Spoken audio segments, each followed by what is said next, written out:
Chapter 472. I remember this guy. He's one of the traders of the Tower of Eradication. He came with Samuel.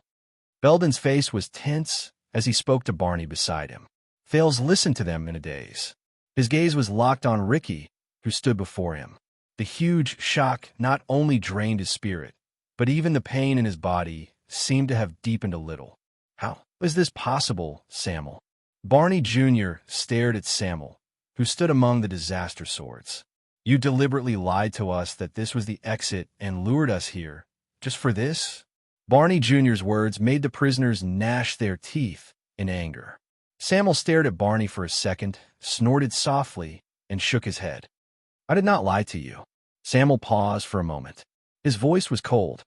This is the only way out. If you leave the gate, you will die. Barney Jr. snorted angrily in response. The aggressive swordsman in front of them clearly did not come with good intentions, but on their side, Barney glanced at his right arm, which was still in pain, and at the people who had suffered a serious setback in the alchemy ball. He instantly felt that this was a thorny problem. Let's talk about the past later. Ricky interrupted Samuel's exchange of glances with his former colleague in a confident and polite manner. Now, everyone, we should go home. As Ricky's voice faded away, the people beside him, the Northlander swordsman Klein, who wielded an incredibly fast sword, and Joseph, who was sent here as a spy, slowly reached for the sword hilts at their waists. The prisoners of the royal guards tensed up. Not in their best condition, they raised their weapons with great effort and got into a fighting stance. We are in a bad condition. We cannot fall into a chaotic battle or encirclement. There's a problem with their power of eradication, and we cannot be entangled with them for too long. Barney Jr. stared at Ricky, who was right in front of him. He whispered to the people beside him, Belden, I can only use one hand, and there is no room for me to test the waters. I understand. Belden replied softly with a solemn expression. Wait for your signal. Barney Jr. nodded, raised his head, and raised his voice at Ricky. What is your goal? Ricky smiled faintly and was about to speak. Don't worry.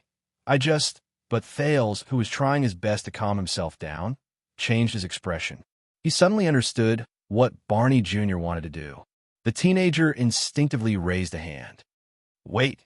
But before he finished speaking, Barney Jr. and Belden pounced on him like an avalanche. The battle instantly broke out. It seemed like it was because of his injuries, but this time, Barney Jr. did not take the lead. Instead, Belden roared and took the lead. The two of them stood in front of Ricky, one at the back, and the other at the front with an axe and a sword. Perhaps it was too sudden, but Klein and Joseph, who were standing behind Ricky, unsheathed their swords subconsciously, but they were still unable to catch up. They could only watch as the two of them approached Ricky first. Whoosh! At the same time, Ricky's silver longsword, Everlasting Truth, drew a beautiful arc in the air, bringing with it the sound of wind as it enveloped the two attackers. Ding! With a soft sound, Everlasting Truth hit Belden's axe in midair. He was in the lead. At that moment, Belden suddenly had the illusion that he was trapped in an endless, scorching vortex, and he was about to suffocate. What was worse was that even though he had expected it, the disaster sword's power of eradication still affected his arm, making it even more unstoppable than before. Scorching, oppressive, heavy. The mercenary axe in his hand, which was rather heavy, began to tremble uncontrollably. As Ricky smiled, Belden could only watch helplessly as his attack deviated by more than an inch. It barely grazed past Ricky's wrist. Ricky sneered in his heart. He knew that Belden's attack was no longer a threat. He turned his longsword around and charged at the other person. But at that moment, Barney Jr., who was one step behind, finally arrived. What surprised Ricky was that Barney Jr., who only had one usable arm left, did not attack him. Instead, he straightened his body and charged at Belden. Asterisk thud. Asterisk a muffled sound rose. Belden grunted and let go of the axe handle, which seemed to be out of his control. He used Barney Jr.'s charge to change his direction. He wrapped his fist in his palm, bent his elbow, and charged at Ricky. Ricky, who had been calm and composed, finally changed his expression. The axe is just bait? But Belden, who seemed to have lost control, had already arrived in front of Thales. Thales suddenly came to a realization. This was a variant of the Northland military sword style, counterattack. However, Barney Jr. used his comrade as a shield. He was secretly shocked. What kind of tacit understanding do they need to work together to execute this style from a shield in their hands to a living person beside them? Thales did not have time to think about it in detail. Ricky had no choice but to crouch and move, but he could not withdraw his long sword in time. He could only use the hilt of his sword as a shield. He struck Belden's abdomen violently and deflected his attack. As Belden grunted, Barney Jr. used this opening to finally thrust his long sword, which he had been preparing for a long time, straight at Ricky's abdomen. The sound of flesh being torn rose. "Aha!" Ricky's enraged roar echoed through the underground prison. At that moment, it was as if the air around them had been compressed. Barney Jr. and Belden, who were already confident in their victory, shuddered at the same time. Asterisk thud. Asterisk before Thales could react. Barney Jr. and Belden staggered around Ricky like drunkards who could not control themselves. They fell to the ground in a disheveled manner. Asterisk clang. Asterisk the axe and sword fell to the ground. Thales sighed in anguish. No, Tardin, who had taken over his duty to protect Thales, cried out in alarm. His eyes widened so much that they looked like they were about to pop out of their sockets. In the next second, the disaster swords reacted. Joseph and Klein caught up to them at the same time. They pressed their long swords against their necks and firmly suppressed the two men who had failed in their ambush. Ricky's body swayed. He stabbed his long sword into the ground and tried his best to maintain his balance. He lowered his head with a pained expression. Blood seeped out from the gaps between the fingers of his left hand, which was pressed against his abdomen. In just a few seconds, back and forth, the dangerous battle ended just like that. The people around them watched with their mouths agape. Damn it! Klein, the Northlander swordsman, stared at Barney Jr. by his feet in exasperation. How many times have we been ambushed tonight? But just as he was about to continue speaking, Ricky stopped him. No, they're very powerful. Ricky panted and waved his hand to reject Samuel's kind offer to help him up. They have been imprisoned for many years and are heavily injured, but they still managed to find such an opportunity. Ricky stared at the bloody wound on his waist and sighed. As Barney Jr. and Belden failed and were captured, Thales' heart became increasingly heavy and bitter. Cool Barney, right? Ricky's face was pale. He watched Barney Jr., who was dragged up from the ground by his subordinates. Barney Jr. was in a pathetic, if not tragic, state. He looked at the man's indignant and resentful expression. Samuel mentioned you to me before. He said it was very ridiculous. Ricky's eyebrows furrowed back and forth, as if he was enduring pain. He told me that no matter how bad Barney Jr.'s condition is, as long as you are alive, even if you only use your teeth, you can still deal the most fatal blow. Ricky stared at his waist and laughed brokenly. I believe him now. As a response, Barney Jr. only spat. His gaze never left the serious wound on Ricky's waist. Damn it. Almost. Normally, you would definitely be a worthy opponent. But not today. Ricky's panting gradually subsided. He turned to Thales, whose expression was incredibly unpleasant. I am very surprised and also very impressed. Your Highness, in such a short time, you found yourself a team of top-notch guards. Now, we can wrap things up, right? As he spoke, a few mercenaries tightened their grip on the hostages' swords, as if they were demonstrating their strength. Thales' expression tensed. Ricky waved his hand with a tired expression. Take down the others. We are going out. The mercenaries, led by Klein and Joseph, received their orders and moved forward.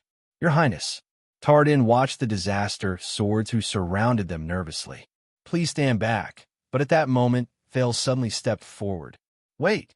Under Tardin's worried and puzzled gaze, the prince walked past them with an unpleasant expression and stood at the forefront of the team. I have a question. Klein and Joseph frowned slightly as they held their swords in their hands.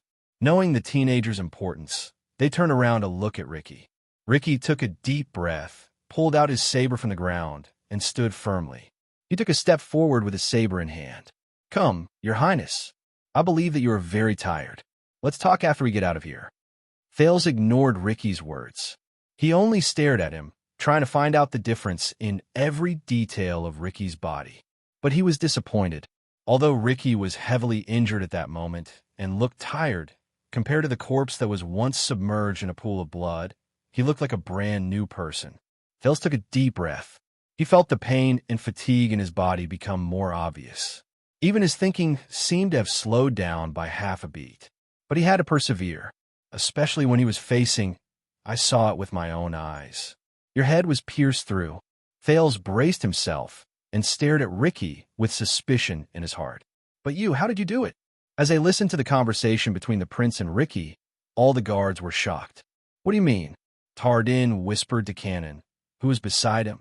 Pierced through the head. Cannon and Bruley just stared at each other.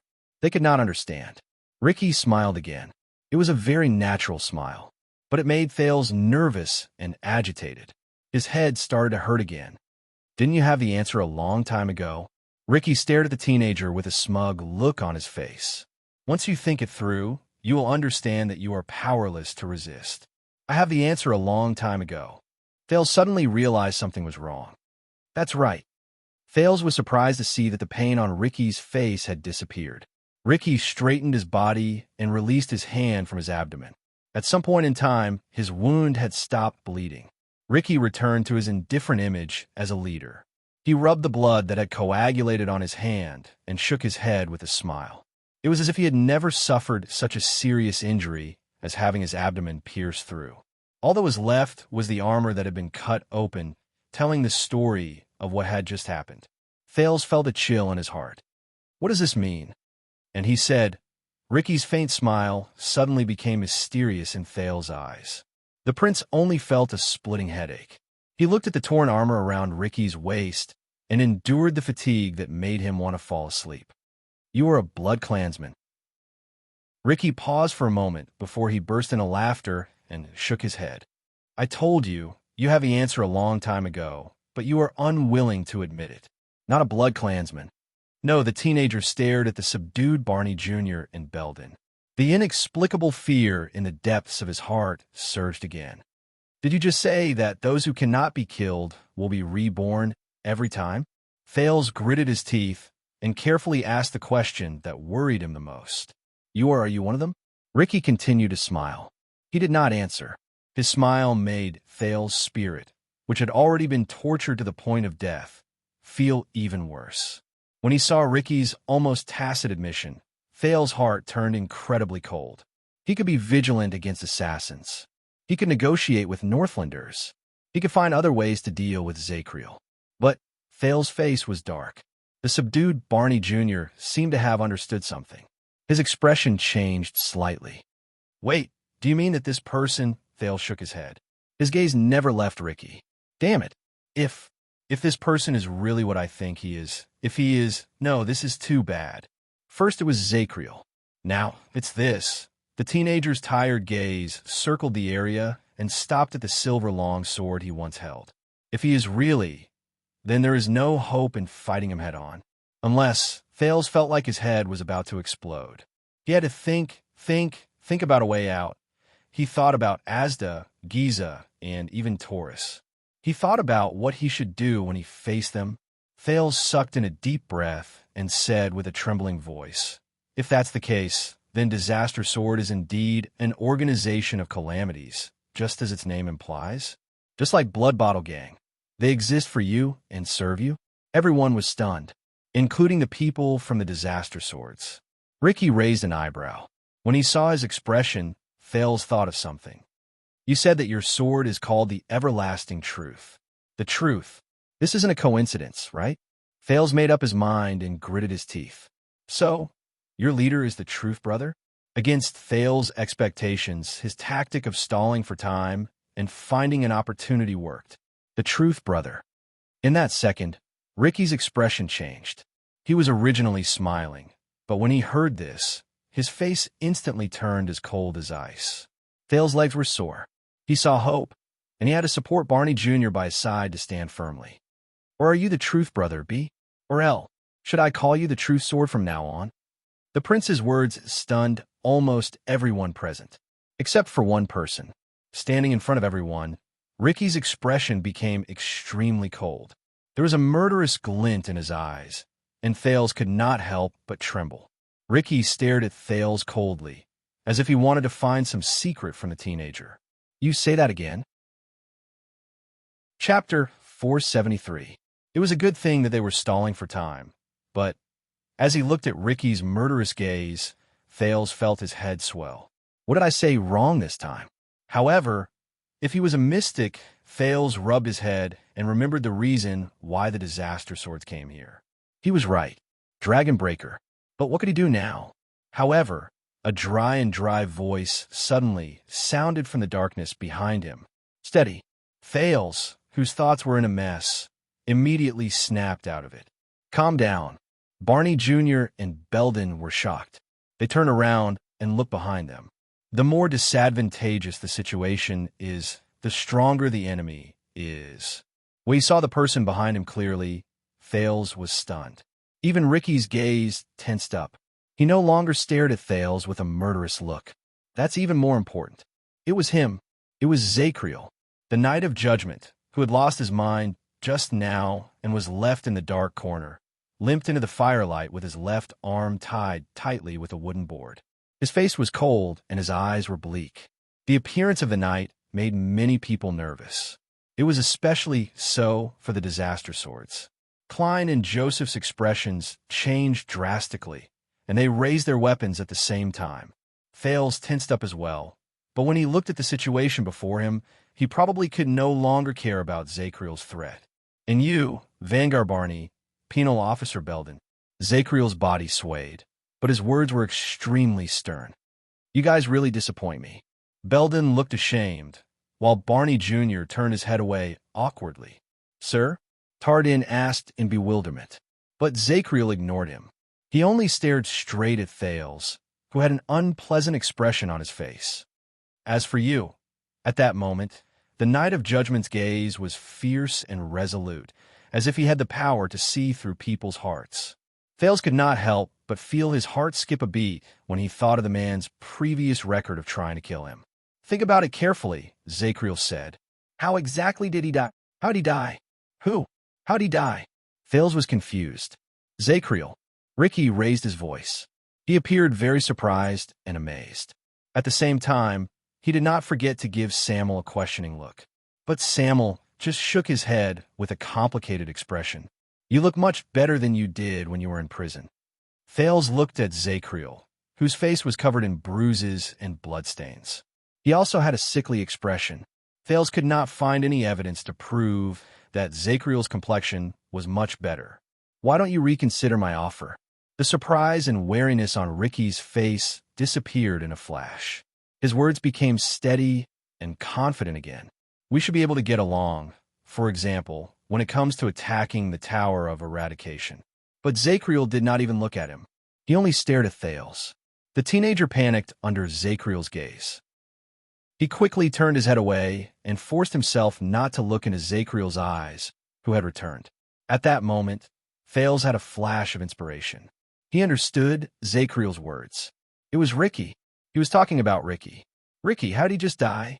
Yes, I remember now. He was in Zacriel's cell, Yodel. At that moment, the distraught Thales immediately snapped out of his daze. He was right. Thales shook his head with all his might. His current state was too poor, so much so that the physical pain and mental fatigue affected the most basic thinking. Thales took a deep breath. A little of the half-dead sin of Hell's river flowed out reluctantly, but it was only a drop in the bucket to relieve his pain and dizziness. The teenager tried his best to regain his composure and nodded at Zacriel. Only then did the Knight of Judgment look away. Thales then turned to Ricky. You are not a mystic. His tone was calm, but firm. You are not a calamity. The moment that word appeared, the royal guards were slightly surprised. Barney Jr. widened his eyes. Belden stared at Ricky stiffly. Ricky raised his eyebrows slightly. Thales took a deep breath. He felt the uneasiness in his heart gradually disappear. Absolutely not. The royal guard's surprise quickly subsided. They looked at Thales together. Oh, Ricky's smile slowly cooled down. Why are you so sure? Why are you so sure?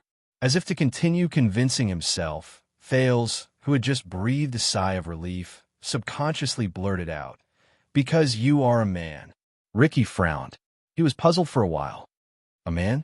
But his expression immediately relaxed. "I see." Ricky looked enlightened. "Because I am a man. So, you heard what we said about the Magic Empress, right?" This time, it was Thales' turn to be stunned. The leader of the mercenaries smiled faintly. He looked around, and his eyes sparkled. "Your Highness, where is your masked friend?" Thales' heart tensed up. He instinctively wanted to look at Zacriel, who was the last to see Yodel, but Ricky's words forced him to divert his attention again. "So, the sword he used to kill me, should be a legendary anti-mystic equipment, right?"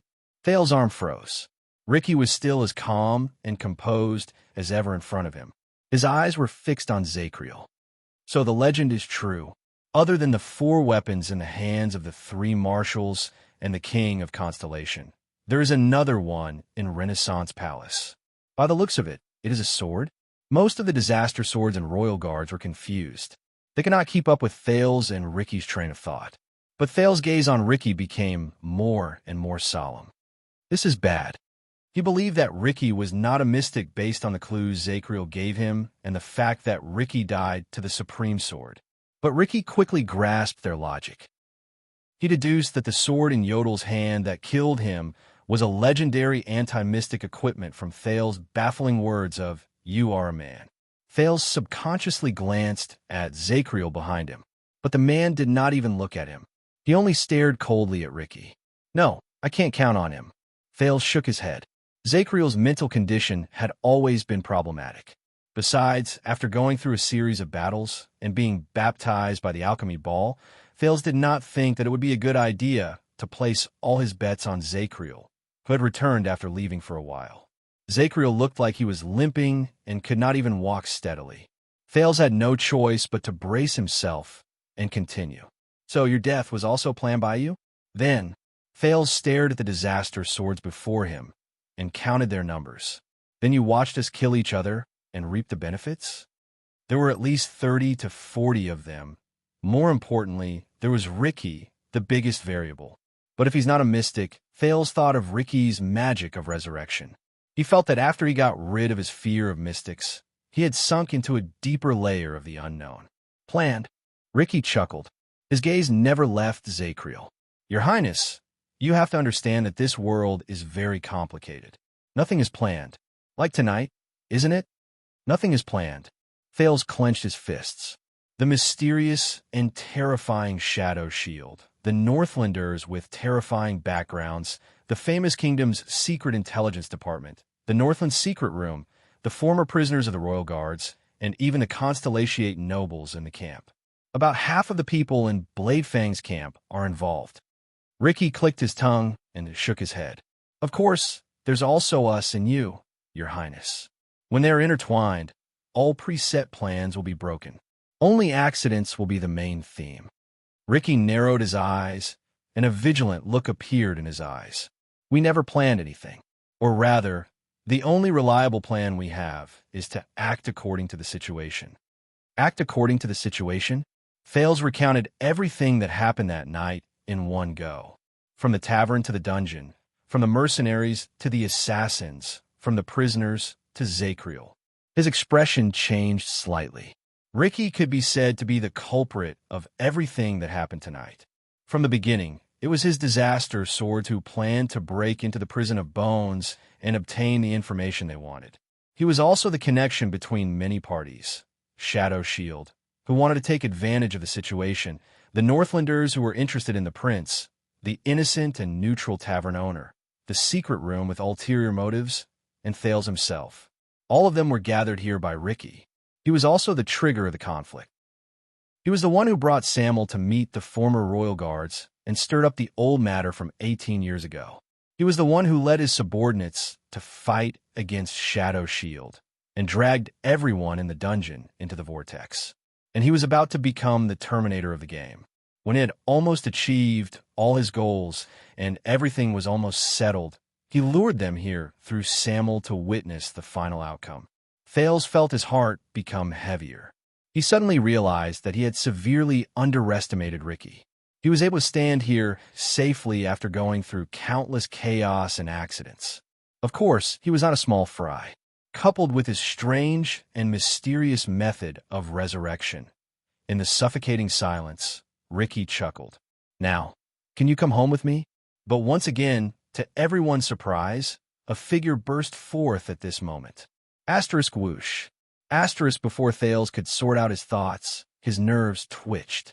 He heard the sound of wind by his ears, and he saw a limping figure move past him to attack Ricky, who had just finished speaking. It was Zacriel. The former watchman's expression did not change. He did not move quickly, but with great determination, he moved his legs, which were no longer agile due to his injuries, and charged forward. Thales was completely dumbfounded. What happened to the promised steadiness and calmness? This time, the disaster swords, who had been prepared for this a long time ago, no longer reacted passively. Instead, they roared and launched a counterattack to block the attacker. At least 5 or 6 people went up to Zacriel. Only Samuel's expression changed drastically, and he spoke up to stop them. "No, not so many people." But it was too late. In the next 6 seconds, Thales felt as if he was watching a comical acrobatic performance. In the first second, a mercenary swung his hammer fiercely. He was pulled away by the Knight of Judgment, but he inexplicably bumped into his companion on his left. The two of them scrambled to avoid being accidentally injured, and they rolled into a ball. In the second and third seconds, Joseph clashed head-on with Zacriel's axe. Then, when he retreated and moved, he found himself standing in the path of his companions, who came to his aid. He tripped 2 people in succession. In the 3.5 seconds, Klein thrust his unparalleled sword accurately, and it miraculously helped Zacriel, who had his head lowered, block another attack. In the 4th second, the last mercenary who stood in front of Ricky cleverly chose not to engage with Zacriel. Instead, he shot 3 darts. Zacriel nimbly dodged 1 dart, and it pierced the foot of a pursuer behind him. In the 5th second, the second dart hit the handle of Zacriel's axe. It coincidentally changed its direction, flew into the crowd, and pierced Barney Jr.'s butt, who was pinned to the ground by 2 people. In the 6th second, the third dart accurately hit the splint on Zacriel's left arm, which was used to stabilize the injury. The Knight of Judgment turned his head, bit the splint, and spat. The drooling dart immediately appeared in the air. It was struck by Zacriel's axe, and it shot towards its original owner's crotch. In the 7th second, Ricky was shocked to find that the mercenary who threw the dart in front of him had curled up into a ball in pain. He fell backwards and coincidentally fell towards Ricky's right foot. At the same time, Zacriel's axe flew through the air and shot towards Ricky's left foot. Ricky had to take a huge step back to avoid his companion's screams as he rolled on the ground. Then, he used his sword to parry Zacriel's throwing axe. But when he was done, Zacriel had already appeared in front of him. Oh no, Ricky, who was trying his best to maintain his balance, only managed to say half a word before the indifferent Zacriel raised his right arm and left arm at the same time. Asterisk crack. Asterisk, there was a terrifying, muffled sound of bones cracking. Thales shuddered. In the next second, Ricky's head was turned in an impossible direction on his shoulder. Asterisk thud. Asterisk, a soft thud rose. Ricky, who had been insufferably arrogant just a moment ago, fell to the ground with eyes wide open in disbelief. His head was twisted in a strange position, and he was looking behind him. He could no longer move. The battle ended while many disaster swords cried out in pain or in pain. Aside from the wailing wounded, everyone else was stunned. But Zacriel was not done. He extended his hand coldly and caught Ricky's falling everlasting truth in midair. It looked as if the fallen Ricky had thrown the sword to him of his own accord. Everyone's hearts trembled. Thales turned his head subconsciously. Asterisk swoosh. Asterisk, there was another sound of flesh being torn apart. This time, amid the gushing blood, Ricky's head was separated from his body. It rolled limply on the ground. 1 second, 2 seconds, 3 seconds. Under everyone's almost shocked gazes, Zacriel stood up. With a clang, the long sword fell to the ground. Ricky's body lay on the ground, unmoving. His head was not far from his left shoulder. His eyes were wide open, and he stared at his neck. Once he was done, Zekriel grunted. He covered his chest and hunched his back.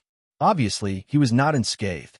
The mercenaries around him reacted and were about to step forward.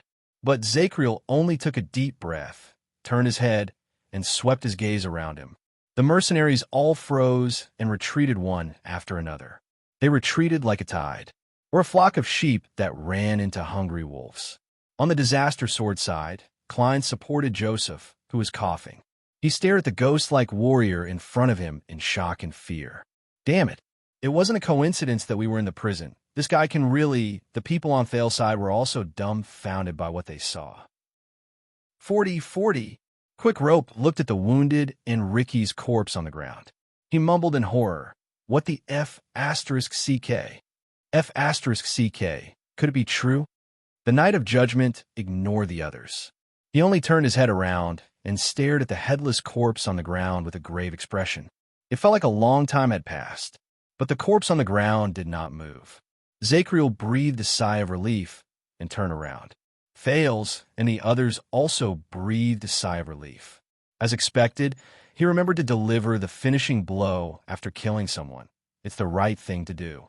But a few seconds later, Zekriel froze in his tracks as he walked back, because a strange, rustling sound came from behind him. On the other side, Thales, Tardin, Cannon, Bruley, and Quick Rope looked behind the Knight of Judgment, and their faces instantly turned pale. Even the disaster swords in the area turned pale. They turned their heads and avoided him. Zekriel's pupils shrank. In the next second, without thinking, he kicked up the axe on the ground, grabbed the handle with his right hand, and turned around. Asterisk splat. Asterisk, it was the sound of steel sinking into flesh. Zekriel pushed the axe into the chest of the person behind him. But this did not make Thales and the other onlookers feel any better, because they saw the corpse, who stood up again, grab Zekriel's arm, and nonchalantly stare at the axe that had sunk into his chest and was bleeding profusely. It was as if it was not his own chest. How ruthless beheading him. At some point in time, the corpse, Ricky, whose head had returned to his body, laughed. You really know how to cause trouble for me. Bookmark for easier reading. Chapter 474. Ricky's voice was hoarse. It sounded as if his vocal cords had been cut off and had just been reattached. Ricky's head reappeared on his neck. Thales watched all of this with his skin crawling. The terrifying fracture between the head and the neck was still vivid in his eyes. Above the fracture was a pale face that was devoid of blood, and below the fracture was the bright red skin of the neck. It looked like a head that had been sewn back into a corpse's body, but the stitches could not be seen. What exactly are you? Zekriel could not believe his eyes. He glared at Ricky, who was wrestling with him, and refused to give up on trying to cut him open with the axe. What exactly are you? But Ricky did not answer him directly. Crassus of the disaster swords only chuckled with a smile as pale as a corpse's and the terrifying fracture on his neck. This made many of the mercenaries under him nervous. Joseph even closed his eyes and turned his head away. I have to admit, between the two of us, Ricky's voice was weak, but it made his laughter sound even stranger. You are still stronger. In the next second, the dead came back to life. Ricky, who was so strange that everyone was stunned, suddenly exerted strength in his arms, lifted Zekriel up, and slammed him down. Asterisk bang. Asterisk, a loud noise was heard. Commanding officer. As Tardin roared at the top of his lungs, Zekriel fell to the ground like a lifeless sandbag. He twitched in pain and vomited blood. Ricky sneered and shook his head. He pulled out the axe embedded in Zekriel's chest and threw it on the ground. Asterisk clang. Asterisk Thales was stunned. That person, what exactly is he? The terrifying scene of Giza putting his head back on his body appeared in his mind, and he shuddered. Is he really not a mystic? As the axe fell to the ground, Zekriel trembled and tried to get up. But he did not know whether it was because he was too heavily injured or because he no longer had any stamina, but his arm only supported itself on the ground for a few seconds before it bent again. He fell to the ground again. Thales breathed in a daze. He had never seen Zacriel so powerless before. But what chilled his heart was Thales lifted his head in horror and saw Ricky twisting his neck without a care in the world. With a rustling sound, the terrifying fault on his neck gradually disappeared and was filled with new skin. The color of the skin on both sides also gradually became the same. Crackling sounds came from his chest. It sounded like the bones that had been broken by the blade of an axe were being reset. He's healing. But fortunately, I'm always better than my opponents. Ricky extended his hand. Under the fearful gazes of his subordinates and enemies, he quietly tidied up his collar and armor. One more life. An extra life? Thales stared at Ricky in a daze. Oh, sunset. Barney Jr., who had always been tough, watched this scene and lost his composure. I know, it's not fair, right? Ricky shrugged with a smile and pulled out an axe shard from his chest as he recovered at a speed visible to the naked eye. Welcome to the real world. Ricky took a deep breath, as if he was learning to breathe again. He walked towards the dying Zacriel. No! Tardin and Bruley roared as they charged forward.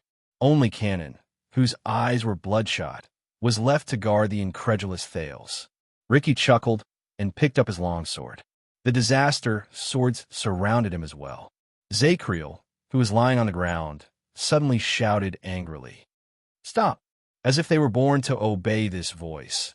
Even though Tardin and Bruley's emotions were surging, they instinctively stopped moving. Zacriel coughed up blood in pain as he spoke to them. Do your duty. Tardin and Bruley froze. They looked at their heavily injured officer with conflicting expressions, then at Thales, who was so furious that his eyes were about to pop out of their sockets. Ricky, who was standing beside him, looked at them with interest. Ricky. Samuel walked up and glanced at the others as though he didn't care. They're all excellent warriors. They will be very useful. And we are short on manpower. Ricky's eyes flashed as he looked at Samir. Samuel did not dodge. His expression remained the same. Humph. Finally, Ricky snorted softly and nodded. Of course. Then capture him alive. Thales breathed a sigh of relief and let go of the dagger in his hand. One more life. Thales subconsciously repeated the words. Even now, he still could not believe what had just happened. They could not fight head-on anymore. The strangeness of Ricky was really at that moment. What exactly are you? Ricky lowered his head. Zacriel was panting in pain. It was obvious that he had used up the last of his strength. The Knight of Judgment looked at him in a daze. I have seen the legendary second generation of the Blood Clansmen recover as if nothing had happened even after their hearts were damaged and their necks were broken. I have also seen terrifying orcs who are as tough as steel. They can fight for dozens of hours while suffering from unimaginable injuries. I have also seen psionic warriors and powers of eradication, which are extremely rare. They can heal terrifying, fatal injuries in an extremely short amount of time. Ricky raised his eyebrows. This man has seen a lot. Zacriel trembled and took a deep breath. But you don't belong to any of the above. Ricky snorted softly. No one knew whether it was a tacit admission. Zacriel coughed. His gaze was unfocused. And their brains and skulls were destroyed? His gaze cleared up for a while, and determination appeared in his eyes. No. Under such circumstances, no matter how powerful the long-lived species is, they cannot withstand it. No matter how powerful the orcs are, they cannot survive. No matter how terrifying the psionic warriors and powers of eradication are, they have their limits. Zacriel, who was lying on the ground, raised his head. His bloodshot eyes stared straight at Ricky, as if he wanted an explanation. Thales and the others were also vigilant and solemn. They also looked at Ricky expectantly. Ricky smiled. A strange expression appeared on his face. It was as if he was reminiscing. There were all sorts of miracles in this world. The man who came back from the dead shook his head absent-mindedly. And you were just too ignorant. Zacriel coughed again. Ignorant? For some reason, the Knight of Judgment chuckled. There is only one way to prove it. In the next second, Zacriel suddenly extended his hand and picked up a torch dropped by a mercenary from the ground. Ricky's expression changed. Zacriel flipped over, and the torch flew straight to the leader of the disaster swords. You! Ricky clenched his teeth and swung the torch away, but he was still hit by countless sparks. A few mercenaries had already pounced on Zacriel, who was at the end of his tether, and firmly suppressed him. Thales watched Zacriel's actions in surprise. What is he doing? But unexpectedly, in the blink of an eye, Ricky's upper body burst into flames. It was as if he was the torch that was lit on fire. "Oh!" Ricky roared and slapped away the flames on his body with all his might. "What is this?" Zacriel chuckled under the suppression of a few people. "This is, oilcloth I removed from the torch." The Knight of Judgment suffered a heavy kick from a mercenary, but he still insisted on finishing his sentence. "I stuffed some in your clothes. A little bit will set you on fire." After a few seconds, Ricky slapped away the flames on his body and lowered his hands. The smoke dissipated from his body. But at that moment, when Thales saw Ricky's face clearly, he cried out in surprise and took a step back. He was not the only one who reacted this way.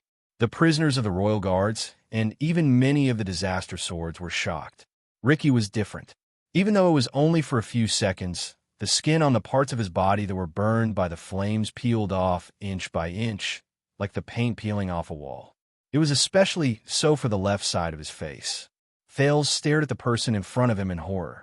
The skin on the left side of Ricky's face was gone. In its place were layers of dark folds that overlapped with each other. They looked like muscles, but also like the veins of leaves. As Ricky gritted his teeth, they trembled from time to time. The skin on his left eye had also peeled off, leaving only the same dark muscle lines and a terrifying eye that shone with a strange yellow light. It was not just the left side of his face. His left shoulder, left abdomen, right hand, all the places that were touched by the sparks or flames revealed layers of dark muscles that squirmed as if they had a mind of their own. The other parts of his body were still intact, like a perfectly normal human being. However, the combination of human skin and pitch-black muscles, human and inhuman, made everything seem even more bizarre. Thales was stunned. What is this? What the F***CK is this? The Ricky in front of him was like a human whose skin had been removed, and there was a strange yellow-eyed monster with dark black muscles that could even squirm. It had an incredibly terrifying and hateful face. "Oh my God!" Quick Rope was dumbfounded. "Am I living in a horror story?" Tardin subconsciously grabbed him and did not let him continue speaking, even though Tardin himself was almost scared out of his wits. Ricky trembled. The human part of him showed anger. Of course, Thales could not tell what emotion the non-human part of him was feeling. The black and white monster cast a glance at the prince in the distance. Its strange and terrifying face shocked Thales so much that he shuddered. By Ricky's side, Joseph handed him a hooded jacket in a practiced motion. Thales could tell that Ricky had done so, while suppressing great fear or disgust. The disaster swords around Ricky also instinctively moved away from him. Ricky put on the coat and used the hood to cover his half-human, half-ghost appearance. He spoke slowly, "I know." In that second, Thales' hair stood on end. He only felt that the moment Ricky opened his mouth, what came out of his throat was a rough, hoarse, and sharp noise that sounded like grinding stones. It was like someone scratching a steel plate with their fingernails. It was a sound that could only be heard in everyone's worst nightmares. He was not the only one who felt that way. Quick Rope's face even turned pale. He subconsciously covered his ears. Thales did not know whether the nightmarish voice had negative magic, but as the voice spread, everyone in the area became nervous and uneasy. The mercenaries who were close to Ricky moved away nervously. They wanted nothing more than to be further away from their leader. So much so that they even forgot to be on guard against the enemy. "I know that I don't look good right now," Ricky said coldly. Every syllable gave people goosebumps. Thales even felt his entire body tremble. "I need some time to recover." The moment he stopped speaking, Thales breathed a sigh of relief. Ricky stared coldly at Zacriel on the ground with his terrifying yellow left eye and normal human right eye. The moment Ricky opened his mouth again, Thales truly felt as if he was tormented in a horror story. But when the Knight of Judgment saw Ricky's face, even though he was shocked and puzzled, he was the first to speak. As expected, the flames, they made you reveal your true form.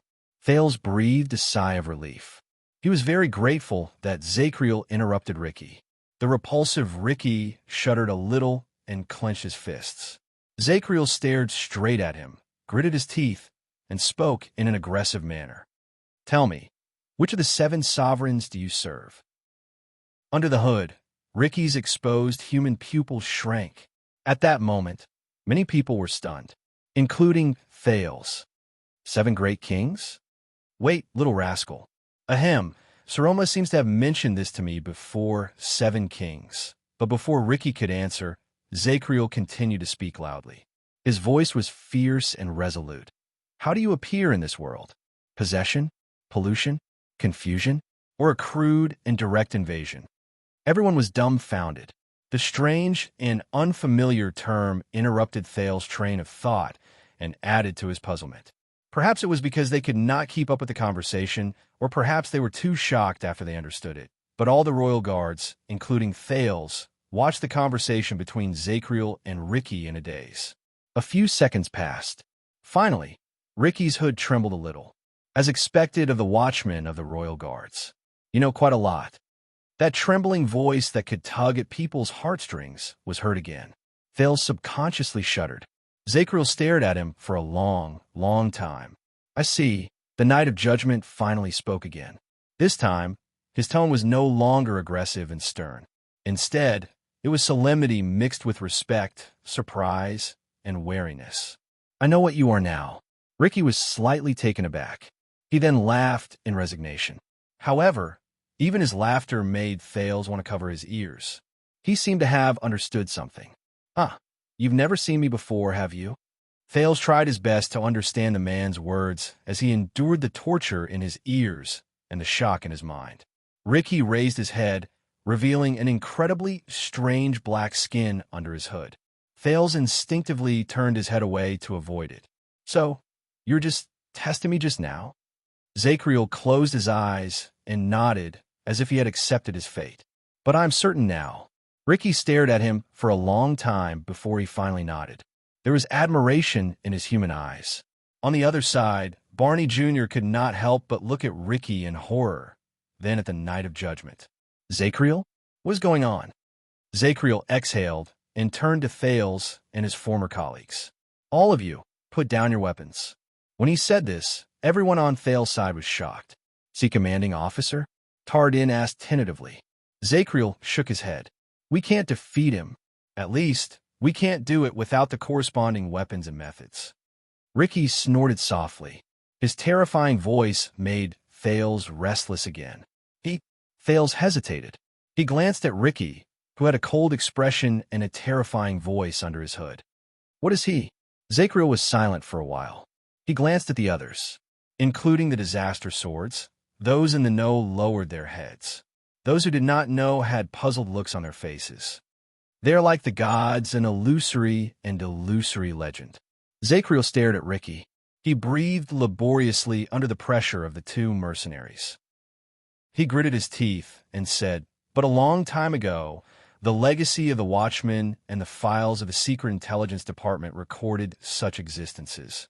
They have appeared in the history of kingdoms, and even the Empire more than once. Such existences? Thales was stunned. Zacriel sighed softly. He recited a description in a cadence. They feed on flesh and blood, and hunt for souls. They reveal themselves in the fire, and vanish before the gods. Thales blinked. Zacriel's words awakened a sense of familiarity. Reveal themselves in the fire? Vanish before the gods. That's right. This is the common language translated from the language of the ancient empire. That's why it's so strange. Thales frowned. So he is... Zacriel shook his head. He stared at Ricky with increasing vigilance. No, it's not him. The Knight of Judgment quickly changed the person he referred to, and it made the people in the room shudder. It is not human. Thales looked at Ricky, who did not move under his hood, with a strange sense of panic in his heart. In the next second, Zacriel spoke in his most mysterious and nervous tone. It came from hell, in a strange and uneasy atmosphere. Ricky curled up the corners of his lips under his hood. He listened to Zacriel's last word with great interest under everyone's terrified gazes. Demon. Chapter 475. Under the light of the fire, Thales stepped onto the stone stairs in the storage room while being guarded by Klein and Joseph vigilantly. There was an indescribably strange stench in the air, causing Thales to frown repeatedly. He could not believe it. A few hours ago, he was escorted into the prison of bones by the disaster swords, and a few hours later, he was still forced to leave with them under the watchful eyes of the disaster swords. It was an unconventional way to have a beginning and an end. The heavily injured Zacriel was supported by Cannon and Bruley as he staggered in front of Thales to his left. The security around them was even more exaggerated than Thales. Ricky, with his hood on, walked beside them. He did not move an inch away from them. Not far behind the prince, Tardin and Quick Rope returned to being tied up. They endured the wary gazes of the people around them with gloomy expressions. Barney Jr. and Belden, who had injured Ricky before, were probably considered dangerous. The two of them were separated from the others. Their hands were tied behind their backs, weapons were placed on them, and they were monitored separately. When he thought of this, the weak and tired Thales could not help but sigh. After Zacriel fell to the ground weakly, they had no choice but to accept reality and surrender. It was not just because of Ricky's uniqueness and mysteriousness, but also because all the royal guards were at the end of their tether after experiencing many fierce battles and the sensory torture from the alchemy ball. They could not fight head-on. The secret stone stairs in the storage room brought them to a new platform. Through the torches held by the disaster swords, Thales could vaguely see a dozen figures waiting for them in front of the tunnel. The moment he saw them clearly, Thales' pupil shrank. Looks like you're the winner tonight, Honorable Crassus. A fair-skinned man with a swollen face and tied up sat on the ground. He cast a glance at Thales and Zacriel and put on a fake smile before he looked at Ricky. Wow, it's Steak. Thales looked at the subdued leader of Shadow Shield on the ground in surprise. He did not run away. Instead, he fell into the hands of the disaster swords. Steak turned to Thales and smiled weakly. He maintained the last semblance of a leader. Look, Your Highness, if you had chosen to go with us, at least, the assassin leader shook his head at the murderous disaster sword around him and shrugged.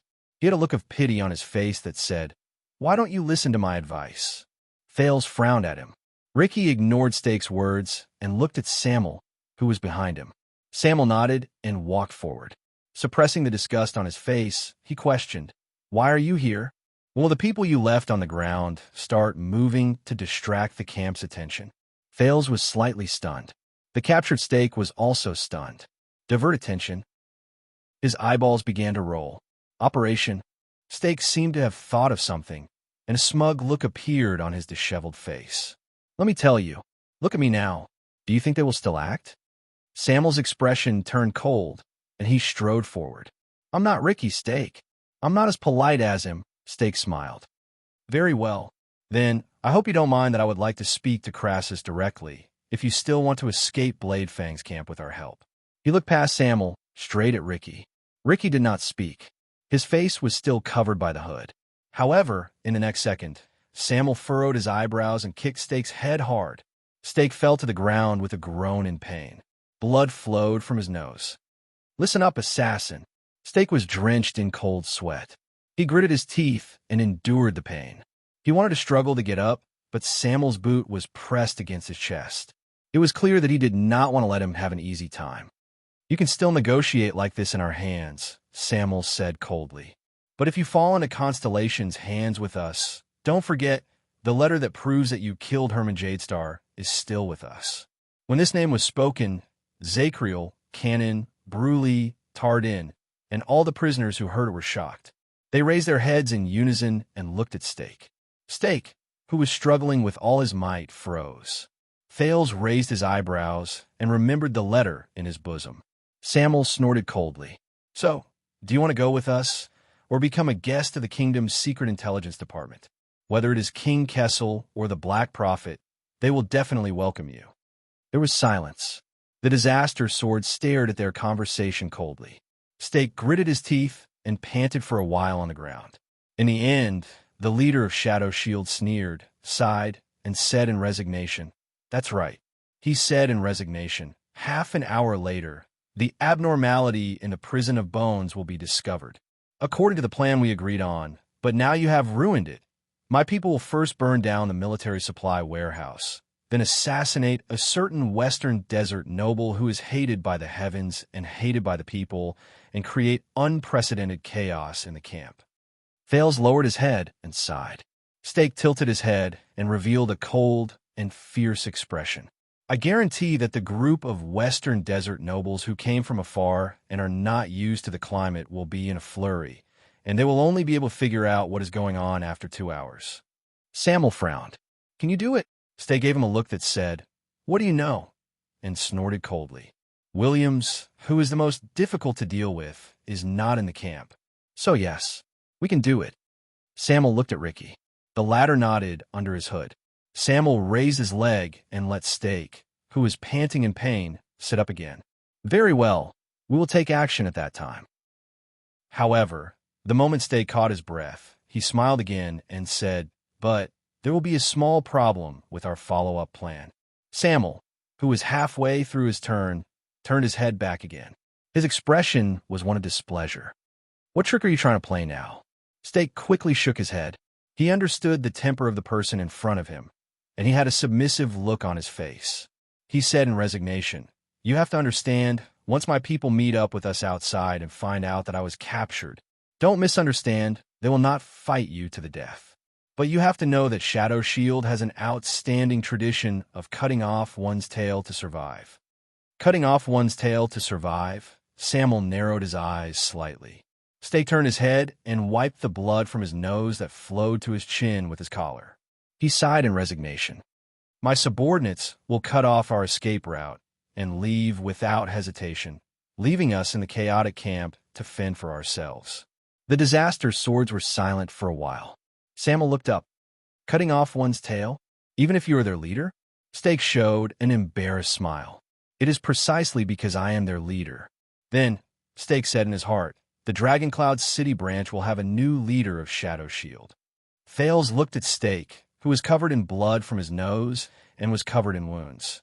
He suddenly had a new understanding of Shadow Shield. Stake shrugged again.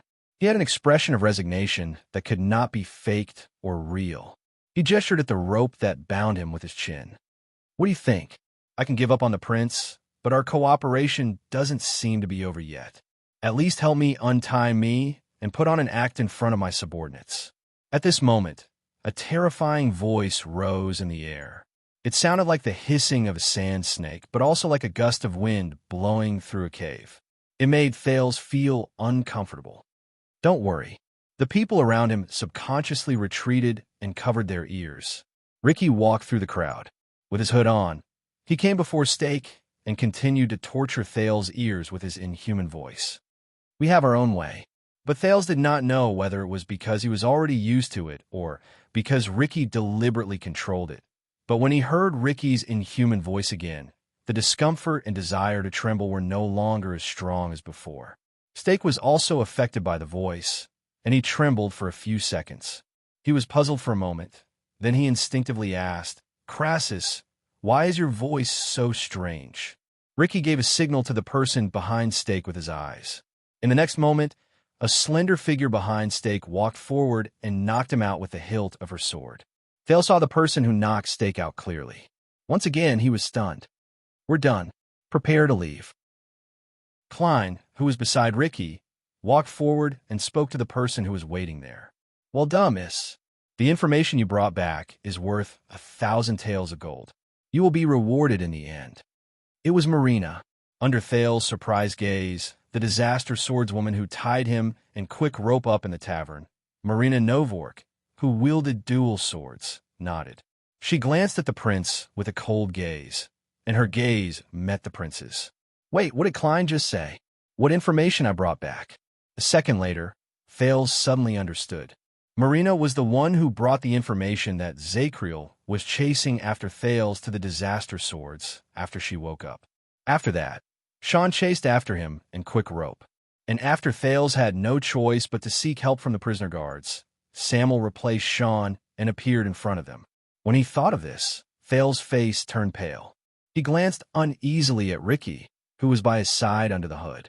After the prince was saved by Yodel, he thought that he had gotten rid of the mercenaries, and that the only threat left was Shadow Shield.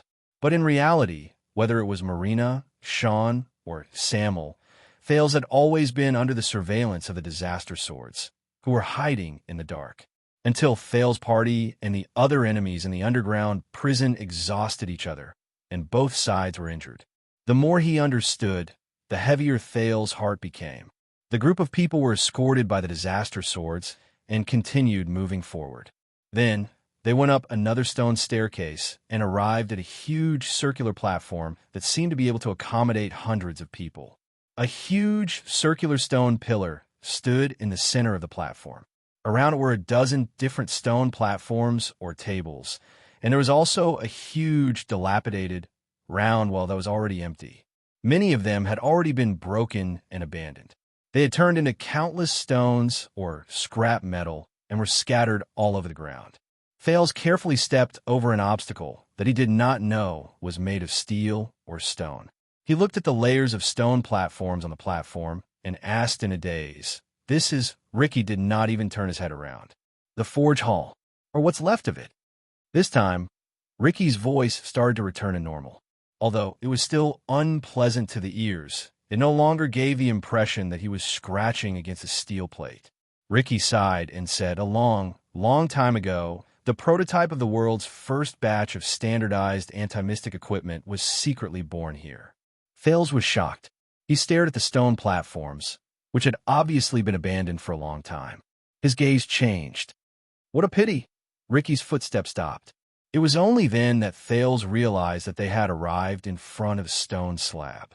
Ricky took out the key that had returned to its former owner from Thales' hands. He gently wiped an eye symbol that said "Towards Omniscience" on the stone slab. "Everyone, rest where you are. Also hold tight," Ricky said faintly. Following his orders, Zachriel was forced to kneel by a stone platform by Samuel.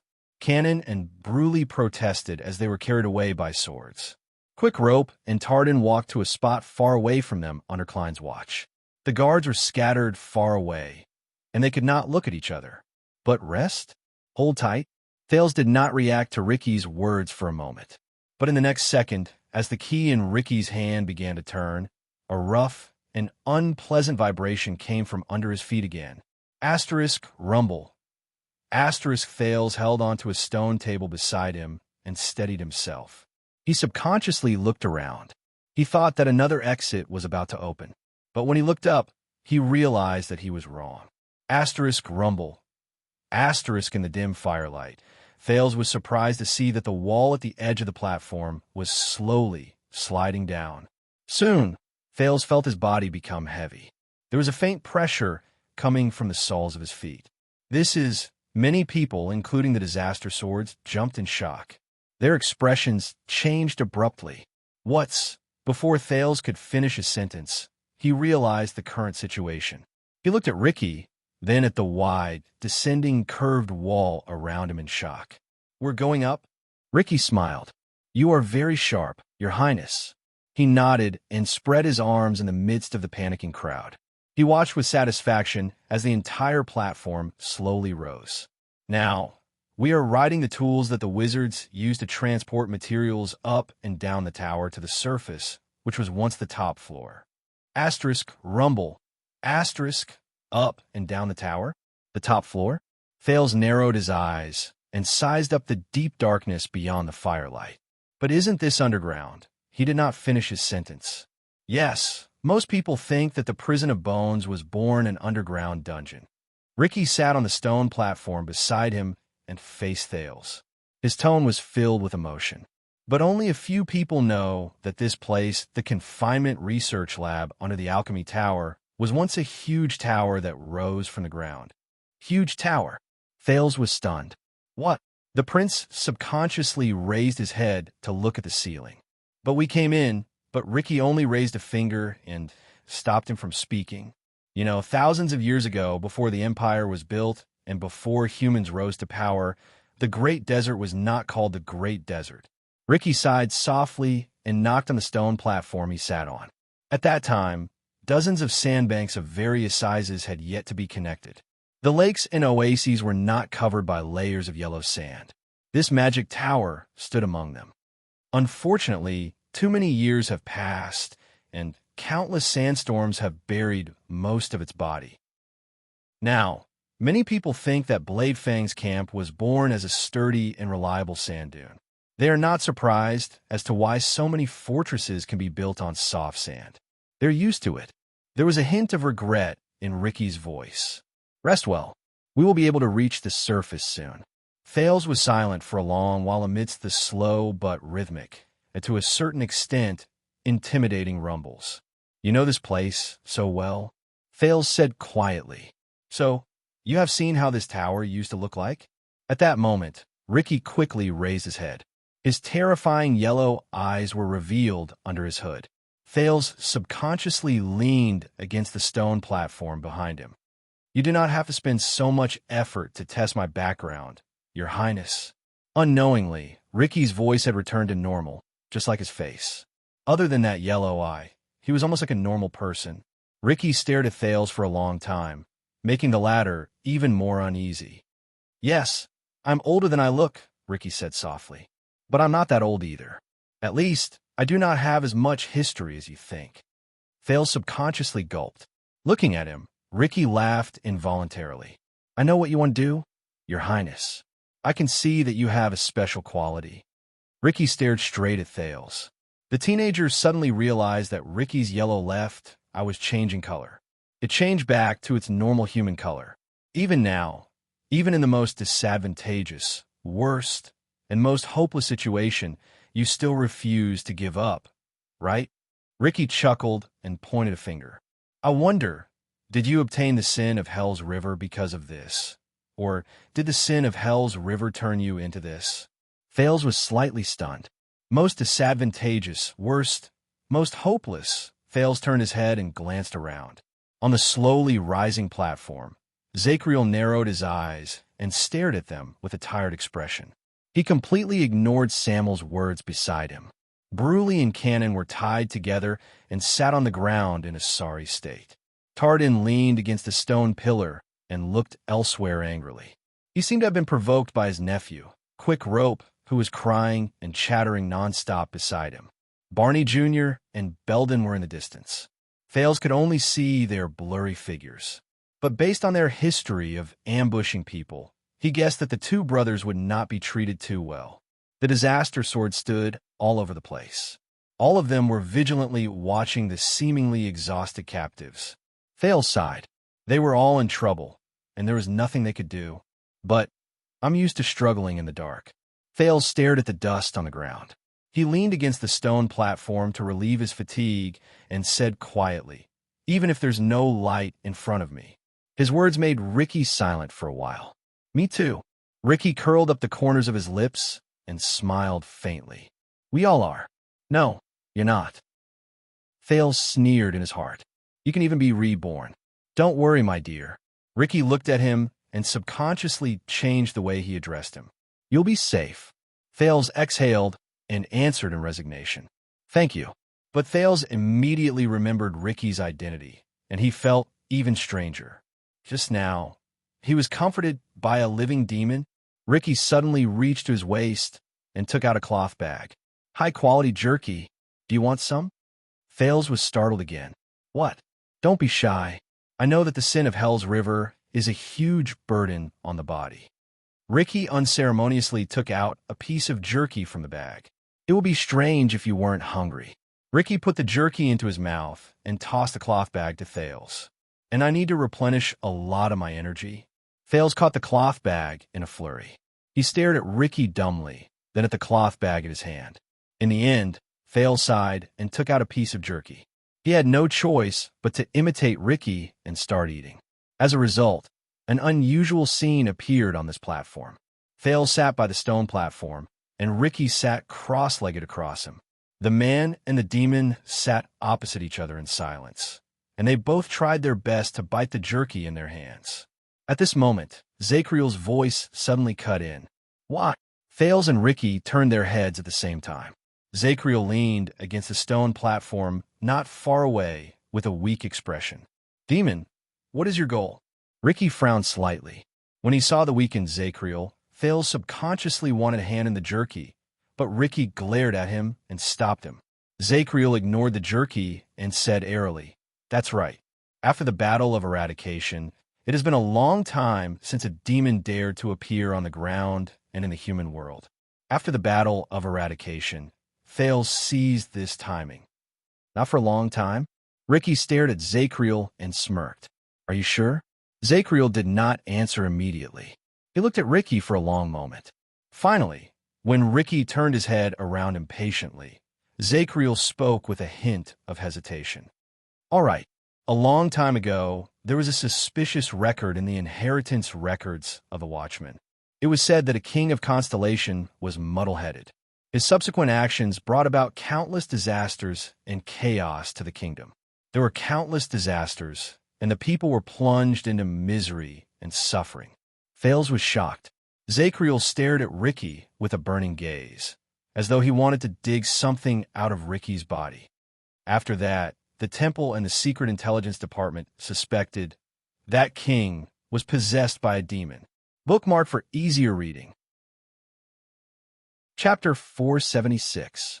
In the midst of the anxious atmosphere, Zacriel stared at Ricky with a burning gaze. But this has never been confirmed. Ricky was silent for a while. "Oh, interesting."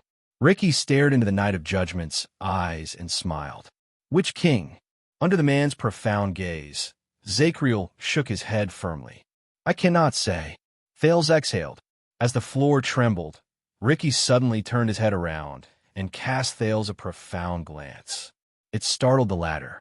But in the end, Ricky turned his gaze away and responded to the Knight of Judgment's words. "Watchman, how much do you know about demons? How much do you know about me?" Zacriel was stunned for a moment. "Come, tell me, and tell your prince," Ricky said with a smile. Zacriel cast Thales a strange glance. "In Constellation, Sunset Temple, and the kingdom's Secret Intelligence Department have been dealing with existences like you for a long time." Thales' expression changed slightly. "According to Sunset Temple, you cannot invade the world with your true bodies. You can only possess people and use your current body as a vessel. Or perhaps you have lost your mind and can only speak through the mouths of your believers." Zacriel scrutinized Ricky carefully. "But no matter what, your current appearance is just an illusion. Your roots are in hell. This is why you did not die, even though you were fatally injured." Possession. Confusion. Thales suppressed the shock in his heart and digested the new knowledge. Ricky stroked his chin and raised an eyebrow. "Interesting." The leader of the Disaster Swords nodded and said, "Anything else?" Zacriel was silent for a while. "According to the records of the kingdom's Secret Intelligence Department, aside from consciousness, you can also contaminate the world." Zacriel stared at the part of Ricky's body where he was injured. He gritted his teeth and said, "The flesh and blood contaminated by you have abnormal activity that cannot be explained by common sense. You live in every inch of your body and every bit of your spirit. Unless you meet your natural enemy, you will never die and will never be reborn." Contaminate. Thales remembered something, and he could not help but turn pale. Natural enemy? Ricky's interest seemed to be hooked by this new term. Zacriel continued to scrutinize Ricky's expression. "The weapons blessed by the priests in the temples possess the power of the gods, and they can cause irrecoverable damage to you," Zacriel said softly. "This is the so-called divine vanquishment, the temple." Thales recalled the few times he had crossed paths with Sunset Goddess and Bright Moon Goddess, but they were all unpleasant memories. "But you must have a purpose, don't you?" Zacriel stared at Ricky. "It's written in the Sunset Scripture that when demons appear in the world, they must have a request. Then, why did you come all the way from hell to find out the truth about the Dragon Breaker?" Ricky was stunned. After a second, Ricky's lips curled up. He finally could not help but laugh. "Huh." Thales and Zacriel looked at him questioningly or coldly. Finally, Ricky was done laughing. He raised his eyes and said in a mysterious tone, "So your understanding of the gods and demons, as well as heaven and hell, came from Sunset Temple, which supported the Jade Star King and became the Orthodox Church of Constellation, right? Thales tensed up. Zacriel pursed his lips tightly and did not say a word. Ricky leaned back against the stone platform. He seemed to be rather relaxed. You know, before Bright God Church split up, the most primitive and unmodified Bright God Edict would tell you that the sun and Hell's River stood opposite each other in the unreachable heavens and earth. One was the source of all things and gave them life, while the other was the end of all things and buried death. The two coexisted equally. Everything was natural and had its own rules. Bright God Edict. Thales thought of something. He remembered that Saroma had once told him about the boring creation myths of these religions. But during the Age of the Empire, the Holy Sun sect, which was the most influential in the church, and the Holy Sun precept, which they regarded as their standard, began to say that the sun was beautiful, holy, and benevolent. Only those who believed in the gods, especially those who believed in the Holy Sun and were blessed by the gods, could ascend to heaven after death and enter God's kingdom without suffering. Ricky's gaze turned cold. On the contrary, Hell's River was terrifying, and cruel. Only sinful souls would pass through Hell's River and fall into hell controlled by demons, where they would suffer for eternity. From then on, the Bright God Church's self-proclaimed Orthodox Holy Sun faction began to take power. In order to win the favor of their Lord God, in order to prove that the Holy Sun was the true successor of the Bright God, they competed with each other to perform well. They fought for power internally, reopened the Inquisition, suppressed the outer gods, and persecuted the heretics. Ricky snorted softly. And the irony is that today, when the Holy Sun declined and split up, look at the Dawn Scripture and Sunset Scripture. They began to argue about which of the two suns was more sacred. Were the dawn and sunset siblings or husband and wife? Ricky shook his head and sneered in a mocking tone. Ricky straightened his body and stared at Zacriel coldly. And you took what these churches told you. These records change once every era, and every version is distorted once. As the truth? Zacriel furrowed his eyebrows tightly. So what is the truth? The Knight of Judgment subconsciously raised his voice. What exactly do you want to do? But Ricky suddenly raised his index finger and stopped Zacriel from speaking. You just mentioned a certain king in Constellation's history, right? A mysterious smile appeared on Ricky's face. It made Thales shudder inexplicably, and he remembered Ricky's black face in the past. Coincidentally, I also have a story about a king. Thales and Zacriel looked at each other. They were both stunned. Legend has it that a long time ago, during the boundless era of kings, there was also a great king in the world. He had great achievements in war, and he was wise and far-sighted. Ricky's tone was mixed with the low, rumbling sounds of the platform beneath his feet. It sounded even stranger in the empty and dim space. One day, a demon blocked the king's path. It said, "Wise king, please accept my help. I will help you conquer the world and distinguish between loyalty and treachery." Ricky's smile did not fade. The king was wise. He was not moved at all. "Demon, I know what you are up to. You just want to destroy my kingdom." The demon flew into a rage out of humiliation and attacked the king. But the king's power and army were unparalleled. The king's wisdom and strategies were as deep as the sea. Soon, the demon and its minions were defeated and imprisoned. Ricky's tone became even stranger, and it made Thales' heart clench without him realizing it. The demon trembled in fear and begged in the prison. "Please, great king, I can provide you with greater power, or else you will not be able to conquer the world." Ricky curled up the corners of his lips and looked at Thales, making the latter's heart tremble. "I can conquer the world on my own. I do not need your weak help." The king wisely rejected it. "Demon, I know what you are up to. You just want to destroy my kingdom, but in the face of my power, you are nothing."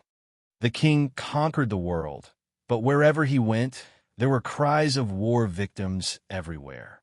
Wherever his army passed, blood would be everywhere. Soon, everyone began to oppose his conquest.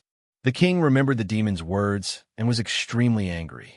So he went to the prison and tortured the demon. Ricky took a deep breath. His words continued. The demon trembled in fear and begged in the prison. Please, don't torture me. I can provide you with wiser advice. Otherwise, you will not be able to distinguish between loyalty and treachery. Zachriel's gaze froze. I can distinguish between loyalty and treachery. I do not need your foolish advice. The king wisely rejected it. Demon, I know what you are up to. You just want to destroy my kingdom. But in the face of my wisdom, you are as stupid as a pig. The king returned to the court and used his methods to suppress the voices of opposition. He regained support for the war. But one day, the generals who were loyal to him rebelled and betrayed the king. The king remembered the demon's words and was filled with regret. So he went to the prison and asked the demon. Thales had a premonition of the direction of the story. He frowned deeply. Damn demon, come. I will accept your help, the king said angrily.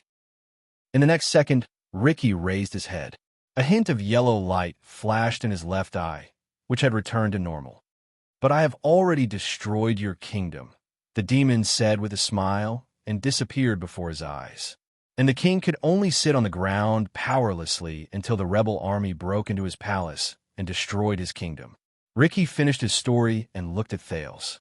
He let out a few chuckles that carried a profound meaning.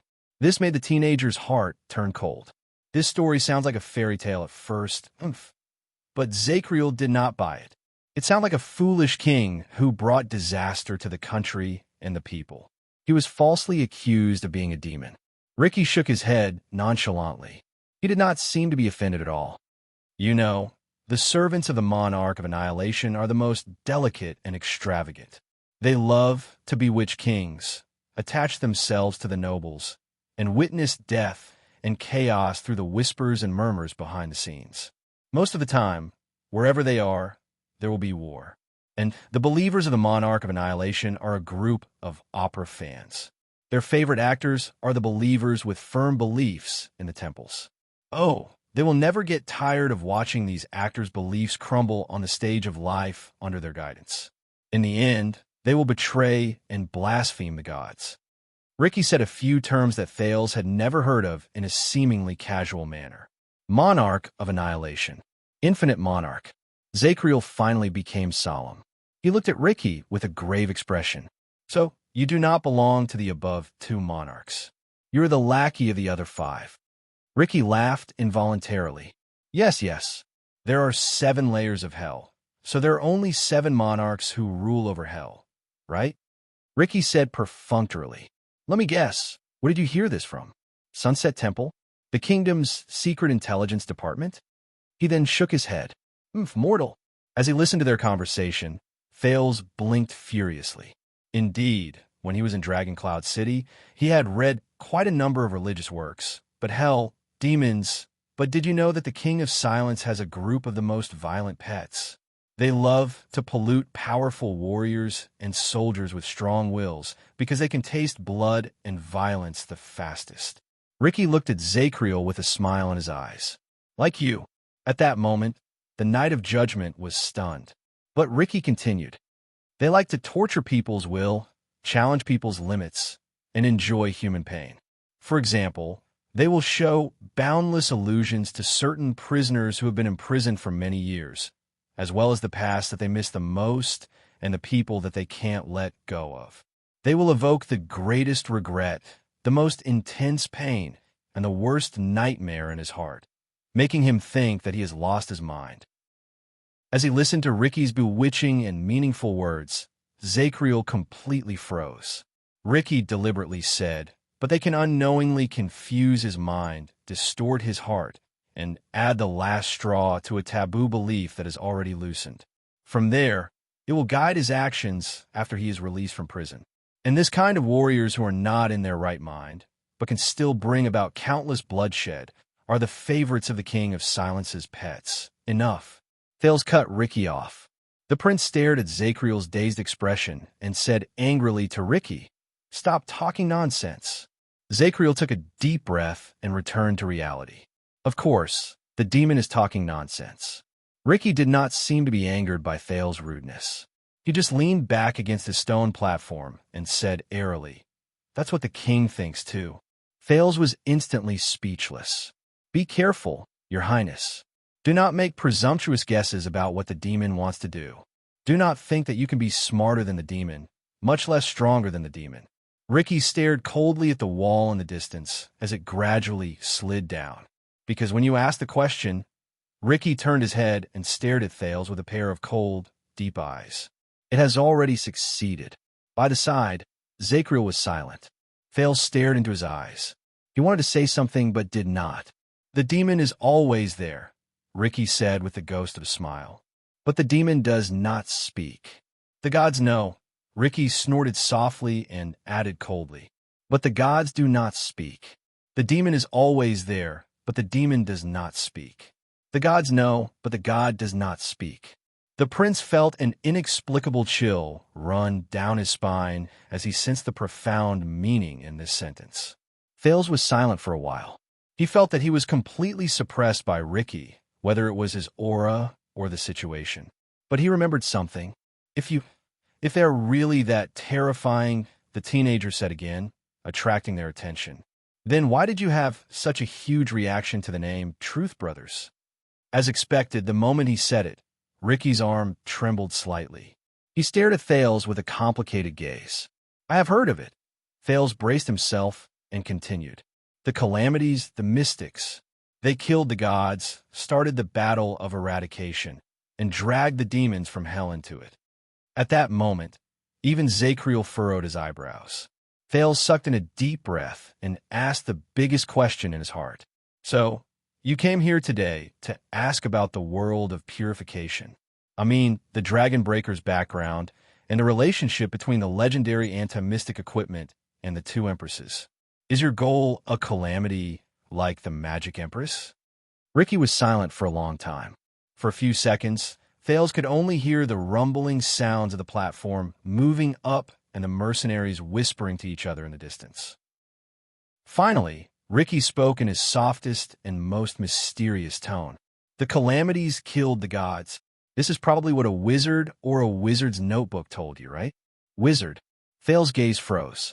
The elegant figure in blue appeared before his eyes. TSK. Ricky clicked his tongue and shook his head. What's wrong? Thales asked, puzzled. Crassus of the Disaster Swords turned his head around and looked at Thales with a complicated and subtle gaze. You are so simple that you are adorable. Thales was stunned. What do you mean? Ricky did not answer immediately. He only looked at Thales with a profound gaze for a while. How do you kill a person? Thales was stunned. Ricky sneered and nodded. He looked at Zacriel, who was opposite him. Oh, that's right. Pierce his heart. Wait until he stops breathing and loses his life. But if I come back to life and start breathing again... Oh, sorry, you didn't kill me. Ricky laughed, even more merrily, and pointed at his neck. Zacriel's gaze on Ricky became even more solemn. But Ricky's next sentence made Thales even more puzzled. So how do you kill my sword? Thales was stunned. What? Ricky touched his everlasting truth and smiled. To kill my sword, you also cut off the hilt of your sword, wait until it stops breathing, and lose its life? Thales blinked to show his puzzlement. No. Ricky shook his head mysteriously and pointed at his silver-edged longsword. Because swords have no life. You can't kill a sword. Thales was stunned. Then, similarly, how do you kill a book, a dream, an oath, and a spirit? Ricky's gaze became harsher and colder. How do you kill these abstract things that have no life and no boundaries between life and death? As he observed the prince's expression, Ricky seemed to have enjoyed enough of the shock on Thales' face. He nodded in satisfaction. Now, my dear, answer my next question. Thales took a deep breath and suddenly understood what he meant. No matter how powerful you are, Ricky stared at the dark ceiling, as if his gaze could penetrate it and reach the endless starry sky above his head. But how do you kill a god? Thales breathed in a daze. He could not help but think of what Asda had once told him. Surpass the gods and look down on all living beings, even though I am reluctant to part with your innocence and adorableness, my dear. At some point in time, Ricky's way of addressing him changed. It is time for you to lift your eyes from the lies, whether they are fabricated by the temple, the church, the magic tower, or the wizards. Ricky's eyes sparkled. Self-righteous lies. Chapter 477. Lies. Thales was stunned for a full 3 seconds while the platform rumbled faintly. During those 3 seconds, Thales stared at Ricky, who seemed to be implying something under the firelight. Many scenes of him coming face to face with his past seniors flashed in his mind, as does calmness and elegance. It's not just me. Every mystic in the world can use their own methods to easily destroy the world in an instant. Giza's horrifying smile. You are walking further down the path of misfortune. Mystics, this is not a gift or a blessing. It's a curse and misfortune. Taurus's mysterious figure. Remember, child, stay true to yourself. Even if you think you have it under control, you still cannot let your guard down. The rising platform trembled slightly, snapping Thales out of his daze. So what do you mean? The surprised Thales asked anxiously. The mystics didn't kill the gods? That's a lie they made up? Or were they deceived themselves? But Ricky only sneered faintly. Zacriel watched them with a profound and silent gaze. Thales was still indignant. Or is it that the calamities have never surpassed the gods, and the gods are far more powerful than the mystics? Abnormally powerful? Ricky did not say a word. He only closed his eyes gently, as if he was chewing on the eagerness and confusion on Thales' face at that moment. Under Zacriel's contemplative gaze and Thales' questioning gaze, Ricky's shoulders trembled violently, and he laughed uncontrollably. Ha ha! Ricky raised his head amidst his laughter and looked at Thales, who could not find anything funny about him. Kill, surpass, far surpass, and powerful. Look at these words you chose. At that moment, Ricky's smile slowly melted. His gaze was incredibly fierce, as if he wanted to stab Thales in the eyes. The understanding of mortals is always poor and narrow, Ricky said slowly, but they are always self-righteous and do not know it. Just like you now, my dear. Thales was stunned. I don't understand, the teenager said subconsciously. Ricky turned his head away without caring about anything else. When you talk about two people who are related, you always imagine a chessboard, right? Chessboard? Thales was confused again. Ricky slowly raised his hands and clenched them into fists in the air. The sound of his joints cracking could be heard. Then, the two parties involved will be placed on the two ends of the chessboard in your imagination, and a game will begin. Abiding by the rules that you made up, they will play with each other to decide the winner, the loser, and the stronger one. He looked at his fists, his tone full of mockery and disdain. Thales frowned. Are you talking about the gods and the calamities? And maybe demons? Thales stole a glance at Ricky. Ricky snorted softly. He looked at Thales, and his fists slowly approached each other in the air before they collided lightly.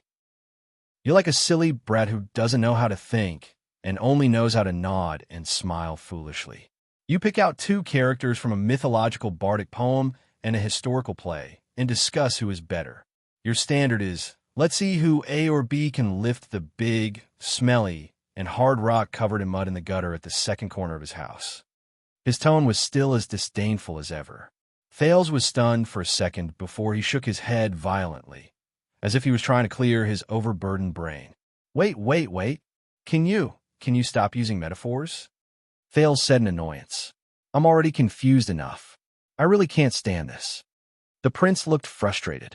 Ricky only lowered his fists, narrowed his eyes, shook his head, and clicked his tongue. But Zacriel, who had been silent all this while, interrupted at this moment. You mean we think that the two sides of the chess game can follow the same rules to compare, but in fact one side of the chess game can ignore the rules we think of, directly cross the chessboard, and eat the opponent's chess pieces? Zacriel stared at Ricky.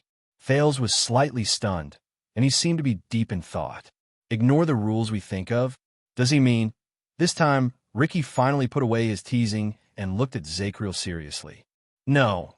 I mean, the demon and the knight of judgment stared at each other for a few seconds before he finally spoke softly. Perhaps the two parties in the game should not have been placed on two sides of the chessboard in the first place. Thales was stunned. Should not have been placed on two sides of the chessboard? Ricky's gaze froze slightly, and he pointed at his own head. What they're playing is not the same game of chess. Not the same kind of chess. Not even chess. It is not even appropriate for both of them to appear in your mind at the same time. Zachriel's expression changed slightly. Ricky turned to Thales again, as if he really enjoyed the feeling of teasing the prince. And my dear, you arrogantly asked me just now, but what I asked was, who won this game? Thales was stunned and speechless. Zachriel's expression was solemn. Ricky's expression was still calm, and he looked a little pleased. But at that moment, Thales remembered many memories he had neglected for a long time. A tense confrontation in the Sunset Temple. That's right, I am Xianxia Arund, the head ritual master of the Sunset Temple, the only spokesperson of the sunset goddess in the world. The unusual exchange in Bright Moon Temple. If the gods truly exist, if they're truly the creator of all things in the world, how could they allow this to happen? In the black track under Dragon Cloud City, the light on Silver Shadow Man's body shone. I was quite lucky after I died. I received the blessings and gifts from a certain great existence. When he thought of all the history of him dealing with the gods, Thales trembled slightly. Mortals often use their own limited imagination to understand the gods in their hearts. They are the gods they look forward to, fear, loathe, revere, love, and worship. Ricky and Zachriel were both stunned. They turned their gazes and saw Thales, who was in a daze. They subconsciously repeated the words they heard before. Mortals always use their own barren thoughts to understand the gods.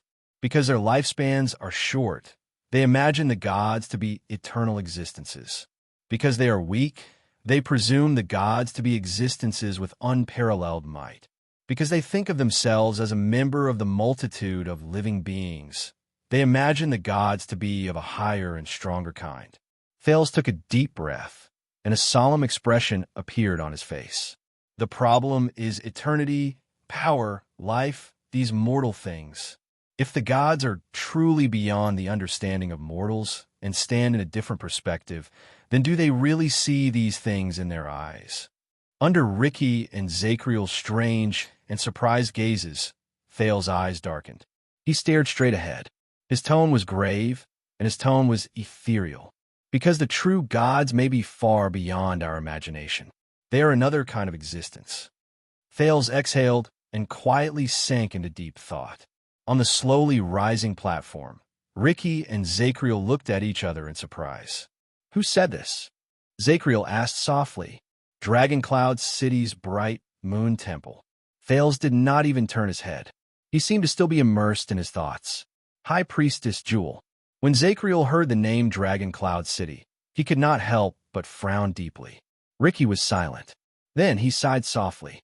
Very good. This is probably the most detailed description of an indescribable god that I have ever heard in my life. An indescribable god, Thales furrowed his brows. He suddenly felt that the seemingly neurotic High Priestess Jewel had said to him in Bright Moon Temple 6 years ago, on that night filled with blood and conspiracies, might be extremely important. Your Highness. Ricky sighed. Even the way he addressed Thales became formal without him realizing it. You always surprise me. Ricky's gaze became solemn. Bright Moon. As expected, when Bright God Church is destroyed, the Church of Holy Sun is divided. Sunset Church is stuck in its ways. Breaking Light Church is corrupted, and the two temples are fighting against each other, using Errol's name to cheat each other of their food and drinks. Only the seemingly weak and aloof Bright Moon. Ricky sighed with emotion. Even though the mountains are gone, the bright moon is still in the sky. The Northlanders do have their ways. But in the next second, Ricky retracted his rare solemn tone and changed the topic. But if she said that, are you sure her salary won't be deducted? This joke brought Thales and Zachriel back to reality. Ricky pulled the cloth bag over him and took out a piece of jerky. Eat it. There's only one. Ricky smiled and tossed the jerky to the weak Zachriel. For the sake of your prince. Zachriel was slightly stunned. He glanced at Thales. The prince shrugged and revealed a complicated and resigned smile. The knight said nothing else. He lowered his head and quickly bit off the piece of jerky. The three of them were silent for a while. Each of them had their own thoughts. You haven't answered my question. Zakriel's eyes were clear. He put the last piece of jerky into his mouth. What are you trying to do? But this time, the Knight of Judgment raised his head and looked at the mercenaries around him. Also, as an underground demon, how did you become the leader of the traitors of the Tower of Eradication? How did they willingly follow an inhuman existence? Zakriel narrowed his eyes and sized up each member of the Disaster Swords. Do you trust these people that much? Ricky followed the Knight of Judgment's gaze and looked at each of his subordinates. Crassus of the Disaster Swords was silent for a while. Do you know, Knight of Judgment? Ricky's gaze was profound, but there was a hint of pity and sentimentality in his tone. Do you know why we're always short on manpower, and why we even need to rely on Shadow Shield for this operation? Zakriel did not answer. He only waited quietly. In Thal's eyes, Ricky supported his chin with his hand, sighed softly, and pointed not far away in a very human-like manner. He pointed not far away. Salenderklein. Thal's and Zakriel's gazes followed the direction of his finger and turned to look at the middle-aged disaster swordsman who wielded his sword extremely quickly. He comes from the Tower of Reformation, and he is one of the dishonorable products of the Northlanders' land expansion war decades ago. His father is a Northland noble with a title, and his mother is a barbarian who was kidnapped in the mountains. Because of this, he will never be accepted as a member of either side of his parents. Klein, who was not far away, turned his head around in alarm. When he realized that Ricky and the others were looking at him, he immediately cast them a questioning look. Ricky waved his hand at him, indicating that everything was normal. On the surface, the Northland nobles in the Tower of Reformation treated him as a chess piece to appease the barbarians after the war and pretend that they were at peace. But behind their backs, they only felt that he was a dirty, ugly bastard.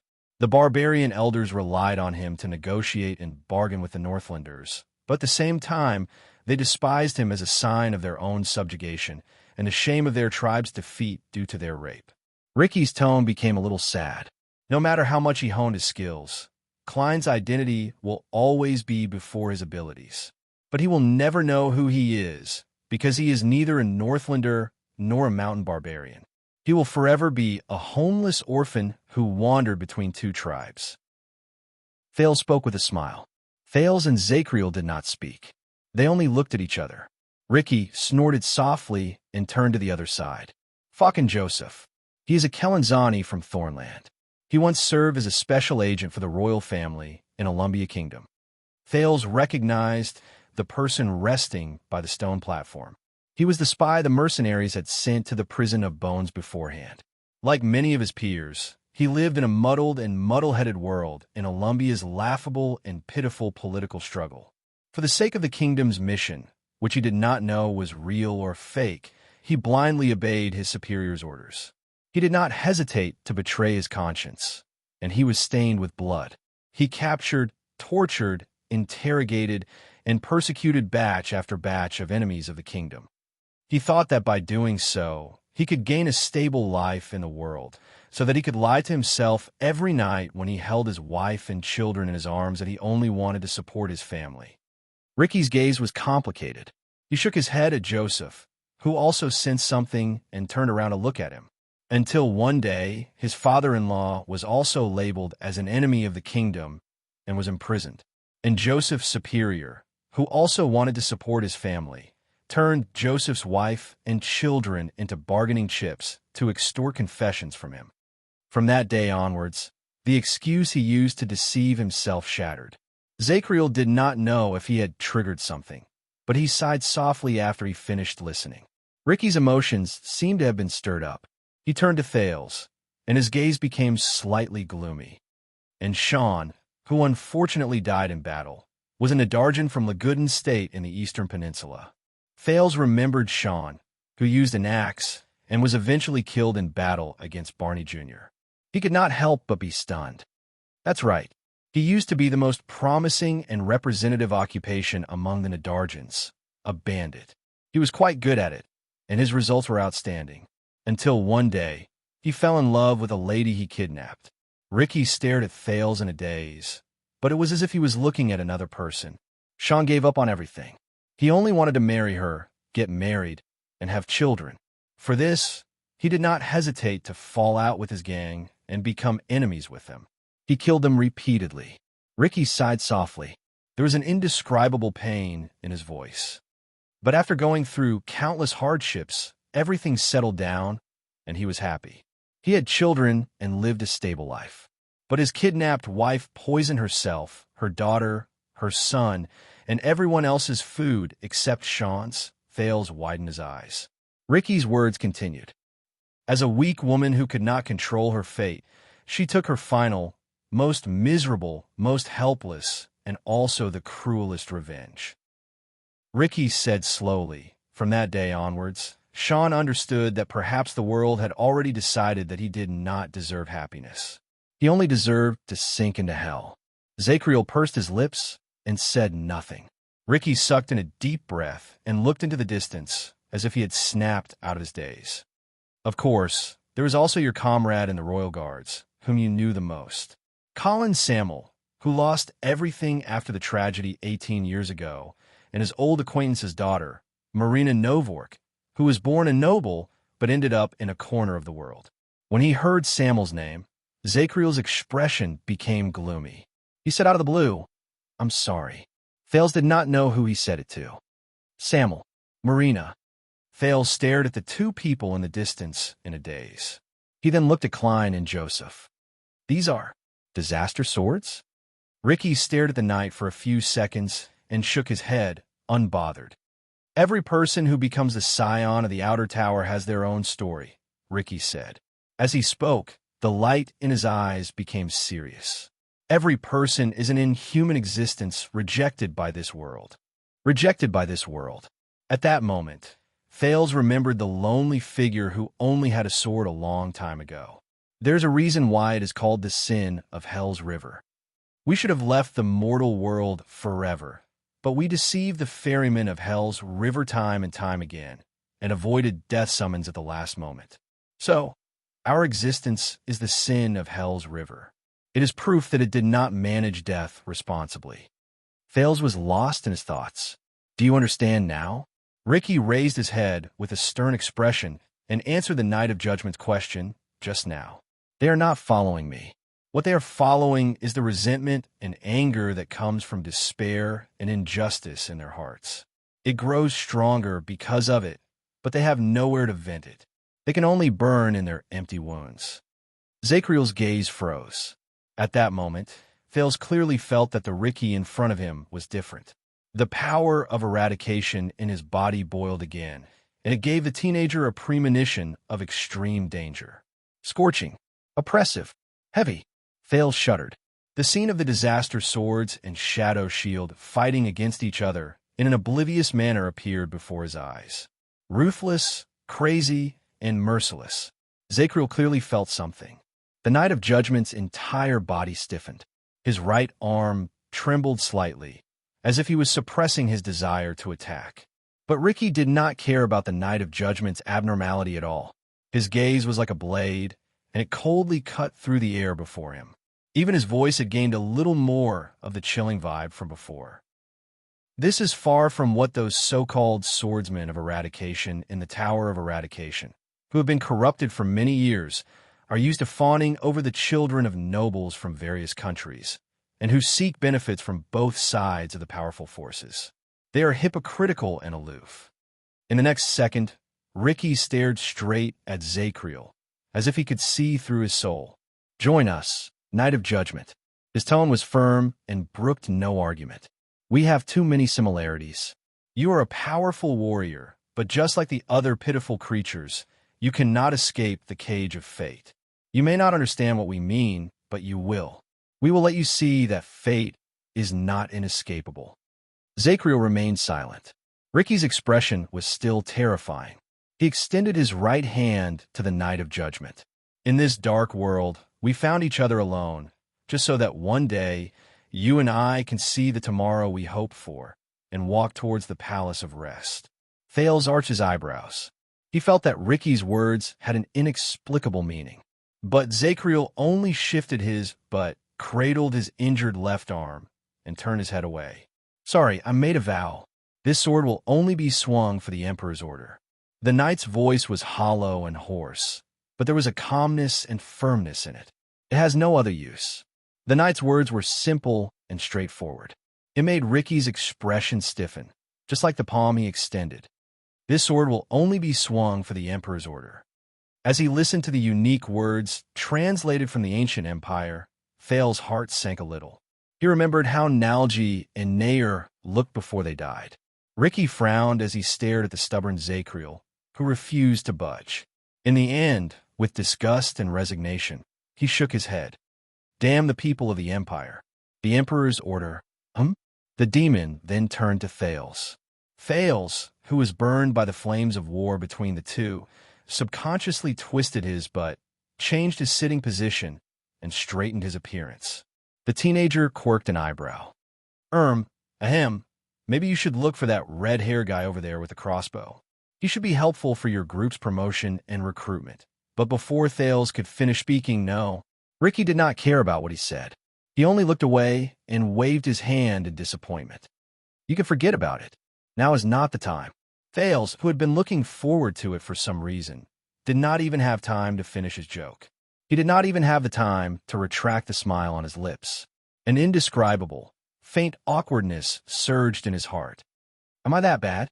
At this moment, the Knight of Judgment added, by the way, aside from lunatics, no one is interested in cults that engage in self-hypnosis. Ricky was silent for a moment.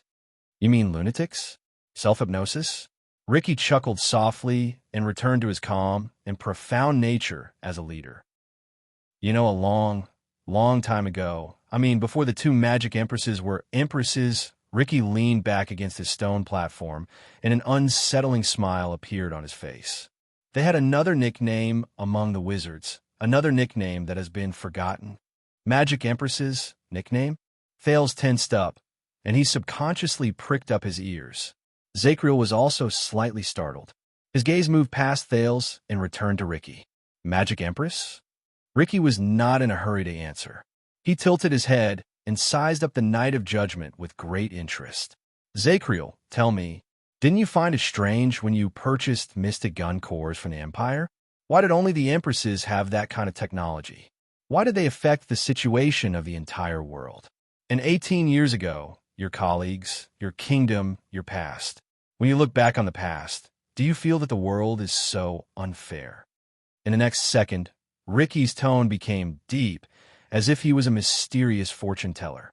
Do you feel that fate is so heartless? Fate. Ricky's series of questions almost made Thales and Zacriel dumbfounded. Zacriel frowned. What are you hinting at? Ricky smiled. He looked to his left and right, as if he was worried about something. Listen carefully, my dear.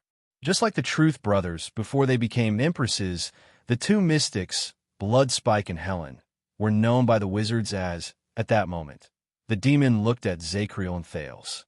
There was mockery and warning in his eyes at the same time. The twins of fate. Thales and Zacriel were both stunned. Fate twins? Wait, combined with what he said earlier, is he hinting at what I am thinking? While he was so shocked that he could barely think, Thales saw Ricky speak in the most complicated and incomprehensible tone. Knight, your king is very great, but he could not win against fate. Zacriel stared at the demon in a daze. His expression changed drastically, and he subconsciously shook his head. Trust me. Ricky raised his head and looked at the dark walls around him in the dim firelight. The prison of bones is not the end. Fate is a bigger prison. Fate is a bigger prison. Thales breathed absent-mindedly while his heart was in a mess. And we have the key to open the prison. Ricky took out the green crystal from his bosom and looked at Thales. The fervor in his eyes made the latter feel a chill in his heart. Perhaps it is the only key. For a moment, Zacriel and Thales were speechless. Now, Ricky smiled. Who is the lunatic here? Who is the one hypnotizing himself? Silence. A long silence. Amid the endless noise, Zacriel finally sighed. But he lowered his head in the end. Why, your name is Ricky, right? My name is Ricky now. Ricky shifted into a relaxed posture. He retracted his sensational expression and smiled. Why don't you consider my suggestion again? Zacriel raised his head. His gaze became clear again. He stared straight at Ricky. I suddenly have a feeling that you don't look like a demon. Instead, you look more like a human. At that moment, Ricky was completely stunned. His loss of composure and Zakriel's words made Thales suddenly realize that the man in front of him was an anomaly. What he said cannot be completely trusted. Interesting. Ricky remembered something and snickered. How do you know what a demon looks like? Zakriel did not speak immediately. He stared at Ricky for a very long time.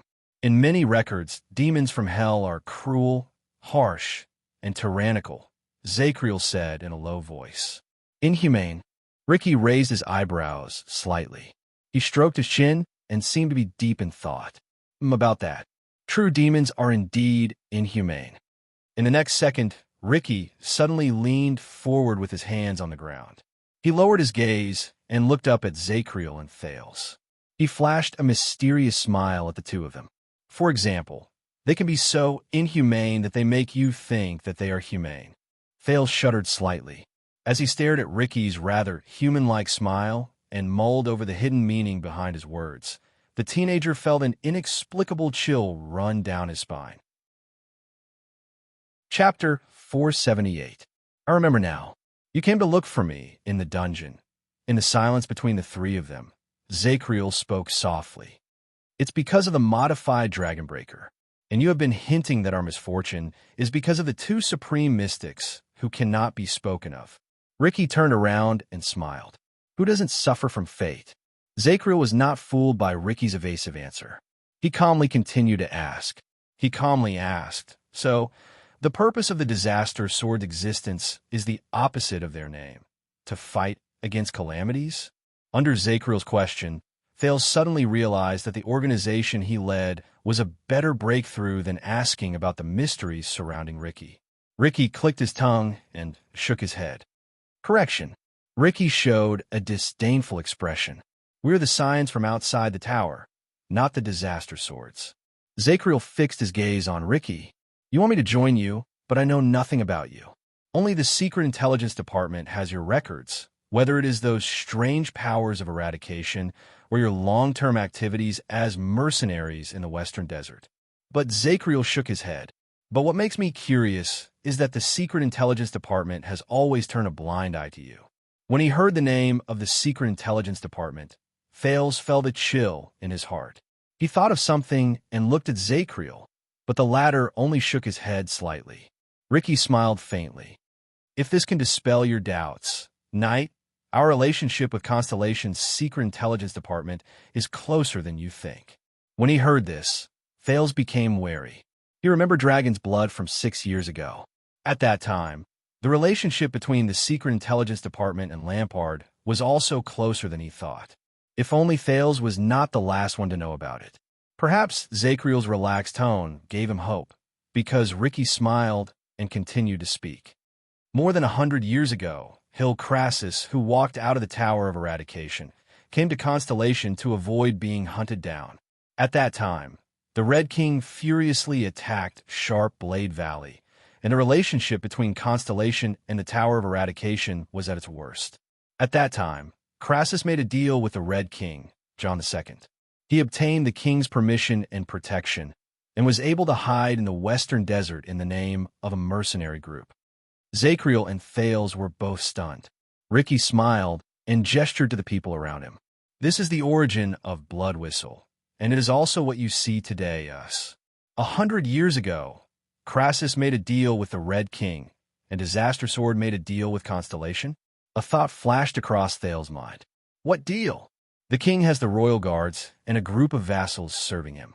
Why would need to rely on an outsider? Zakriel asked in a grave tone. Convince your subordinates to join us, Knight, and I will tell you more, Ricky interrupted Zakriel confidently. Believe me, we don't have any conflict with your beloved kingdom. In fact, we even have a long history. And I can help you.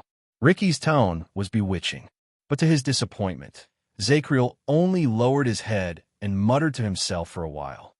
But there is a reason why the Tower of Eradication calls you the Disaster Swords, right? The Knight of Judgment asked softly.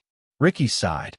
Correction, we've never admitted that we're calamities, he seemed to be very concerned about this. But at that moment, Zachriel suddenly raised his head. His eyes shone. Based on what you said, more than 100 years ago, the first Crassus built your organization in the name of mercenaries and hid in the western desert. Do you know what I remember? Ricky raised his eyebrows and made an expression that said, "So?" In the next second, Zachriel's tone became serious. Coincidentally, at that time, a certain underground organization that started off as bootlegging merchants in the western desert also grew stronger in Eternal Star City with the tacit approval of many powerful nobles, until it controlled the entire underground world. Ricky was slightly stunned. When he heard this, Thales thought of something. The knowledge he gained while he struggled in the underground world before he became a prince returned to his mind. Started off as bootlegging merchants in the western desert, underground organization, powerful nobles gradually grew stronger in Eternal Star City. Control the underground world, isn't that Blood Bottle Gang? Thales subconsciously uttered the name. He could not help but feel surprised. At that moment, Ricky's expression became unpleasant. Thales suddenly understood many things. Zachriel had built a bridge for him to obtain information. Of course, Zachriel confirmed Thales' guess with a cold tone. Later, we all knew who was behind Blood Bottle Gang. Blood Bottle Gang. Thales could not help but think of those two strange figures again. One was elegant and graceful, and the other was sweet and pleasant. However, Ricky furrowed his eyebrows. The demon suddenly realized something. He had underestimated the human before him.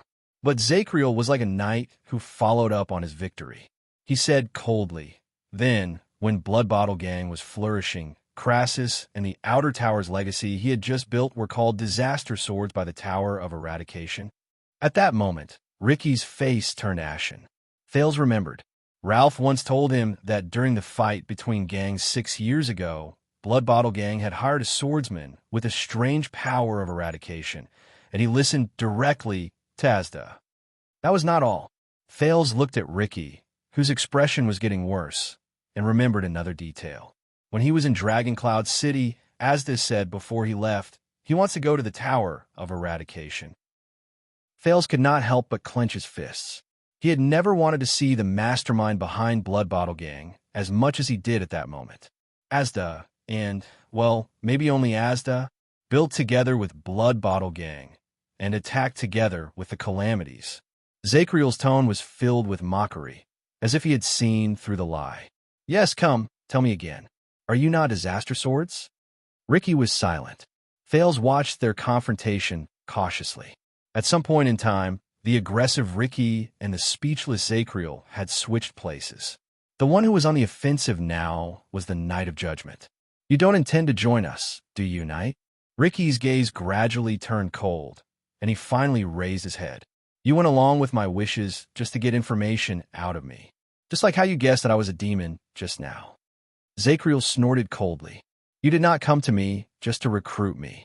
Zachriel gritted his teeth and raised his voice. Blood Bottle Gang and the Calamities played a part in the turmoil 18 years ago. You, who had such a good relationship with them, were naturally part of it, right? Ricky did not answer his question. From top to bottom, from inside to outside, the attitude of the demons became incomparably cold. Looks like you're good at more than just fighting, Knight. I'm only good at fighting. Zachriel met Ricky's gaze fearlessly. He even gave him tit for tat. But swords are not the only way to fight. The two of them stared at each other, their gazes like swords. Thales felt a chill down his spine as he watched from the side. Finally, after a suffocating standoff, Ricky turned around. Samuel. Ricky shouted coldly, That's right. I think Zachriel's legs are a little numb from sitting. Could you kindly accompany your old officer for a walk? Samuel walked over from afar. He cast a puzzled glance at the two people who were about to start fighting, and he nodded. My pleasure. Zachriel snorted and shook his head. The Knight of Judgment did not wait for Samuel to support him. He stood up, dragged his heavily injured body, and limped into the distance. So he can walk by himself. Ricky stared coldly at Zachriel's back. Wariness surged in his eyes. Just now, he was just showing his weakness to me. This man was not a brute who only knew how to fight and kill. On the contrary, his insight was sharp and his understanding was astonishing. Even when they were talking outside the battlefield, he would still bully his enemy, show weakness, and set up traps. He would obtain the information he wanted. The night of judgment, Ricky tightened his grip on his sword. He made you nervous. Ricky turned around. Thales narrowed his eyes and looked at the demon with a hint of schadenfreude. You lost to a human in a battle of words and got a lot of information from him, didn't you? Ricky's expression darkened. Thales sighed softly. But just now, you said that a real demon is so inhumane that you think he has a human heart. As he listened to the teenager repeat his words, the absent-minded Ricky furrowed his brows. What? Thales looked up. A real demon? Thales asked in puzzlement. What does that mean, Ricky? You mean that you're not a real demon? Ricky's cheeks twitched a little, but Thales was not done yet. Also, I tried to replicate your power of eradication in the tavern, didn't I? Thales said softly, paying attention to Ricky's expression. I know that the power of eradication is the pride of humans, and I also know that the Blood Clansmen and orcs have powers that are very different from the humans' power of eradication. Thales became serious. If you really have the body of a demon living underground and in hell, Ricky, then why do you have the power of eradication? Is it really as Zacriel said, that you have possessed someone else? If that is the case, then where did this body of yours come from? Ricky's expression became unpleasant again. He suddenly realized that the teenager in front of him might not be easier to deal with than Zacriel. As I said, Your Highness, there are all sorts of miracles in this world. Ricky looked at him deeply. And my existence is a little more complicated than you think. A little more complicated, just as Thales was thinking about how he could get more information out of him. Ricky suddenly interrupted. So, you used the sin of Hell's River to replicate other powers of eradication, right? Ricky narrowed his eyes. Did you figure this out on your own? Or did someone teach you? Thales vaguely knew that Ricky was trying to change the topic, but he had to admit that the thing he used to change the topic attracted the teenager's attention. The sin of Hell's River. Blacksword's face appeared in Thales' mind. Is this important? Ricky smiled. Of course. If you thought of it, then you're pretty good. But Ricky's expression immediately changed, as if a cold wave had arrived. If someone else taught you, Ricky said coldly, as if he was serious, then he deliberately wanted to harm you, or he didn't want you to improve at all. For a moment, Thales was completely stunned. Harm me? Thales was about to retort in disdain when he thought of Ricky's identity as a demon, but he suddenly remembered the scene when he parted ways with Blacksword. About the sin of Hell's River. After tonight, you better not use it again. No way. The teenager subconsciously clenched his fists. When he thought of this, the mocking words that Thales was about to say paused for a moment. Harm me? What do you mean? Ricky took a deep breath. Thales suspected that what Ricky wanted was the satisfaction of seeing others confused while he answered their questions. He leaned back, shook his head, and said with a smile, because the sin of Hell's River's transformation characteristics have so many uses, and there are so many ways to improve yourself. But you chose the stupidest, the least effective, the most troublesome, and the most boring one. Ricky's eyes flashed, and his expression was profound. Imitation. Thales frowned. Is there a problem? Ricky snorted coldly. Of course there is. The first Crassus once discussed this problem. Thales thought of something. The first Crassus? That's him. I know that it might be very effective, interesting, and impressive in the beginning. This time, Ricky was not his usual self. He stared at him seriously and sternly. Omnipotent power of eradication, is it? When he heard the words omnipotent power of eradication, Thales' expression changed. Yes, he does know something. When he saw Thales' tacit expression, Ricky sneered. So, you think that in the future, when you encounter powerful elites and useful powers of eradication, you will activate your sin of Hell's River, imitate and replicate them, and easily take them as your possessions, your spoils of war. You will then obtain their powers, as if you were cheating? Thales asked. The teenager was stunned. He had never thought about this problem. Jayla's strange blade technique, wise edge of no return, Nicholas' twist of fate. He had imitated quite a number of people over the years, but So, to you, the power of eradication is an apple or a sword. Ricky's expression grew sterner, and his voice was especially clear amid the rumbling sound around him. You can eat it when it is delivered to your mouth, and you can use it when it is placed in your hands. Thales was a little dumbfounded by his sudden and fierce tone. Ricky then snorted softly. Tell me, Thales. This time, Ricky, who would either address him as Your Highness in a distant manner or call him my dear in a teasing manner, actually called Thales by his name. Ricky said coldly, Do you think that this is the meaning of the sin of Hell's River, and even the true essence of the power of eradication? Thales raised his eyebrows and twitched the corners of his mouth awkwardly. No. Of course, he was not stupid enough to say yes. However, Thales had a feeling that Ricky would become a different person when he was talking about certain topics, regardless of whether it was the duel with Barney and Zacriel, the story of his subordinates, or the sin of Hell's River. It was as if that was the last respect he had left. At that moment, Ricky stared straight at Thales, as if he wanted to see through his heart. Barney, if I remember his name correctly, have you imitated his power of eradication? Thales, who was thinking about what kind of person Ricky was instantly stunned. Bah, Barney? Chapter 479. No? Puzzled, the teenager asked, What's wrong? But this time, Ricky obviously did not want Thales to answer. Barney's power of eradication is the thawing of glaciers, which is known for taking advantage of the situation. But can you sense the existence of taking advantage of the situation in his fight? Thawing of glaciers? Taking advantage of the situation? Wait a minute. Thales was stunned when he heard the familiar term. Thawing of glaciers. Isn't this the power of eradication of the fortress flower from 6 years ago, Sonia Cecere? Is her power of eradication the same as Barney Jr.'s?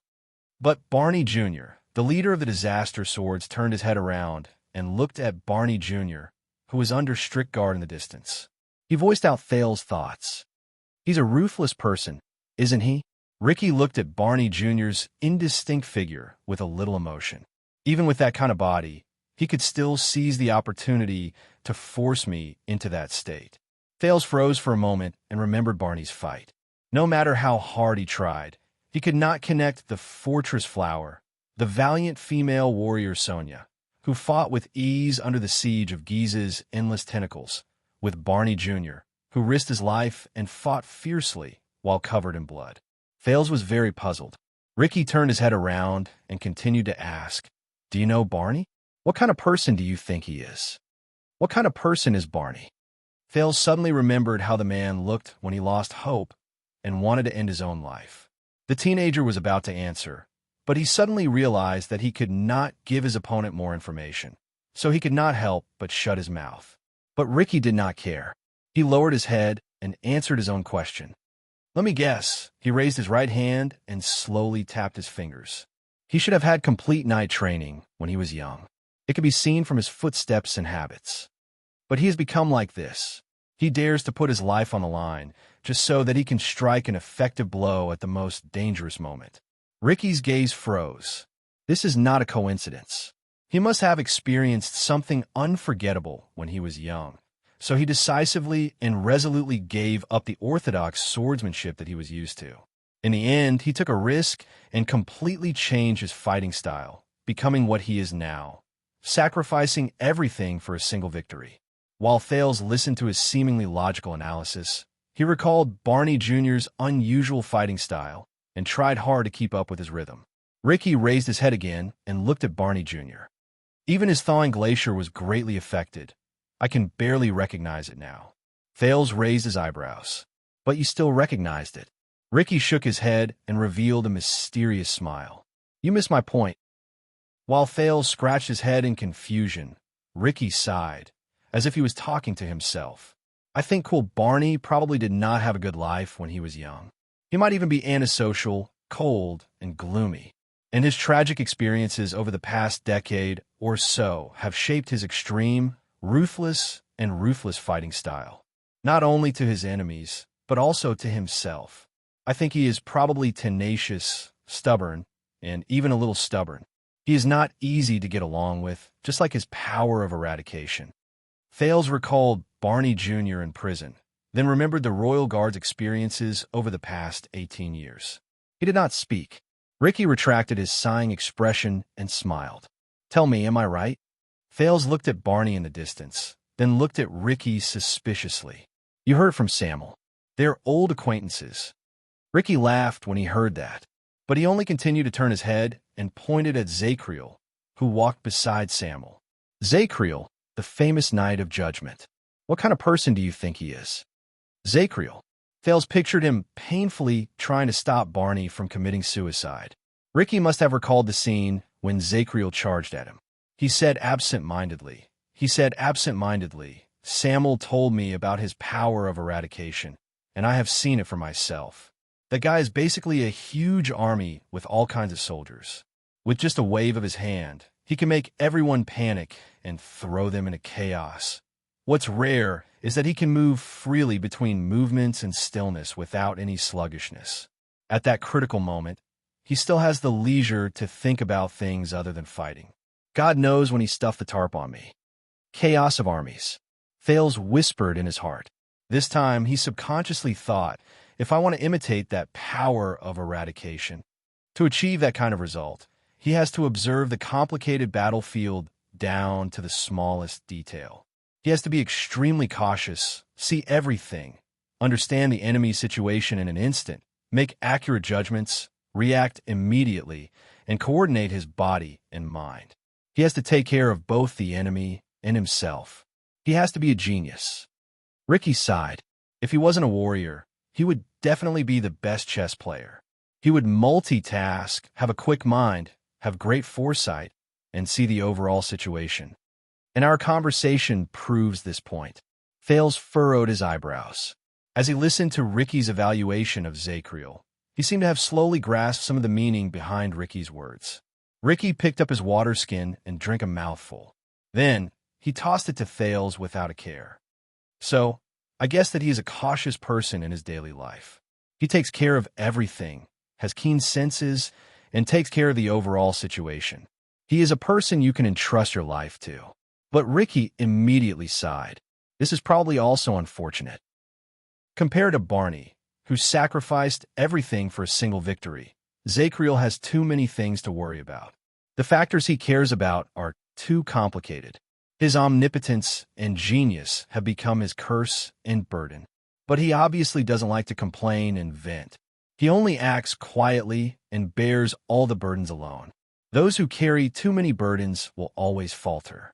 Given time, they will either become self-contained and unable to extricate themselves, or they will become crazy and violent, unpredictable. As he listened to his narration, Thales was secretly shocked. Did Ricky know Zacriel before? After Ricky finished speaking, he smiled and said, Look, through the power of eradication, I can learn a lot about them. But why? Thales frowned and shook his head. Samuel must have told you this as well. You gathered information about your target beforehand. Ricky snickered. As Ricky laughed, Thales pursed his lips. All right. The teenager's thoughts turned, and he dug out a figure he had not seen for a long time from his mind. If there's a powerful supreme-class warrior who has a rare power of eradication. Ricky listened to Thales' words with interest. Can make him change his momentum and posture, pull back his sword, and stab the next.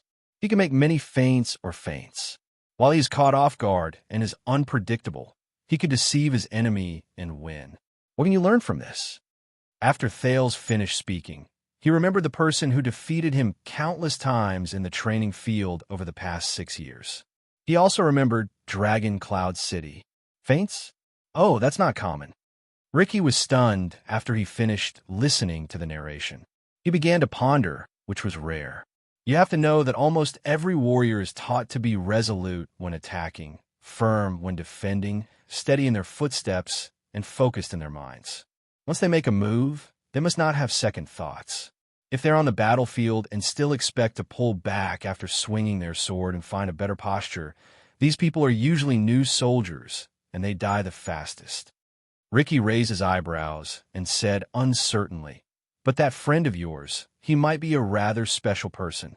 But that friend of yours, perhaps he is a rather special person. Perhaps he is a different kind of genius, able to turn his disadvantage into an advantage, giving him one more chance to regret his decision than his enemy. Thales chased away his memories and looked at Ricky seriously. Then, what kind of person do you think he is? This time, Ricky pondered for a long time. If I had to guess, he is confused. Thales was stunned again. Confused? Ricky nodded and made a guess. To pull back his sword and stab the next.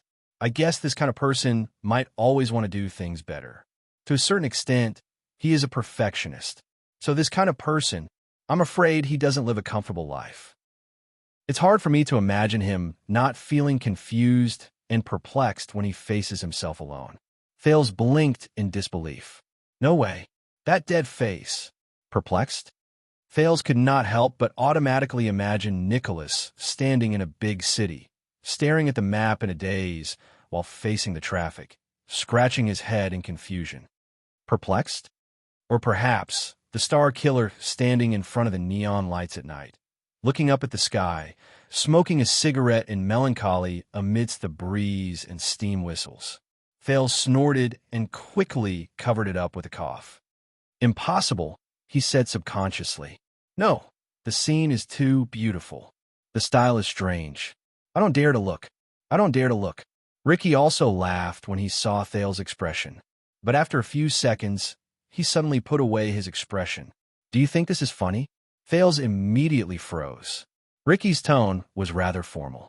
For a moment, Thales thought he was back in class, whether it was the class in his fragmented memories or the class in Asda in reality. This made Thales subconsciously put away his smile, and he sat up straight. Everyone's power of eradication is unique. It is formed through the user's long-term life and battles, and it gradually becomes one with them. It is closely related to their personality, experiences, and habits, and is inseparable. Even if it is the same power of eradication, in different people's hands, the difference will be like heaven and earth. Unique. The same power of eradication will be very different. Thales listened attentively and immediately remembered Sonia and Barney's thawing of glaciers. Ricky's tone became softer. Just like that, the style of the power of eradication matches the user's characteristics, echoes with each other, and reflects their understanding of battle, themselves, and their enemies. It is the unique emblem that is branded on every warrior. The unique emblem that is branded on every warrior. Unique emblem. Thales immediately remembered the topic of their conversation, and doubt rose from the bottom of his heart. But the sin of Hell's River, the so-called omnipotent power of eradication, Ricky stared at him. His gaze was cold and sharp, and his tone was crisp and firm. You, on the other hand, want to perfectly display the great strength that countless experts have accumulated in every battle, every life and death experience, and every kind of experience through only a few minutes of observation and contact? Do you want to demonstrate the great strength that has been shaped by their personalities, experiences, bodies, and even their enemies and opponents? Thales was stunned. Personality, experience, body, even enemies and opponents. Ricky narrowed his eyes. When you were obsessed with imitation, the biggest mistake you made, Thales, was to treat the power of eradication as a tool that was separated from the warrior himself. You imagined the power of eradication as a platter made up of a few lifeless parts. You thought that you could take away one part at any time and ignore the other. You thought that you could only choose their strengths and ignore their weaknesses.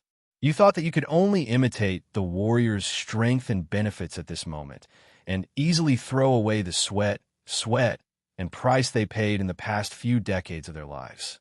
You thought that you could only remember the state you want to imitate at this moment, and ignore how they became what they are now from the past. Thales frowned heavily and began to think carefully about Ricky's words. Ricky leaned forward and stared at Thales intently. His tone became even fiercer. Did you know that even the most despairing suicide squad needed the help of Shaka wine during their suicidal charge on the battlefield in Western Desert? But Quill Barney, a man of noble birth, managed to do it so easily. This meant that he had to brush past the tip of a blade countless times. He had to train his spirit between winning by a hair's breadth and losing everything at the last moment. He had to abandon his hesitation about the pros and cons, seize the opportunity at that moment, and turn it into his normal state, and become the man he is today. So, his thawing of glaciers, his strength, and his fighting style are things that I can imagine, but I can never learn. Because I can't feel the terror of a hair's breadth, I can't practice that kind of decisive fighting style, and I can't reproduce his fighting style, which is full of distinct characteristics. Ricky's eyes flashed, and he spoke firmly. So, no, Thales, the power of eradication is not a kind of power, nor is it a weapon, much less a state. It is the warrior himself. Thales trembled slightly. From Eternal Star City to Dragon Cloud City, and then to Western Desert Hill, even though Thales himself had awakened to the sin of Hell's River and practiced sword arts, in truth, he had always been indifferent towards the power of eradication in his heart. It was very simple. Asda's words had affected his judgment. The power of eradication was just an accessory created by the wizards for the knights. In this world, forbidden magic represented the highest knowledge. Moreover, after experiencing mystic energy and even knocking on the door, entering the thing stage that Taurus mentioned, but it was only now that Thales suddenly realized that he had forgotten again. He had forgotten the old crow's teachings and his own understanding of magic. Humility. Yes, magic might be all-encompassing and all-encompassing. It may seem vast, boundless, and enchanting. But the power of eradication. According to Ricky, it was much more focused and simple than magic, because it is the warrior himself. Thales pondered. Ricky's words continued, each sentence harsher than the last. In other words, Thales, your current sin of Hell's River is a true reflection of yourself. You only know how to adapt to the situation and can't find your unshakable self. However, Ricky's next sentence was like a long sword that pierced the bottom of his heart. This is your power of eradication, and it is the current you. You are forced to move forward, dragged forward without a goal, without direction, swaying left and right, drifting along with the flow, and even at that moment, Ricky's eyes widened in anger, as if he wanted to see through Thales' soul. Without a self, Thales was stunned. When he watched Ricky rely on his observations of the power of eradication to deduce the characteristics of Barney Jr., Zacriel, Nicholas, and the others, he found it rather interesting. But when it was his turn, Thales took a deep breath. If my sin of Hell's River is me. The teenager lowered his head in a daze. Without a goal, without direction, swaying left and right, drifting along with the flow, without a self. Ricky did not notice Thales' abnormality, but the teenager was in a daze. For a moment, he could only hear his own breathing. Has he always been like this? Then, Ricky spoke again. His stern tone brought Thales back to reality, as if he had been blown away by a cold wind. The omnipotent power of eradication? Imitation? No, it is not as beautiful as you imagine it to be. If you're not me, if you do not know my personality, if you do not know whether I am radical or cautious, if you do not know whether I like to stab or slash, if you do not know my habits when I fight, if you do not know the strength I use when I hold my sword, if you do not know which muscles I use when I attack, if you do not know the situations and history of my battles in the past, if you do not know the life I have experienced in the past, and how I came to form such a power of eradication. Ricky's gaze became more and more terrifying, as if he was looking at an unbearable humiliation, as if Thales had committed a heinous crime. Then you will not be able to imitate the most important and essential part of my power of eradication, the things that make it, and the way I am. Thales, who had been thinking deeply about a certain sentence just now, could only listen quietly. If you have not experienced the Night of Judgment's life, you will not be able to obtain Zacriel's multitasking and ignore the terrifying burden he has to bear at all times. If you have not seen Barney's world, you will not be able to only enjoy Barney's terrifying lethality and ignore the devastating price he has to pay when he cuts off all means of retreat. Ricky snorted coldly, and his reprimand was merciless. No matter how exquisitely you imitate the sin of Hell's River, the product of it can only be a substandard product, a nondescript dregs. Substandard, nondescript. At that moment, as Thales stared into Ricky's eyes, he suddenly felt that the fixed impression he had towards the power of eradication, the complacency and pride he had towards the sin of Hell's River, had been completely crushed at that moment. No, perhaps it's not just the power of eradication. And Thales subconsciously clenched his fists and gritted his teeth. Himself. Ricky stared at the slightly dejected Thales and shook his head gently. More importantly, when you rely on imitation and ignore these things, it means that you lack the most basic things towards the power of eradication that other people condensed with their lives, towards each of the people you imitate, towards each of your opponents, and even towards yourself. At that second, Ricky straightened his posture, and his gaze was incredibly serious. Respect. Lack respect. Thales was shocked by his attitude. But at the same time, the teenager could not help but start thinking, Black Sword, the imitation and duplication he taught me 6 years ago, the so-called omnipotent power of eradication. Could it be not a good thing? Ricky's tone could almost freeze the entire underground prison. You are not imitating at all. You are plagiarizing. For a plagiarist, the sword in his hand or in his heart will never be his own. The imitation you imitated is just superficial and will forever lack the most important core. You will never become those great warriors who have internalized the power of eradication in their lives.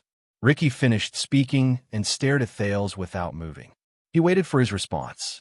Thales did not speak. He did not know how to respond. After a few seconds, the teenager exhaled laboriously and asked, "So, the so-called omnipotent power of eradication and the sin of Hell's River is actually nonsense?" Ricky snorted coldly. "No." He leaned forward and gently raised his index finger at Thales. "This statement is correct, but you're on the wrong path."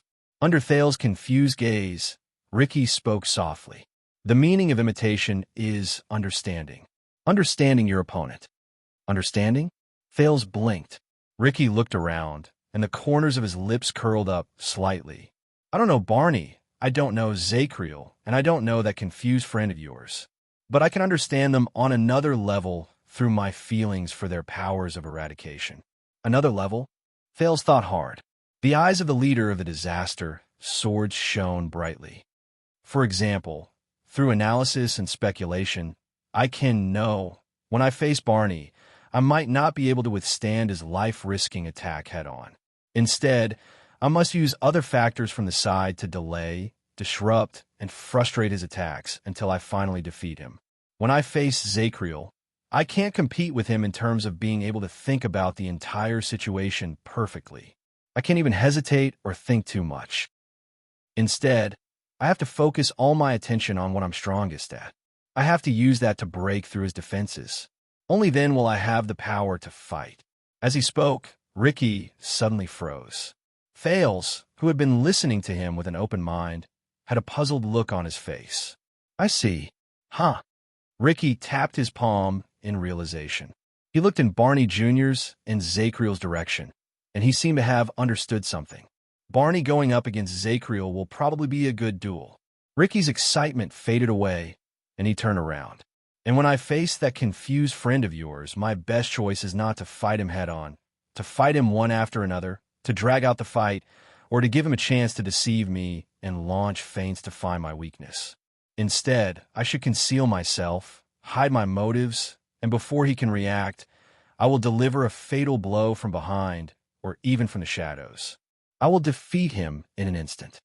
Thales frowned, but Ricky immediately changed the topic.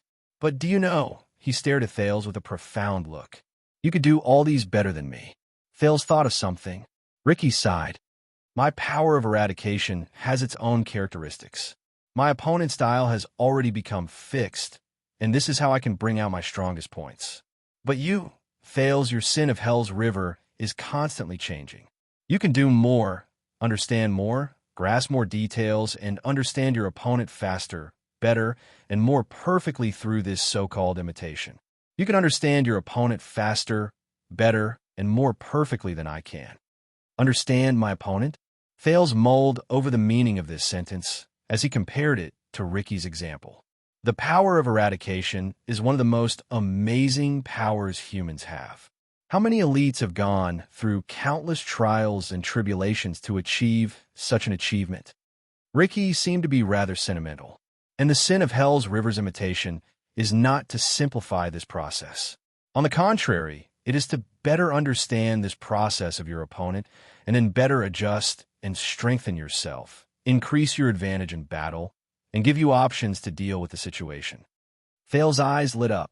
You mean, I don't want to copy my opponent's advantage, but to find my chance to win?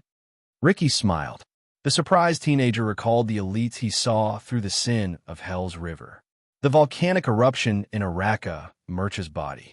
The colorless but determined power that filled the fortress flower. The silver needle-like glare that drifted about Nicholas' body. The gray color on Raphael's body. Thale suddenly understood. He did not want to become them. Instead, he wanted to surpass them. Through the imitation ability of the sin of Hell's River, you can deduce their experiences, characteristics, strengths, and weaknesses. You can grasp the most essential and purest parts of their martial arts and skills, and turn them into your advantage when you fight against your enemy. You should not lazily skip this step and dream of becoming them and copying their achievements. Ricky used his finger to point at Thales, who seemed to have understood something. Remember, the important thing is how you are and not how strong your opponent is. The important thing is how much you gain, not how much you can imitate. Once you master this, you will be able to find a way out in every situation and find a way to deal with every powerful enemy. Thales shuddered slightly. It was as if a train of thought that had been blocked for a long time in his mind had been cleared. Ricky narrowed his eyes and looked at Thales, whose eyes were becoming clearer. The stern look on his face slowly melted. The advantage of the sin of Hell's River's endless changes is not to allow you to imitate the real and become all your opponents. Instead, it is to allow you to face all your opponents calmly and fearlessly. Ricky took a deep breath and looked at Thales, whose expression had changed. He sighed softly.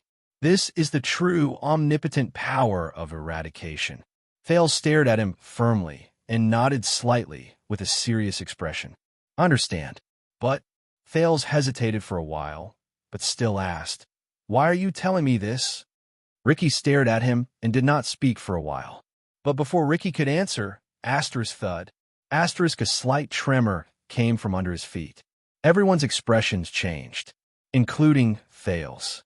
A few seconds later, the rumbling stopped, and everything returned to silence. Thales looked at his feet in surprise. Thales' expression darkened when he felt the sudden lightness under his feet. The platform stopped. At that moment, everyone on the platform stood up, and it caused a small commotion. Ricky, a few seconds later, Klein walked over slowly with a torch in his hand. He said solemnly, We've reached the ground. Ricky nodded and waved his hand. The disaster swords got into action and were ready to move out. Thales subconsciously looked around, and to his dismay, he realized that he and his companions were still captives. Why did I tell you? Ricky turned his head around and stared at Thales. He said meaningfully, he said with a seemingly profound tone, I told you, my dear, you have a key that can open a door we have been looking forward to for a long time. Key? Thales frowned. Has anyone ever told you that you look like a temple priest when you talk so mysteriously? Ricky was slightly taken aback, but then he smiled. Yes, there has been. While Thales was stunned, Ricky raised his head and looked at the ceiling, which had unknowingly gotten close to him. It was as if he could see the world outside. He ordered loudly, Everyone get ready. Everyone get ready. The day of release has arrived. It is time for the prison of bones. Under the gazes of all the mercenaries, Ricky's eyes focused, and his gaze turned fierce. It's time to say goodbye. Bookmark for easier reading. Chapter 480. It was a small piece of sand. It was located in the middle of several sand dunes of different sizes. It slept quietly under the dimly lit sky. It was dead silent. Then, all the sand on the ground began to tremble slightly. Asterisk bang. Asterisk, a muffled sound rose. An irregular surface suddenly appeared in the center of the sand. Asterisk thud. Asterisk as muffled sounds rose one after another. Countless grains of sand slid down from the gradually raised surface and fell into the dark hole underneath. The falling grains of sand rustled. The surface, which was several meters wide, continued to rise, revealing its grayish-black nature. More than 10 seconds later, a figure covered in dust and holding a torch was the first to emerge from the dark and mysterious hole. The figure patted off the sand on his body and looked around. Then he turned around, extended his hand to grab the second person, and pulled the ladder out of the hole. Then the third, the fourth. More and more people climbed out of the hole. There were dozens of them. Then a thin figure appeared from the hole and was pulled out. He stepped on the sand. Cough, cough, cough. Thales, who was covered in dust, took off his towel and coughed out dust and sand in pain. He patted off the sand on his body. The temperature of the cold wind before dawn and the smell of sand assaulted his senses at the same time. It made him shudder. It was familiar, yet unfamiliar. Thales subconsciously reached behind his waist, but he touched nothing. It was only then that he remembered that his dagger had been confiscated by Ricky. Behind the teenager, Tardin, Bruley, and Cannon's hands were tied tightly. They were escorted out one after another. Zacriel, Barney, and Belden were in an even worse state. They were even blindfolded and were personally watched over by Klein and Joseph. Quick Rope seemed to be treated as an unimportant errand boy. He bitterly moved the equipment the mercenaries retrieved from the battlefield. From time to time, he glanced at Thales, as if he was asking for help. Stake was also blindfolded. He was roughly pushed out under the watch of 2 mercenaries. Everyone came to the surface one after another.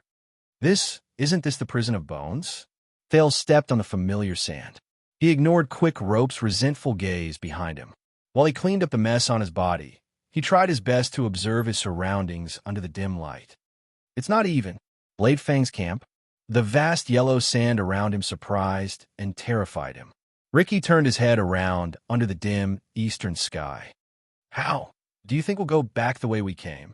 Ricky threw away the torch in his hand and shook his head mockingly. The entrance to the prison of bones. I reckon that the people from the Secret Intelligence Department have already surrounded that place. Thales sighed internally. The prince hugged his arms and rubbed his body, which was suddenly exposed to the cold wind. He looked around in puzzlement. Where is this? It's not far from Blade Fang's camp.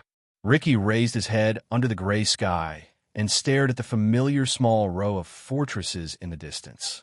I can just see it.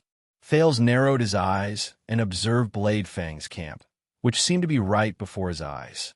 He felt dejected. In the desert, just in sight was equivalent to walking for a whole day. So, what would happen to them next?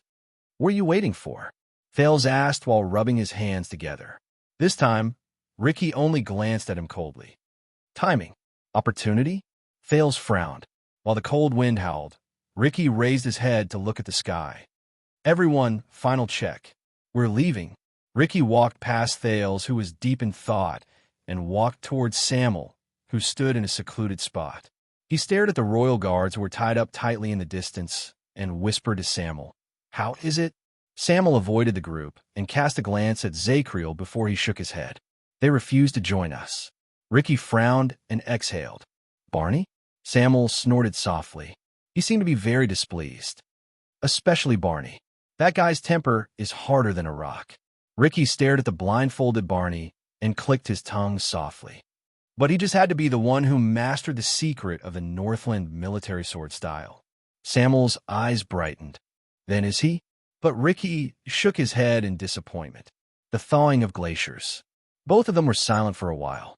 Ricky swept his gaze over his subordinates who were doing their final checks and preparations behind him. He gestured at Zacriel with his chin. I've been trying to convince their commanding officer. If he agrees first. But Samuel shook his head firmly. Not Zacriel. The determination in Samuel's tone made Ricky a little stunned. The key is not Zacriel. Samuel looked at the slightly shorter and frail figure behind him. His expression was complicated. They are only loyal to him. Ricky looked in the direction of Samuel's gaze. He saw the teenager, who was covered in wounds, looked exhausted, and had a bruise on his chin. He stared at the sand under his feet dejectedly while he mumbled something. Ricky was momentarily stunned. His gaze lingered on Thales for a few seconds. You told me that you could make them fight amongst themselves. Ricky turned his head around, and his expression became stern. What happened after that? When that child appeared, all of you knelt together. What happened? Samuel was silent for a while. The sleeping Nalji and Nair appeared before his eyes, and the teenager's smile. I rest by the Emperor's side. It's nothing. Samuel looked up and shook off his memories. He tried his best not to look at Thales. He's just very convincing. Ricky raised an eyebrow when he sensed the alienation in Samuel's tone. Huh, very convincing. Is that so? He cast Samuel a deep glance. I'm very curious about one thing, Samuel. Ricky's words made Samuel nervous. Crassus narrowed his eyes. Before we arrived, did you manage to find out why the Knight of Judgment wanted to kill that child? Samuel's breathing froze for a moment. Why? He was silent for a few seconds. Ricky approached him slowly. What is it that you haven't told me yet? Maybe it's about the royal family? When he saw Samuel's expression, Ricky chuckled. All right, I know that you might not be able to let go of the oath you swore in the past. I completely understand, but Samuel took a deep breath and interrupted him. Zacriel did that. Samuel looked at Ricky seriously. Maybe it's because he's really mad. Really mad? Ricky frowned, and his face was filled with suspicion. Samuel lowered his head unnaturally. You saw it too. Zacriel was shouting about killing them just a moment ago, and in the next moment, he came back to help them. I think he's really mad. This time, Ricky stared at Samuel for a long, long time under the dark but almost bright sky. Samuel did not raise his head. Oh, he's mad. Ricky's gaze never left Samuel, but his tone became strange. No wonder it's so hard to communicate with him. He continued to observe Samuel's expression. Samuel coughed and suddenly spoke. Listen, you want the secret of Barney's swordsmanship. Sure, if we can take that child away. At that moment, hey, Ricky, Uncle Ricky? Ricky, little dumbass? Ricky and Samuel turned their heads and were surprised to see Prince Thales raise his hand high in the crowd and shake it at them. Little dumbass? Can we talk in private? Thales' forceful shake of his hand and loud shouts attracted many people's attention. Behind him, Marina even put her hand on the hilt of the sword by her waist. You said, take him away? Ricky glanced at Samuel's side and walked back. I want to. Ricky went in front of Thales and resumed his calm and slightly humorous expression. Your Highness, don't tell me that you want to find a quiet place to pee, because you can do it on the spot. We don't mind. To his surprise, Thales smiled, revealing a row of teeth. I suddenly thought of a question about the air calamity. He went to the Tower of Eradication with all of you, right? As soon as he said that, the mercenaries who were busy with their own things fell silent. Many people looked in their direction. Ricky's expression changed. He turned his head and said to Samuel with a gloomy expression, watch them. Once he finished speaking, Ricky grabbed Thales' shoulders in an extremely rough manner and dragged him to a quiet corner away from the crowd. Ouch, gentler. I'm still young, you can't. All right, I won't resist. Don't use any more force. While Thales stumbled and protested along the way, Ricky shook him off. Give me a reason not to knock you out, Ricky said coldly. But Thales only patted the sand off his body, panted, and shrugged. That dragon breaker or something else. That's what the air calamity wants, right? Thales smiled and said, your behavior in the prison made me feel that all of you don't have that much desire for this. There was a subtle change in Ricky's expression. And what all of you want is black sword with the sin of Hell's River. Thales' tone became formal. Yes, I know. Black sword was the one who brought that weapon back. Ricky's eyes widened a little. He stared at Thales for 3 seconds. My dear, I realized that. Ricky's tone could probably catch up to the temperature of the night in the desert. You're cuter when you listen to me seriously. Thales bared his teeth in resignation. The teenager turned his head to look at the crowd and scratched his head. Those names you mentioned, they took me some time to recall, but Ricky narrowed his eyes. Thales turned his head around, took a deep breath, and said solemnly, the Iron Blood King was the king of the North who died in a heroic battle against the ancient orcs before the era of multiple kings. There was a drama from the age of the Empire that talked about how the Black Knight was put on trial for murdering his lord. Shalon Tannen was a name from the Tannen family in Northland. They were stripped of prestige Orchid region and removed from the 10 archduchy families of Exted because they attempted to murder the king. With every sentence Thales said, Ricky's expression became a little more gloomy. As for Hill Crassus, he was the person who betrayed the Tower of Eradication and established the disaster sword more than 100 years ago. Thales finished the last sentence. Ricky looked at him and snorted softly.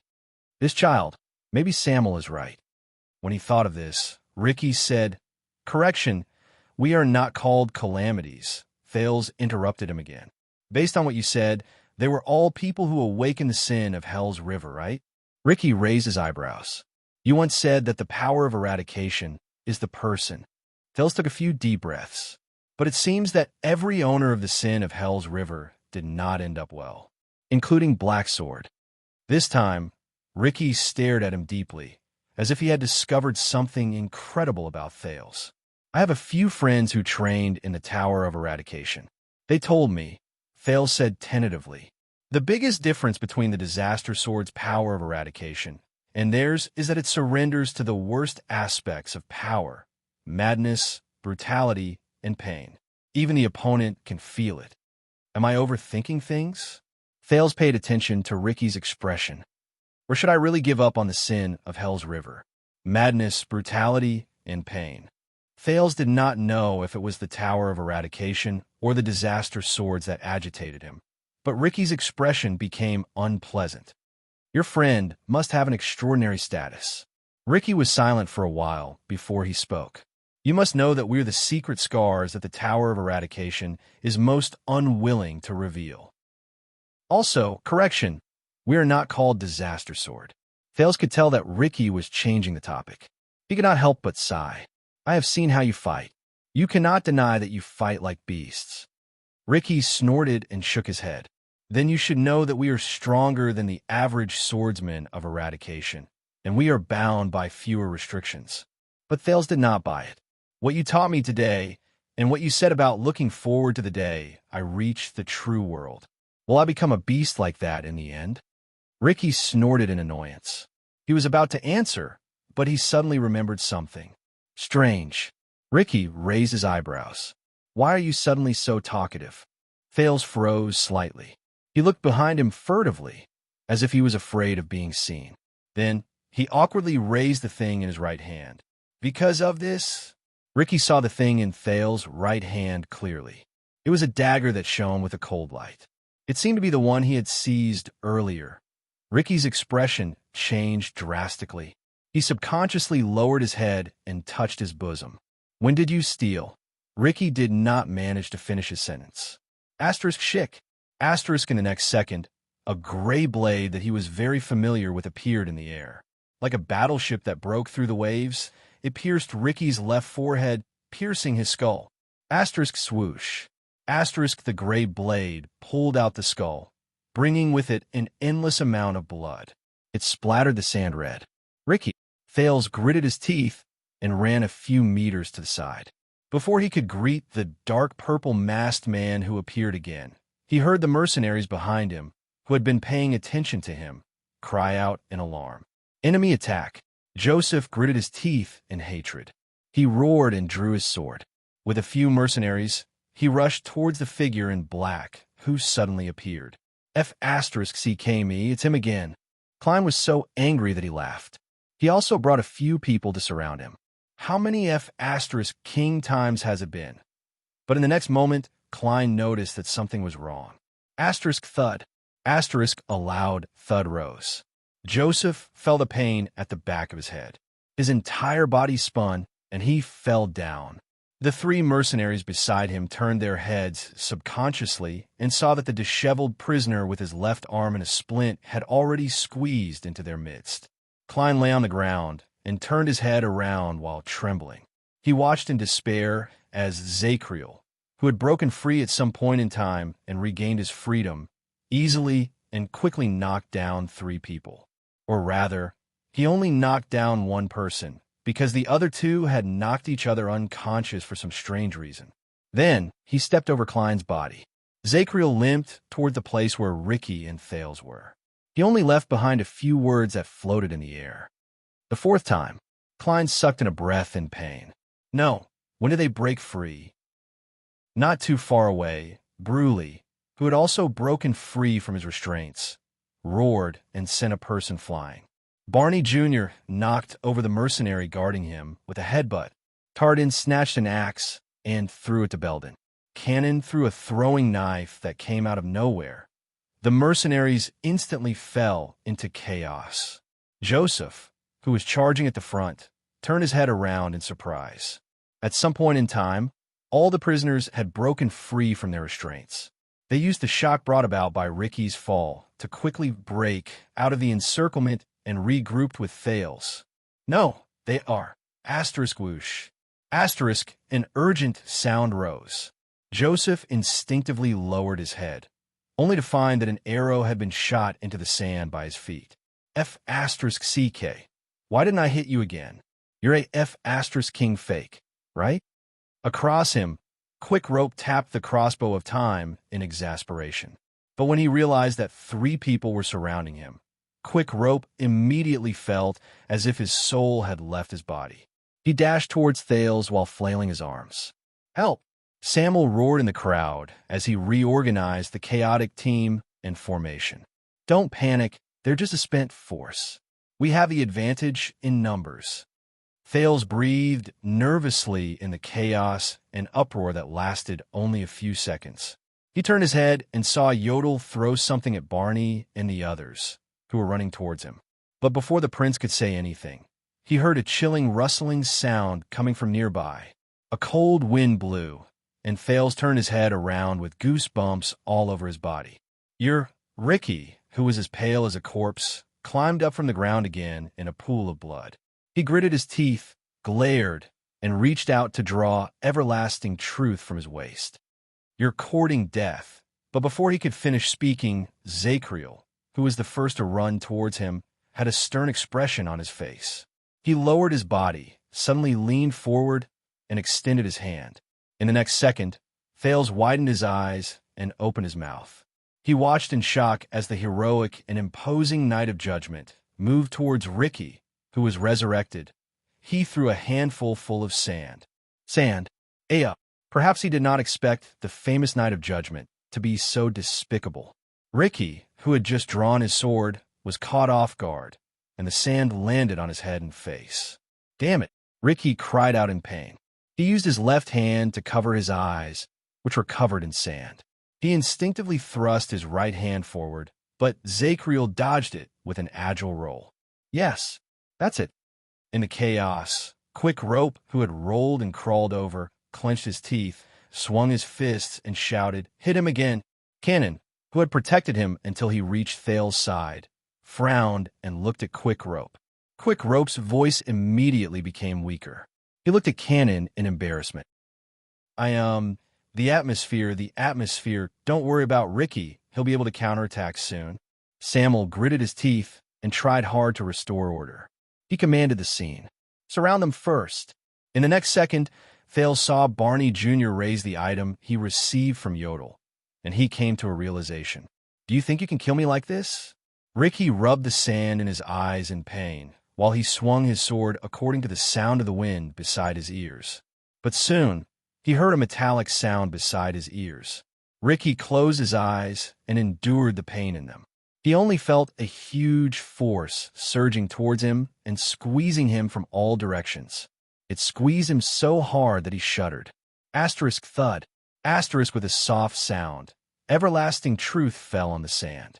As the mercenaries cried out in surprise, Ricky tried his best to open his eyelids a little and saw the scene before him. Chains. At some unknown point of time, a vicious chain with countless barbs had already surrounded him from top to bottom, locking him down tightly. His left hand was chained to the left side of his face, and his right hand was chained to his body. He was kneeling on the ground.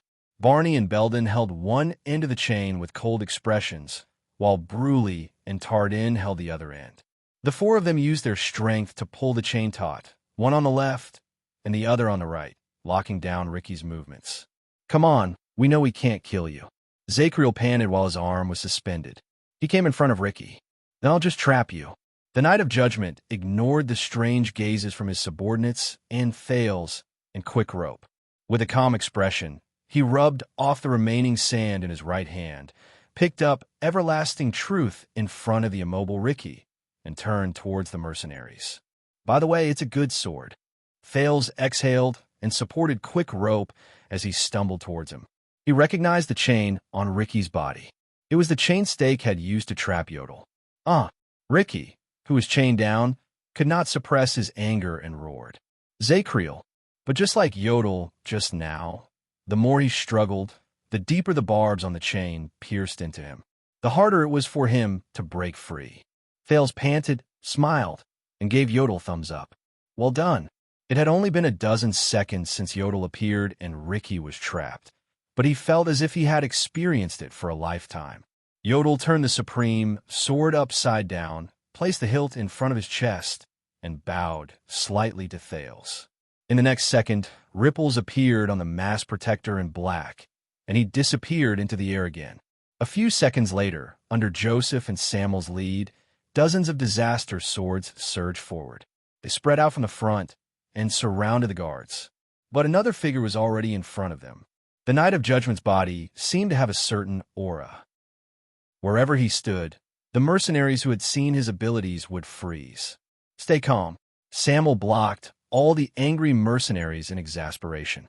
He stared at Zacriel in front of him. Don't forget his abilities. Joseph gritted his teeth. He's badly injured. We just need to know. Samuel shook his head resolutely. I can't take the risk. Don't forget that mask. Joseph roared angrily. Thales managed to calm his breathing after much difficulty. He observed that the situation had returned to a stalemate between the two parties. Ricky's eyes were shut tight. He was chained by 4 people. Thales supported Quick Rope and stood behind him. Cannon guarded him vigilantly by the side. Zacriel raised Everlasting Truth and stood calmly in front of the remaining mercenaries.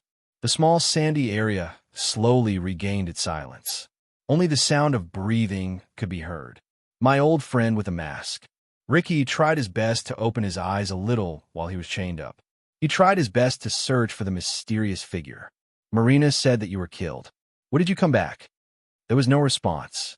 Thales sucked in a deep breath and said with a smile, Underground, when your people were resting and waiting, when I dragged you along to talk about demons and the power of eradication, so that you could enjoy the pleasure of being a good teacher. Ricky froze for a moment. The teenager continued. Your old friend was lurking in the dark. He was busy untying the ropes, sending messages, and making plans. What? The pleasure of being a good teacher? Ricky's chest heaved violently as he was chained tightly.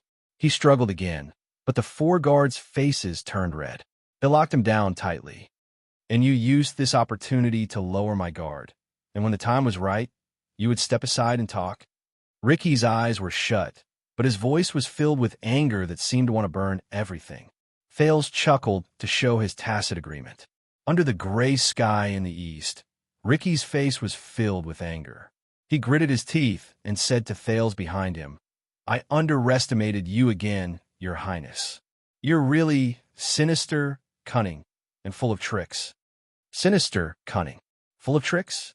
Thales sighed. He turned around and looked in the direction of Bladefang's camp. You praise me too much. Thales turned around and flashed a friendly smile at the exasperated mercenaries in front of him, baring his white teeth. After all, I'm not a demon. Chapter 481. Thales did not like dawn. The last dawn that left a deep impression on him was 6 years ago in Dragon Cloud City. It was the moment the calamities disappeared and the great dragon soared into the sky. But when the night was about to end and the dawn came from the east, what he saw was not hope, but an abyss. At that time, he was just like he was now, experiencing disasters that ordinary people couldn't imagine. He forced himself to hold on, with minimal supplies and rest, and faced almost unsolvable problems. In the tense atmosphere, Thales clenched his fists in the face of dozens of mercenaries who were glaring at him with hostility. Barney Jr., who could only use one arm, wrapped the chain tightly around his left shoulder. He leaned forward and tried his best to bind Ricky. A brilliant counterattack, so now what do we do? Barney practically squeezed these words out between his teeth, which showed that he was in a difficult situation. The other three who were controlling Ricky weren't any better. They were prisoners who had just been released from prison, and after a series of battles, their supplies were far from being able to keep up with their consumption. All of them were panting and grimacing in pain. What to do? Thales took a deep breath and tried hard to get rid of the dizziness that seemed to be surging into his brain again. When they were captured by the disaster swords, Yodel, who was lurking in the dark, could only hastily inform Thales of his rescue plan. Ricky kept an especially tight watch on Thales. And that was the end of that hasty plan. But what happened next? Thales stared at Blade Fang's camp in the distance and tried his best to think of a way out. Zacriel still held his sword with one arm.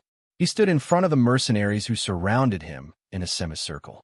He faced his enemies' furious gazes and gritted teeth. His expression was calm and composed. "This is very unwise, Your Highness. Zacriel, you must know that we bear no ill will." Samuel, who stood at the forefront of the mercenaries, tried his best to control the disaster swords so that they would not lose control while he tried to convince Thales. "You better listen to him." This was Ricky, who was tightly bound by chains. His face was covered in sand and dust as he gritted his teeth and closed his eyes tightly. What to do? Thales shut his eyes. Camp, prison, disaster swords, shadow shield. Let me think. Quickly think of a way. However, at this moment, Quick Rope, who was standing beside him, screamed without warning. Holy shit. Thales opened his eyes and turned his head, just like all the other impatient people. They wanted to see what kind of trouble he was up to. Unexpectedly, Quick Rope did not seem to be the one who caused the trouble this time. Quick Rope stared at his empty hands in shock. He raised his head and lowered his head repeatedly. "This place is haunted," but before he could finish, another figure appeared in the ink-colored ripples, holding the black crossbow of time in his hand. It was Yodel. For some unknown reason, the moment Thales saw him, he felt a sense of security from the bottom of his heart. Just like many years ago, Quick Rope's mouth formed the shape of an O, and it did not return to normal even after a long time had passed. Before everyone's eyes, Yodel bent over in a practiced manner, stepped on the pedal, and strung the bowstring in a few seconds. He took out a small arrow with a special design from behind his waist and put it on the crossbow. F*CK. What the F*CK do you want to do? Josh, who was among the mercenaries, cursed and then fell into deep thought. Quick Rope came to a realization.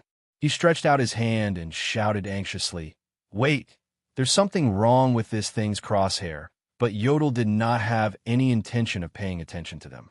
The masked protector raised the black crossbow, faced the camp, and pulled the trigger at the sky. Asterisk whoosh. Asterisk, there was a rapid and piercing sound. Be it the mercenaries or the royal guards, everyone was stunned for a moment. Asterisk whoosh. Asterisk, the sound of the crossbow was sharp and resounding, and those who heard it were moved. It spread from the sky and did not fade away. It spread through the wilderness, and it could be heard clearly within a radius of several miles. Of course, that included Blade Fang's camp. Yodel tossed the crossbow back to Quick Rope.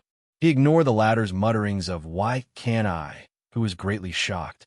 Asterisk whoosh. Asterisk, the sound of the crossbow began to weaken, but Thales' ears twitched. He had heard this sound before. This is the signal arrow of the white blade guards of Dragon Cloud City.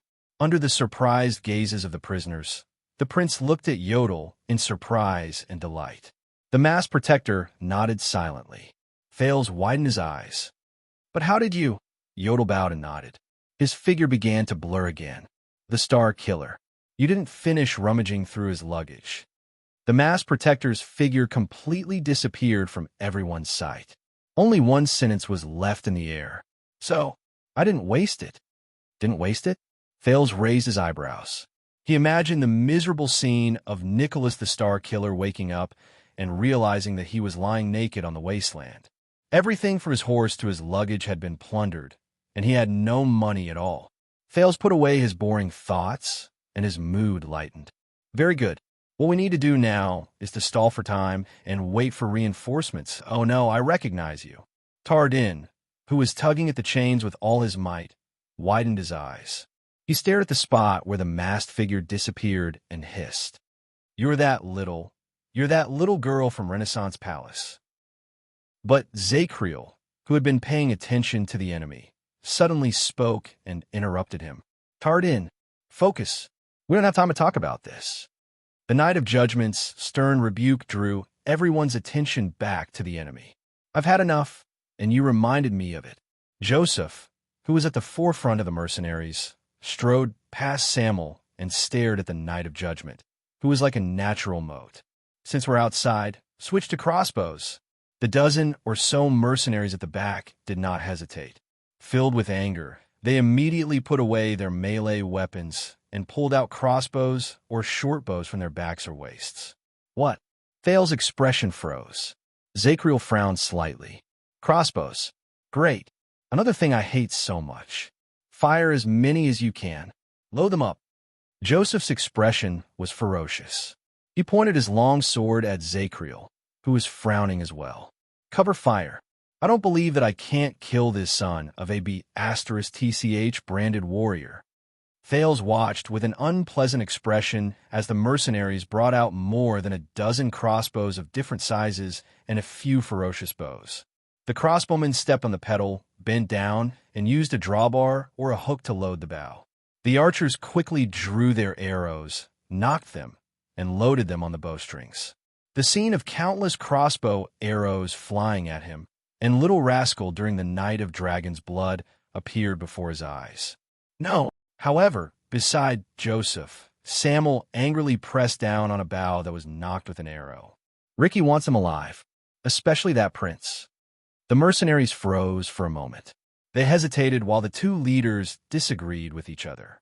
But before they could react, Joseph turned his head around and grabbed Samuel's collar. He said angrily, "It's you who wants him alive, because you can't forget that damn brotherhood. You royal guard, and I don't care about that. I care more about ourselves." Samuel seemed to be shocked by Joseph's sudden outburst. He was stunned for a moment. He looked at his former comrades, who were struggling at death's door, and then at the angry mercenaries. Continue to load the bow. Joseph pushed Samuel away and ordered through gritted teeth. He turned around and said to Zacriel, "Listen up, branded warrior. Listen up, branded warrior. If you want to become a target, then continue to resist. Ricky won't die anyway." The mercenaries' actions caused the guards' expressions to change at the same time. Cannon subconsciously moved Thales behind him to protect him. Quick Rope looked around like a frightened bird, then hid behind Thales without anyone teaching him how to do so. The atmosphere became more tense. "Oh no, we can't wait for reinforcements." When he saw that the situation was not right, Barney Jr. gritted his teeth and made up his mind. He said to the others, "Bruley, later, you and Belden let go and cover Zacriel. Take down the leader at all costs. However, no." The sudden interruption made Barney Jr., who was formulating a plan, choke on his words. "What?" The vanguard turned to the person who interrupted him with a displeased expression. The Knight of Judgment stood in front of the group and shook his head as he faced the countless crossbows that were about to be fully loaded. "We will retreat to the dungeon and seek cover." Zacriel's expression was calm. He gestured with his chin at Ricky, who had his eyes closed. "But before that, we will first chop off this monster's head. Kick it as far as you can. Wait for me to count 3. But hey." Barney Jr., who had been restraining Ricky strenuously, was already irritated. When he was interrupted, his expression changed several times. He said angrily, "I am the chief vanguard." Thales, who had been feeling anxious, raised his eyebrows. "But he is the watchman." On the other side, Tardin tried his best to pull on the iron chain. He shook his head in agony. In the chain of command, he has to be a little higher. When he said this, everyone fell silent. Barney's expression froze a little. "No." Zacriel turned his head around slowly. He was incredibly calm, as if he did not care. "The legacy watchman is second only to the guard captain and has the same rank as the vice captain when we are not at war." "Higher, By a lot. Hi. A lot. Barney sucked in a deep breath. As if he was constipated, he turned his head back to its original position in pain. He bared his teeth and mouthed a rude word. He looked regretful, as if he was thinking, why didn't I kill this bastard with my sword just now? The guards turned their heads away, trying their best not to look at the vanguard's expression. But at that moment, everyone? Belden, who had been silent all this while, suddenly spoke. He stared at Ricky, who was trapped in the middle of the chain. There was fear in his voice that he could not hide. This man's strength. Everyone was shocked.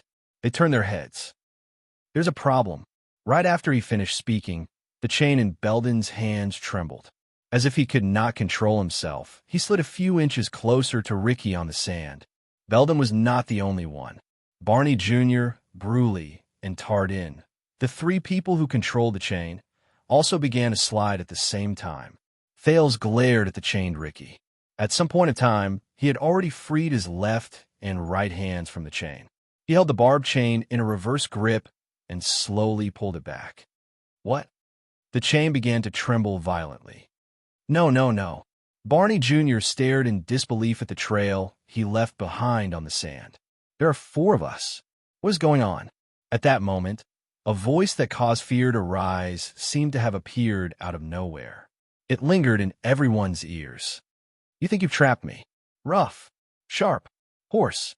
It sounded like the roughest scraping sound in their hearts. It was sometimes strong, sometimes weak, sometimes high, and sometimes low. Everyone in the area, be it the royal guards or the disaster swords, shuddered. But the terrifying voice that seemed to have risen from the bottom of their hearts and surrounded them endlessly did not let them go. But you didn't. The faces of the 4 people who held the chain twitched. Their breathing became disorderly, and they were dragged even further.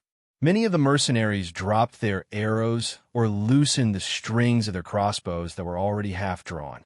Some of them even covered their heads in pain. Zacriel shut his eyes and knelt on one knee. He panted heavily and relied on everlasting truth to support his body. You didn't. The voice went on and on. Thales could not help but shudder.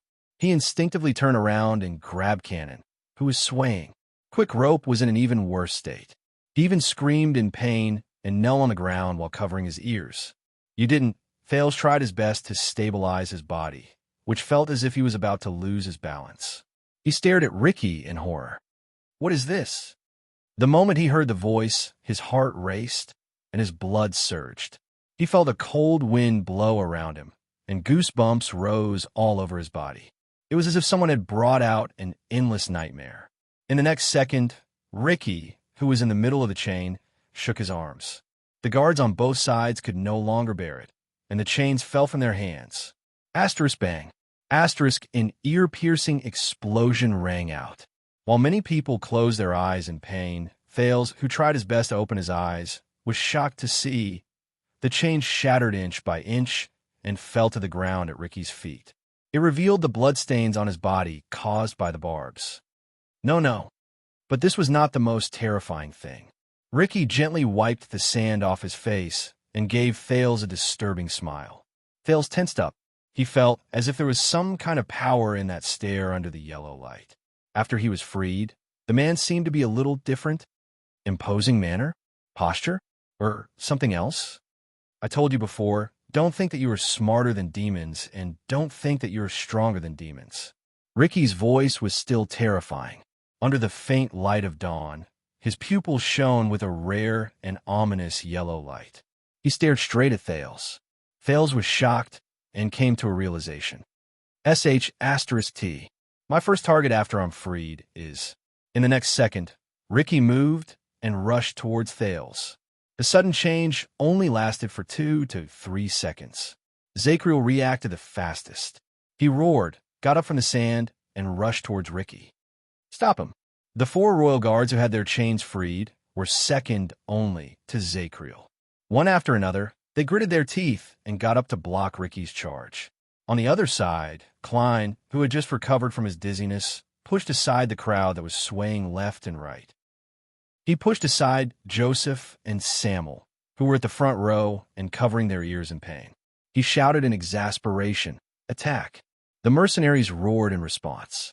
With the help of their powers of eradication, they stood up, drew their swords, and attacked. The once balanced situation became chaotic once again. The moment Ricky moved, Thales could not care about anything else. He instinctively turned around and ran towards the exit of the underground prison. But he had overestimated his own body. He had just eaten and rested, so he could still walk slowly. But now, the more he ran, the weaker his legs became, and the darker his vision became. At the center of the chaos, Ricky stopped, turned around, and swung his arm at Belden, who was trying to intercept him from the side. Asterisk thud. Asterisk the penal officer, who only had time to protect his head and face, grunted. He was thrown backwards by the terrifying force and fell into the soft sand. In just a moment, Barney Jr., Tardin, and Bruley, who were the closest to him, had already caught up to Ricky. Bruley roared and raised his arms to meet the attack head-on. Barney Jr.'s left elbow struck Ricky's waist, and Tardin kicked Ricky's knee. The three of them were prepared to suppress their enemy in unison. But at that moment, endless power of eradication surged from Ricky's body. It was like an endless abyss, allowing him to turn around calmly and face the three men. The three men who crashed into their enemy instantly felt the power of their attacks disappear without a trace. It was as if they had touched a ball of cotton that had no end, or a boundless abyss. Ricky only trembled slightly. Did you think that I was just a target that wouldn't die? The terrifying voice traveled into their ears again, causing the three men who held Ricky back to tremble at the same time. Oh no! Barney Jr. only managed to spit out half a word. In the next moment, Barney Jr., Tardin, and Bruley were either sent tumbling or flying in a straight line, like kites with their strings cut. They stirred up a cloud of dust on the sand, like splashing waves. At that moment, Ricky seemed to have become a different person. His gaze became more ruthless and fierce, and his movements became fiercer and faster. He became even crazier. Ricky snorted softly. He turned around and took a step forward, but Zakriel's sword had already closed in on him like a shadow. Ricky wanted to dodge, but he frowned when he realized that Zakriel seemed to be at the most perfect angle. He could not dodge at all, so he smiled faintly. Asterisk rip. Asterisk steel broke bone. Asterisk, but Zakriel was stunned. His sword cut into Ricky's cheek from the side. It even cut open half of Ricky's lips, but stopped in his mouth. Did you say that you want to cut off my head? Ricky, who had half of his cheek cut open and was bleeding nonstop, bit the sword in his mouth, literally in his mouth, and revealed a strange smile. Beautiful skills. His teeth and lips did not move, but that terrifying voice rose out of nowhere in an incredibly bizarre manner.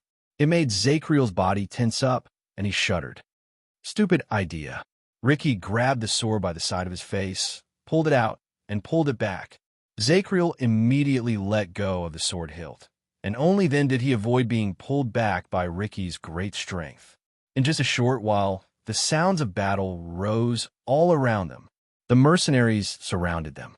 Barney Jr. and the others, who struggled to get up, had no choice but to fight against the enemies. Give up before more casualties occur. Samuel went up to Barney Jr. and advised him through gritted teeth. F***CKU. Barney Jr. cursed and flung a chain he had grabbed from the ground. Thales, who had finally reached the exit of the dungeon, felt his legs go limp. He needed quick rope support to stabilize himself. Go and help them.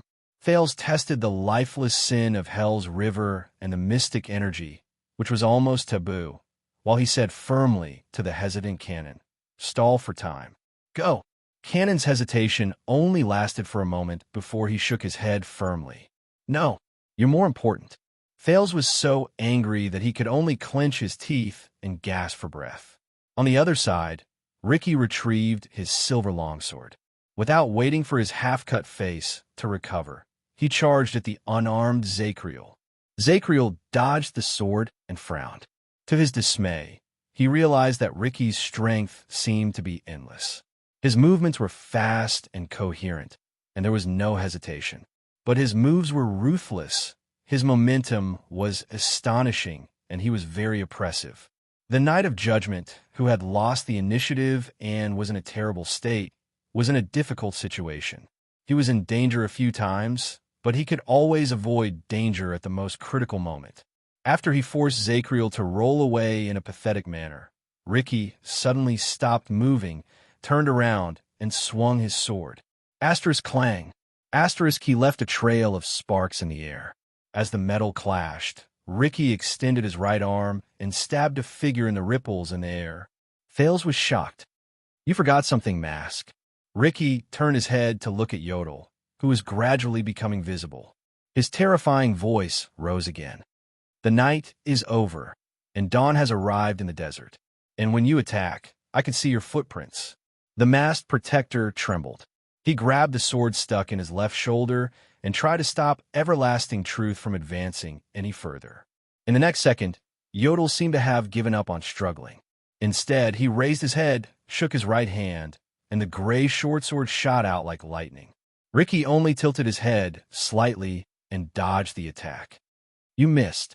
Ricky sneered and looked at the masked assassin, who was trembling and kneeling on the ground because of his terrifying power of eradication. But the one who answered him was not Yodel. Instead, it was a gray short sword that pierced through the back of his neck and came out of his mouth.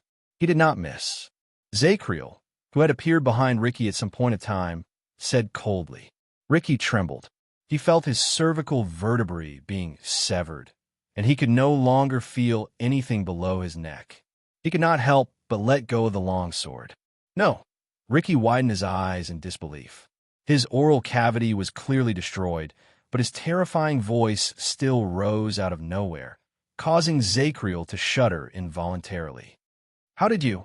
Zacriel tightened his grip and stopped Ricky from continuing. Do you know what abilities this legendary anti-mystic equipment has? The Knight of Judgment shook his head in disgust and pushed Ricky's body away. As expected, legendary anti-mystic equipment? Ricky fell down powerlessly. He watched helplessly as Zacriel pulled Yodel up, patted the latter's shoulder, picked up everlasting truth, and turned to him again. Zacriel raised his long sword coldly. I'm not telling you. However, in the next moment, Ricky howled on the ground. His howl was shrill. It shook people's hearts. All the people who were fighting in the field shuddered. They could not control themselves and instinctively knelt down. Thales used all his strength to hold onto the metal plate at the exit of the dungeon. Beside him, Cannon and Quick Rope had already knelt down. They were in great pain. What in the world is this? On the other side, Ricky struggled to get up at an even faster speed than before. He used his arms to block Zacriel's trembling longsword. It was as if he no longer needed time to regenerate and recover. Zacriel and Yodel looked at each other, then at Ricky in shock.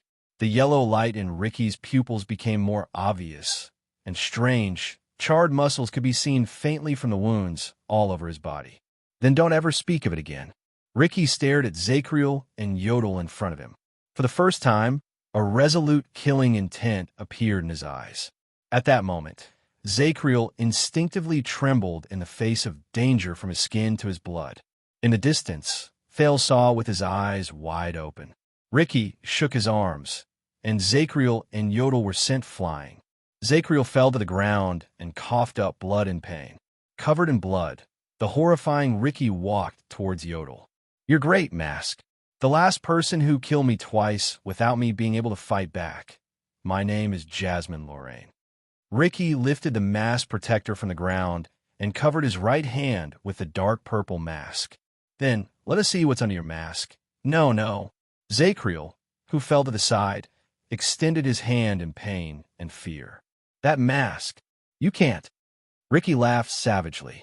He grabbed the edge of the dark purple mask, and infinite strength surged from his palm. For more than 10 years, Thales had never heard Yodel cry out in pain or in pain. The mask protector was a man of few words. Even when he was injured in battle, he would only let out a grunt. Until this moment. Eh-aha! Yodel roared in pain and anguish. Under Ricky's incredibly delighted, savage laugh and endless strength, Yodel struggled even more. His limbs trembled uncontrollably and the extent of his movements was so great that it was as if he was enduring the most terrifying torture. No! When Thales saw this, he gritted his teeth so hard that they almost shattered. He instinctively snatched the crossbow of time from Quick Rope's hand. "Give me the crossbow." Quick Rope was shocked. But at that crosshair, at that moment, asterisk whoosh. Asterisk a shrill, sharp sound rang. It was as if the morning light had broken through the darkness.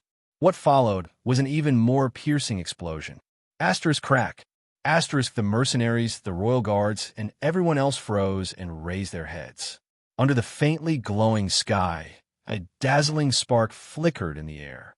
It flashed so much that the figures on the chaotic sand swayed wildly. The spark was not the only thing that broke the chaos. Asterisk, woo. Asterisk, a melodious horn call came from afar. Clear, loud, penetrating the hearts of people. 8. Chapter 482. The expressions of all the mercenaries on the field changed. Cavalry, beside Thales, cannon, who had been lying on the ground and listening, was the first to shout. His voice was filled with uncontrollable joy. A large number of cavalry, very close. Soon, even without cannon's reminder, Thales sensed something. The gravel beneath his feet began to tremble. The inexplicable vibration was getting closer and closer, coming from behind the sand dune above their heads. Just like the waves. The mercenaries and royal guards lowered their weapons when they realized what was about to happen. Looking at the cluster of sparks, listening to the horn, and feeling the tremors on the ground, Ricky stopped what he was doing. The madness and bloodlust in his mind stopped for a moment. That was... Thales narrowed his eyes amidst the light and the horn. He felt something. True enough. Behind Ricky, a shadow suddenly appeared at the top of the dune below Sparks. A white shadow. A speeding white shadow. And it was rapidly approaching the chaos under the sand dune. Amidst the sound of the horn, the speed at which the white figure approached was comparable to that of a soaring eagle. In just 2 seconds, it was right in front of him. Hence, Thales quickly saw its appearance clearly. It was a white horse. A galloping white horse. Pure white. Flawless. Graceful. It moved its 4 hooves at an astonishing speed. It was like a streak of ink-colored lightning. However, its movements were unhurried and extremely elegant. It was so loud that people even ignored the sound of hooves. Whoa, the horn continued. Everyone was stunned. That's... Barney Jr. stared at the white figure in a daze before Samuel pushed him away. Samuel panted as he wiped off the blood on his face caused by the chains. It's him. If you don't want to die, don't move. Thales also looked at the white figure in surprise, but when he saw the figure on the horse, he immediately realized that it was a knight. It was a knight with an equally elegant and calm posture, but his speed was so fast that he could not see his appearance clearly. Soon, the sound of galloping hooves became clearer and slower. Thales subconsciously raised his head. He suddenly discovered that, at some point in time, under the dim light that gradually appeared in the east, countless black shadows had already appeared on the surrounding sand dunes, looking down from above. Cavalry. That's right, they were cavalry. Countless cavalrymen. His footsteps rumbled as he crossed the hill. Just like the others, Thales turned his head to the left and right and stared at the top of his head in a daze. He watched as the cavaliers who suddenly appeared reined in their horses, and under the long but clear sound of the horn, they slowly urged their horses to descend the slope. They closed in on the little patch of sand, like the waves of the sea over the reef. It was unstoppable. If Thales, who had been talking to the suzerains in Dragon Cloud City, still did not know what thousands of cavaliers meant, then he understood now. Several thousand cavalrymen. This meant that no matter how wide your field of vision was, the moment you open your eyes and raise your head, all you could see was this group of black cavalry. There are no blanks. This meant that no matter how good one's hearing was, when they advanced in unison, the only thing that filled one's ears was the sound of their hooves galloping. No exceptions. This meant that no matter how mature and calm one's mind was, when thousands of war horses weighing hundreds of pounds came over with a weight that made one's heart palpitate, the only thing that could remind oneself was that one's heart was beating faster and faster uncontrollably, to the point where it was about to jump out of one's chest. There was no room to breathe. Everyone was stunned, except for Zacriel. As the person who was the least affected and the most focused, the Knight of Judgment stared at Ricky, who held Yodel hostage. In the next second, he seized the opportunity when Yodel was absent-minded and suddenly moved. He appeared behind Ricky and strangled the latter's neck. Asterisk thud. Asterisk Ricky was forced to let go of Yodel. The battle began again. The sound of the horn changed. The cavaliers on the sand dune, whose faces could not be seen clearly, froze. They seemed to be hesitating about this strange battle. Only the white silhouette that appeared first was still rushing down. But under the sand dune, Ricky, who was threatened, roared in anger. His anger rose, and he activated his great strength. With a roll, he threw Zacriel to the ground. "You're really annoying, Knight of Judgment." Ricky picked up his longsword. His terrifying voice rose again, and it made many people tremble again. But before Ricky could raise his sword, Yodel's figure and his strange gray short sword appeared again. The blade pierced through Ricky's chest. "Ea!" Ricky roared shrilly. He turned around and swung his sword. Yodel shuddered and rolled to avoid the attack. But he could not go any further, because in the next moment, the white figure that first appeared on the sand dune closed in on him. It went straight to the center of the battle between the three of them. It was like a gust of wind that blew away a lot of sand. Ricky only had time to dodge to the side and narrowly avoid the white horse's charge. But Thales saw in surprise. The White Knight rose into the air and shook his arm. In the next second, a long spear that was completely white and even shone with a faint light magically appeared in the knight's hand. It swept through the air along with the White Knight's movements. Asterisk thud. Asterisk the white spear hit Ricky's chest. With the momentum from the horse, Ricky flew out with a cry of pain. He landed on the sand slope behind him, and countless waves of sand were stirred up. The White Knight in the air also trembled because of the recoil, but he easily adjusted his posture in the air. The long spear drew a trajectory on the sand, and he landed gracefully. Thales was shocked. He understood that this was an ally, but in the next moment, the White Knight suddenly turned around. The tip of his spear turned like a snake and lashed at Yodel, who had just ambushed Ricky. Thales tensed up. Whose side is he on? The masked protector nimbly parried the spear, and with a nimble but slightly pathetic roll, he avoided the attack. But on the other side, Zacriel frowned deeply. He picked up Ricky's long sword and wanted to help Yodel out of the predicament. But the White Knight seemed to have eyes on the back of his head. He withdrew his spear and turned around. A shocking scene appeared. With a crisp mechanical sound, the white spear, which originally had its rear hand acting as a lock and its front hand acting as an axis, magically changed its length. It retracted its front and thrust backwards, and the second tip of the spear protruded from its owner's rear hand. It was only then that Thales realized that it was a double-headed spear. And it can retract freely? In the blink of an eye, the White Knight had already turned around. His front hand became his rear hand, and he thrust his spear at Zacriel. The moment the spear and the sword were about to clash, the Knight of Judgment's expression changed. He knew very well that a sword was at a huge disadvantage against a spear. He instinctively withdrew his sword, took 3 steps back, and barely avoided the White Knight's thrust. The White Knight was slightly surprised. He seemed to be puzzled by Zacriel's perfect evasion of his confident strike. At that moment, Ricky let out a shrill roar again, and it made everyone's hearts palpitate. In the billowing sand, Ricky rose again and rushed back into the battlefield. He rushed towards Zacriel, who had yet to gain his footing. The Knight of Judgment gritted his teeth slightly. But before he could react, a figure flashed in the air. Yodel appeared in Ricky's path and intercepted his knee. Asterisk whoosh. Asterisk as the horn continued to sound, the battle between the 3 of them resumed. Ricky's momentum was aggressive. He was incredibly angry after being toyed with repeatedly, and he wanted to kill Zacriel. Yodel, who was hidden in the dark, moved back and forth. He dodged in a disheveled manner and tried his best to stop Ricky. While Zacriel defended himself calmly, He tried to find a chance to counterattack and cut off the demon's head again. But before Thales could react, the White Knight moved again. He dragged his spear behind him and strode across the sand at an astonishing speed. He charged into the battlefield between the three people. At that moment, Thales felt his vision blur. In the chaos, the White Knight did not have any qualms. He thrust his spear left and right, and it flew swiftly. He struck the enraged Ricky repeatedly, forcing the latter to slow down.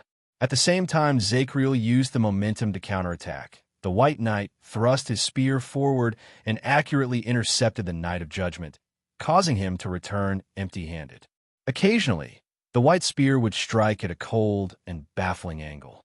When ripples appeared in the air, it forced Yodel, who had intended to launch a sneak attack, back into the shadows in a flustered manner. The three of them were like three wolves fighting against each other, but before they could touch each other, they were interrupted by the strange spear in the middle.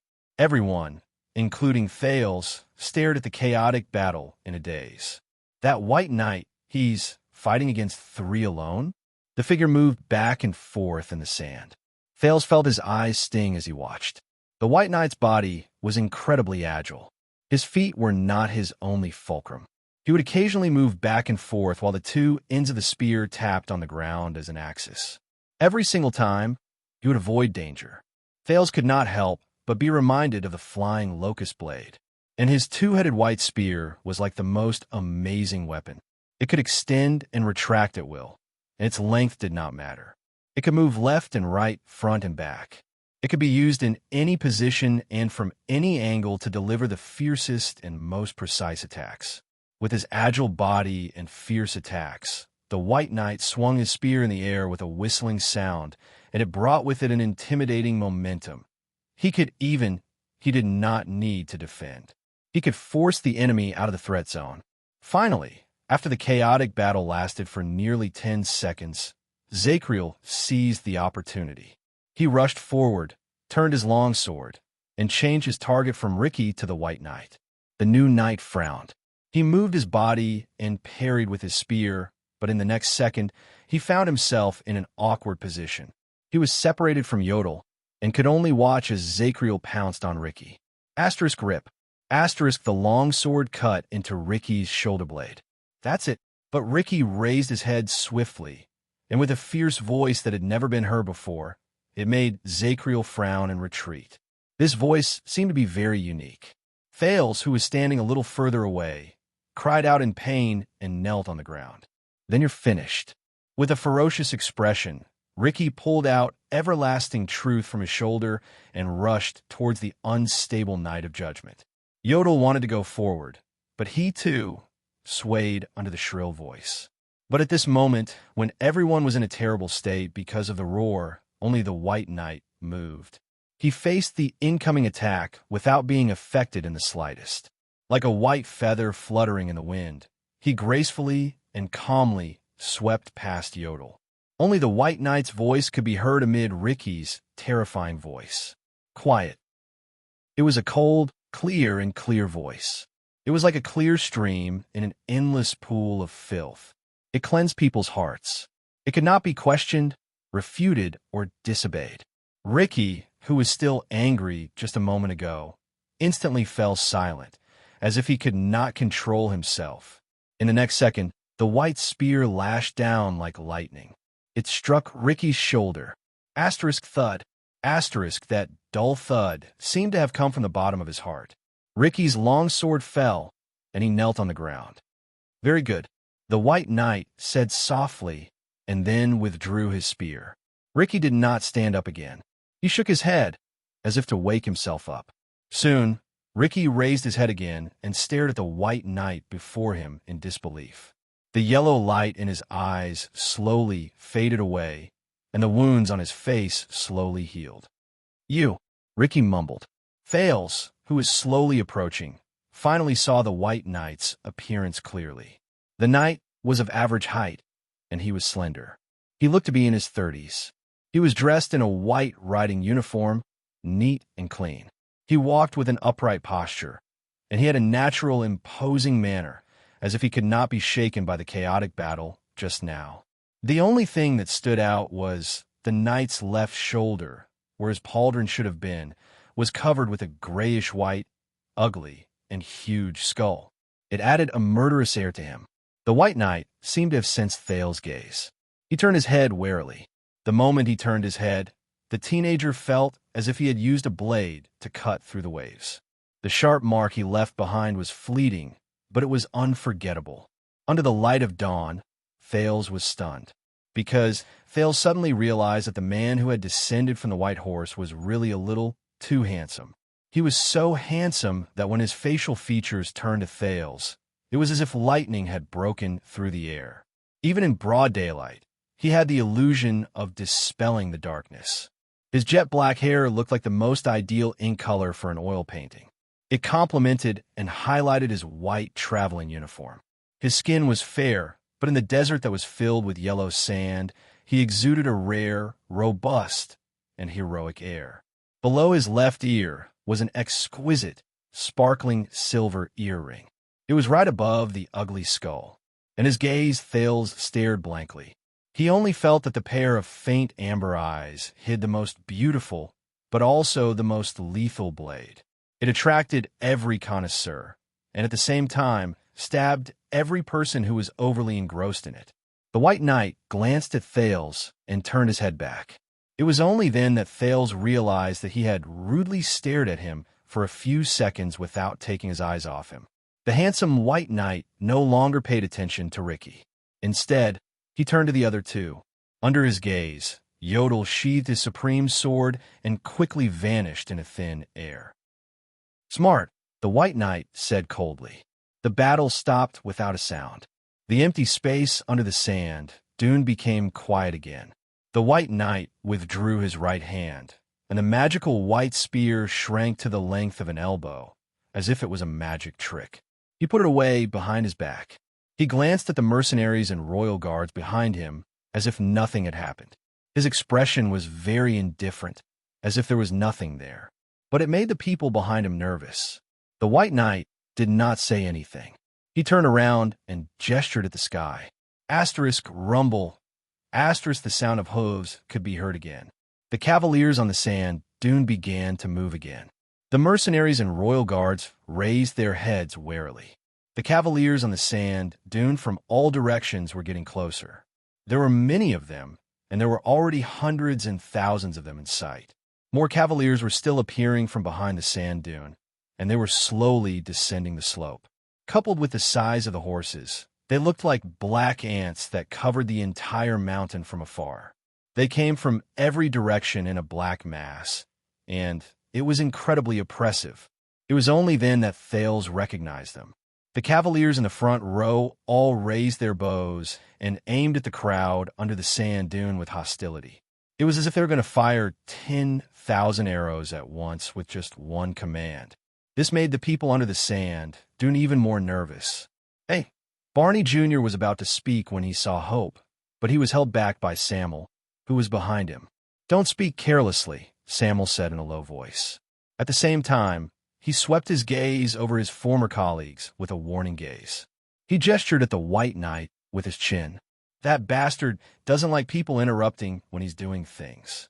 Under the nervous and wary gazes of the crowd, the handsome White Knight walked to Zacriel. He lowered his head and looked at the warrior, who had a bloody nose, a swollen face, and wounds all over his body. He looked incredibly pathetic, but he still continued to fight. The handsome man's voice was cold and hollow. There was an inexplicable power in it, and it was like a cold current in the silent air. "I recognize your brand." The man raised his head. Like an eagle, he accurately captured the figures of Barney Jr. and the others in the crowd. "And all of you." The expressions of the royal guards darkened at the same time. Zacriel also stared at the White Knight in front of him. He narrowed his eyes, as if he remembered something. "Ah, I recognize you too." A few seconds later, the Knight of Judgment smiled. "Young man," Zacriel sighed, "you are this generation's prison guard." 8. Chapter 483. Prison guard? Thales's heart clenched. He remembered something and quickly walked forward. Behind him, Quick Rope caught the crossbow he threw in a flurry and caught up with Cannon in a disheveled manner. "It's not easy to forget that face when you escorted us to prison." Zachriel's voice was a little dejected. Before him, the White Knight's expression did not change, but there was a hint of weariness in his exquisite and handsome features. "And you should be in prison," the handsome man said coldly. "Not here." Zachriel shook his head and said nothing. The cavaliers around them drew closer, and they almost dyed the yellow sand dunes in front of them black. They were piercing and oppressive. The man in white turned around. The skull on his left shoulder swayed slightly. He looked at Ricky, who sat on the ground. Blood Whistle, Sword Peddler. This time, there was a shocking chill in the man's eyes. "All of you shouldn't be here. All of you should be where you should be." There was a disturbing meaning in the handsome man's words. Many of the mercenaries could not help but gulp when their identities were called out. Ricky's appearance had returned to normal. He stared at the knight in front of him and answered respectfully, "I'm sorry, Your Grace." "I'm sorry, sir. We're on a mission." Ricky shrugged. His expression was resigned and innocent. "But we ran into some accidents." The handsome man frowned slightly. "Your mission," at that moment, Thales, who had already approached the knight and could no longer hold back, spoke loudly. "Don't believe him. I am the second prince." But in the next moment, the White Knight suddenly moved. He turned his right arm, and the tip of a spear appeared out of thin air to attack Thales. The teenager, who was thinking about how to explain, did not even have the time to react before he felt his body sway. Asterisk clang. Asterisk the air became blurry. The moment Thales could see the scene in front of him clearly, he was already leaning against Yodel's chest, protected by the latter's left arm. In front of the masked protector, the Grey Supreme sword blocked the white tip of the spear. Cannon and Zachriel had already drawn their weapons without a sound. Their expressions were solemn, and they were ready to attack at any moment. "Interrupt me again." The White Knight stared at Thales. His amber eyes shone with cold, murderous intent, causing others to forget about his handsome face. "I'll kill you." Thales stared blankly at the tip of the spear that was only a few inches away from him. He was momentarily speechless. "You can't." Yodel shook off the tip of the man's spear and pulled Thales up. "You don't know who he is." The White Knight retracted his spear. The spear turned back into a short spear and was sheathed on his back. "I don't care," the handsome man said coldly. "The same goes for you, Anonymous, no matter what your relationship with the Secret Intelligence Department is." The earring on his left ear swayed gently, still as exquisite as before, as if he had not seen the tense scene just now. Cannon and Zachriel, who were the closest to them, sighed in relief. It was only then that Thales regained his breathing. He touched his heartbeat, which had started beating again, and stared at Yodel in astonishment. But the masked protector just shook his head without saying a word, as usual. The White Knight turned to Ricky again. "Your mission?" Ricky smiled. "Ongoing." Crassus of the Disaster Swords looked at the increasingly dazzling red light in the east in resignation. "I believe that you will see the progress very soon." The White Knight was silent for a while before he spoke again. "Your accident?" Ricky sighed. "Please allow me to introduce you." Ricky extended his hand and gestured at Thales. "This is Prince Thales Jadestar, one of our accidents tonight." Ricky's expression was resigned when he said this. Whispers immediately rose from the cavaliers who were closer to him. The White Knight frowned, but it made his face, which looked like it came out of an oil painting, even more vivid and eye-catching. He turned his head and sized up Thales carefully. It was probably the first time in his life that he was stared at by such a handsome man. Thales felt that his clothes and appearance did not quite fit the standard of a prince.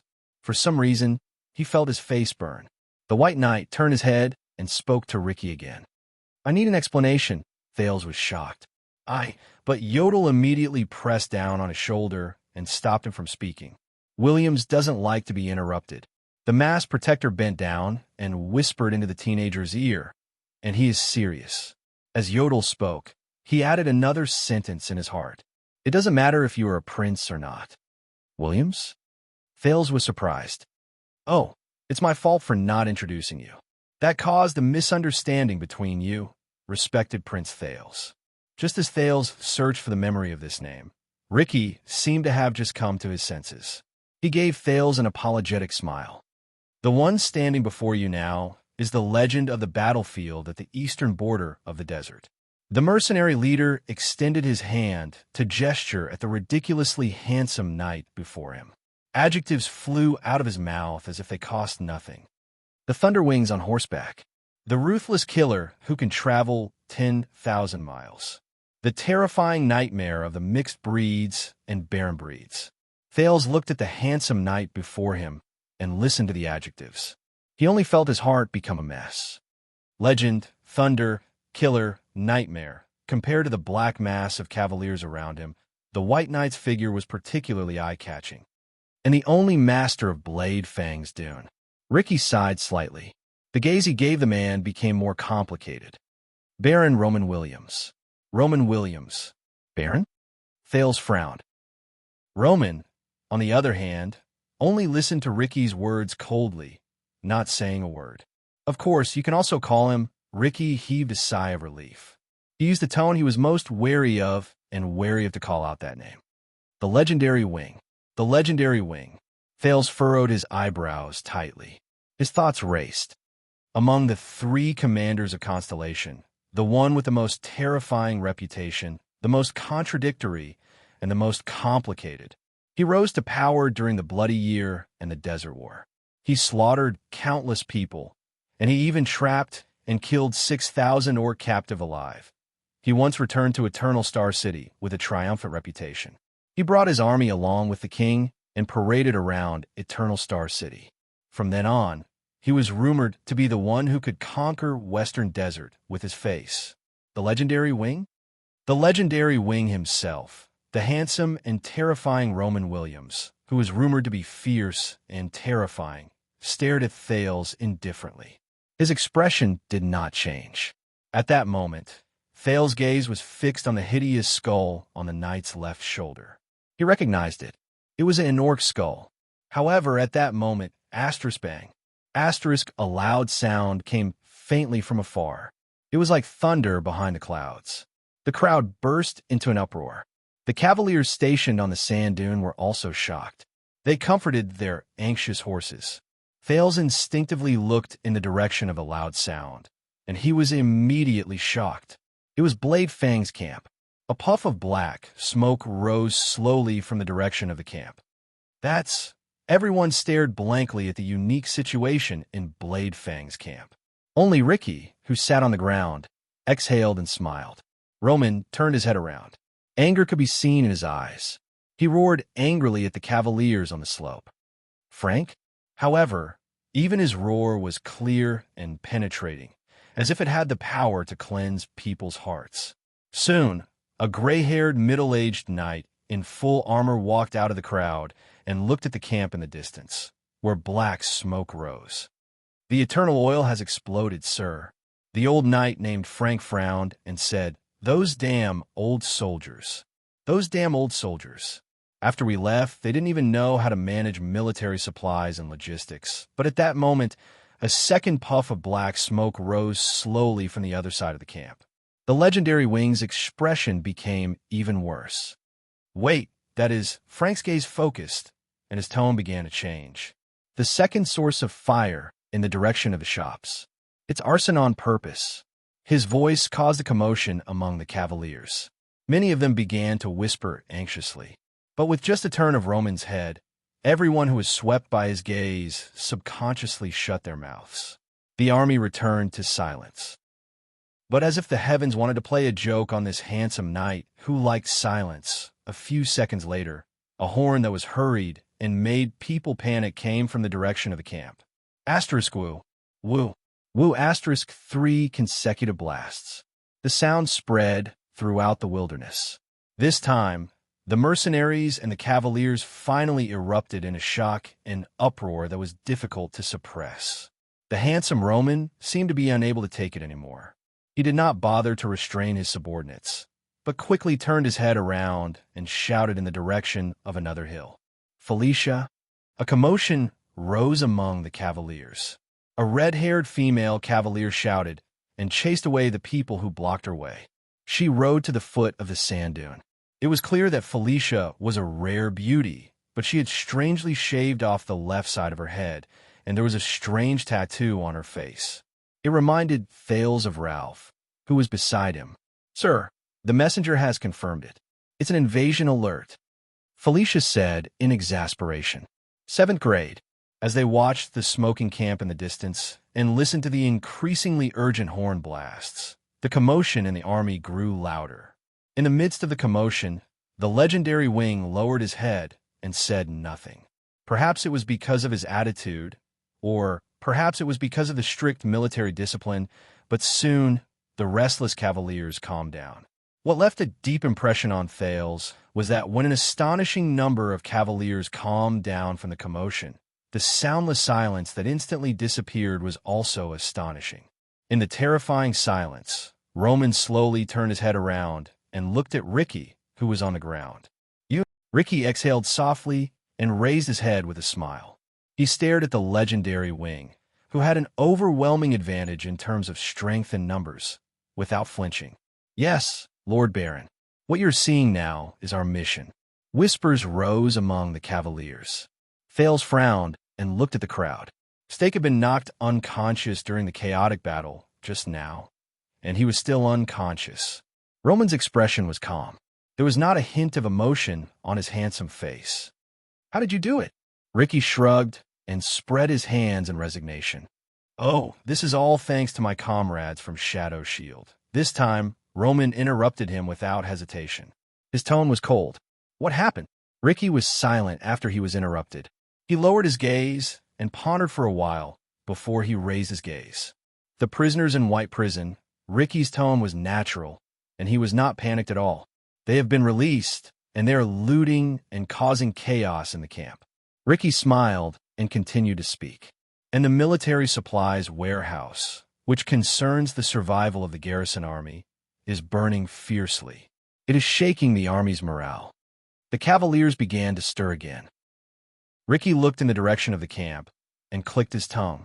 But now, the suzerains of Western Desert, the only ones who have the garrison army in the camp and have the strength to deal with them, are on the verge of internal strife and mutiny because of an assassination attempt by a feuding noble. As for the highest level of alert, level 7, Ricky listened to the indistinct sound of the horn beside his ears and chuckled. The gray mixed breeds and barren breeds, led by Shattered Stone Tribe and Shuriran Tribe, have sneaked back from outside the camp. They are preparing to use this opportunity to launch a surprise attack and invade Blade Fang's camp while it is busy with its own affairs. They will plunder to their heart's content and wash away the humiliation they suffered during the Desert War 11 years ago. Shattered Stone Tribe? Thales was shocked. The army on the sand dunes around them finally burst into an uproar. The middle-aged knight, Frank, was first stunned before he roared in anger. F***CKU. But Roman suddenly raised his hand. Frankie's curse was stuck in his mouth. In the next moment, the army became quiet again. No one dared to whisper anymore. Roman raised his head and glanced at the camp where black smoke billowed out. "Indeed, they are selling swords," Roman said coldly. "You have exceeded my expectations." Ricky nodded. He looked rather sentimental. "Tonight is not an ordinary night.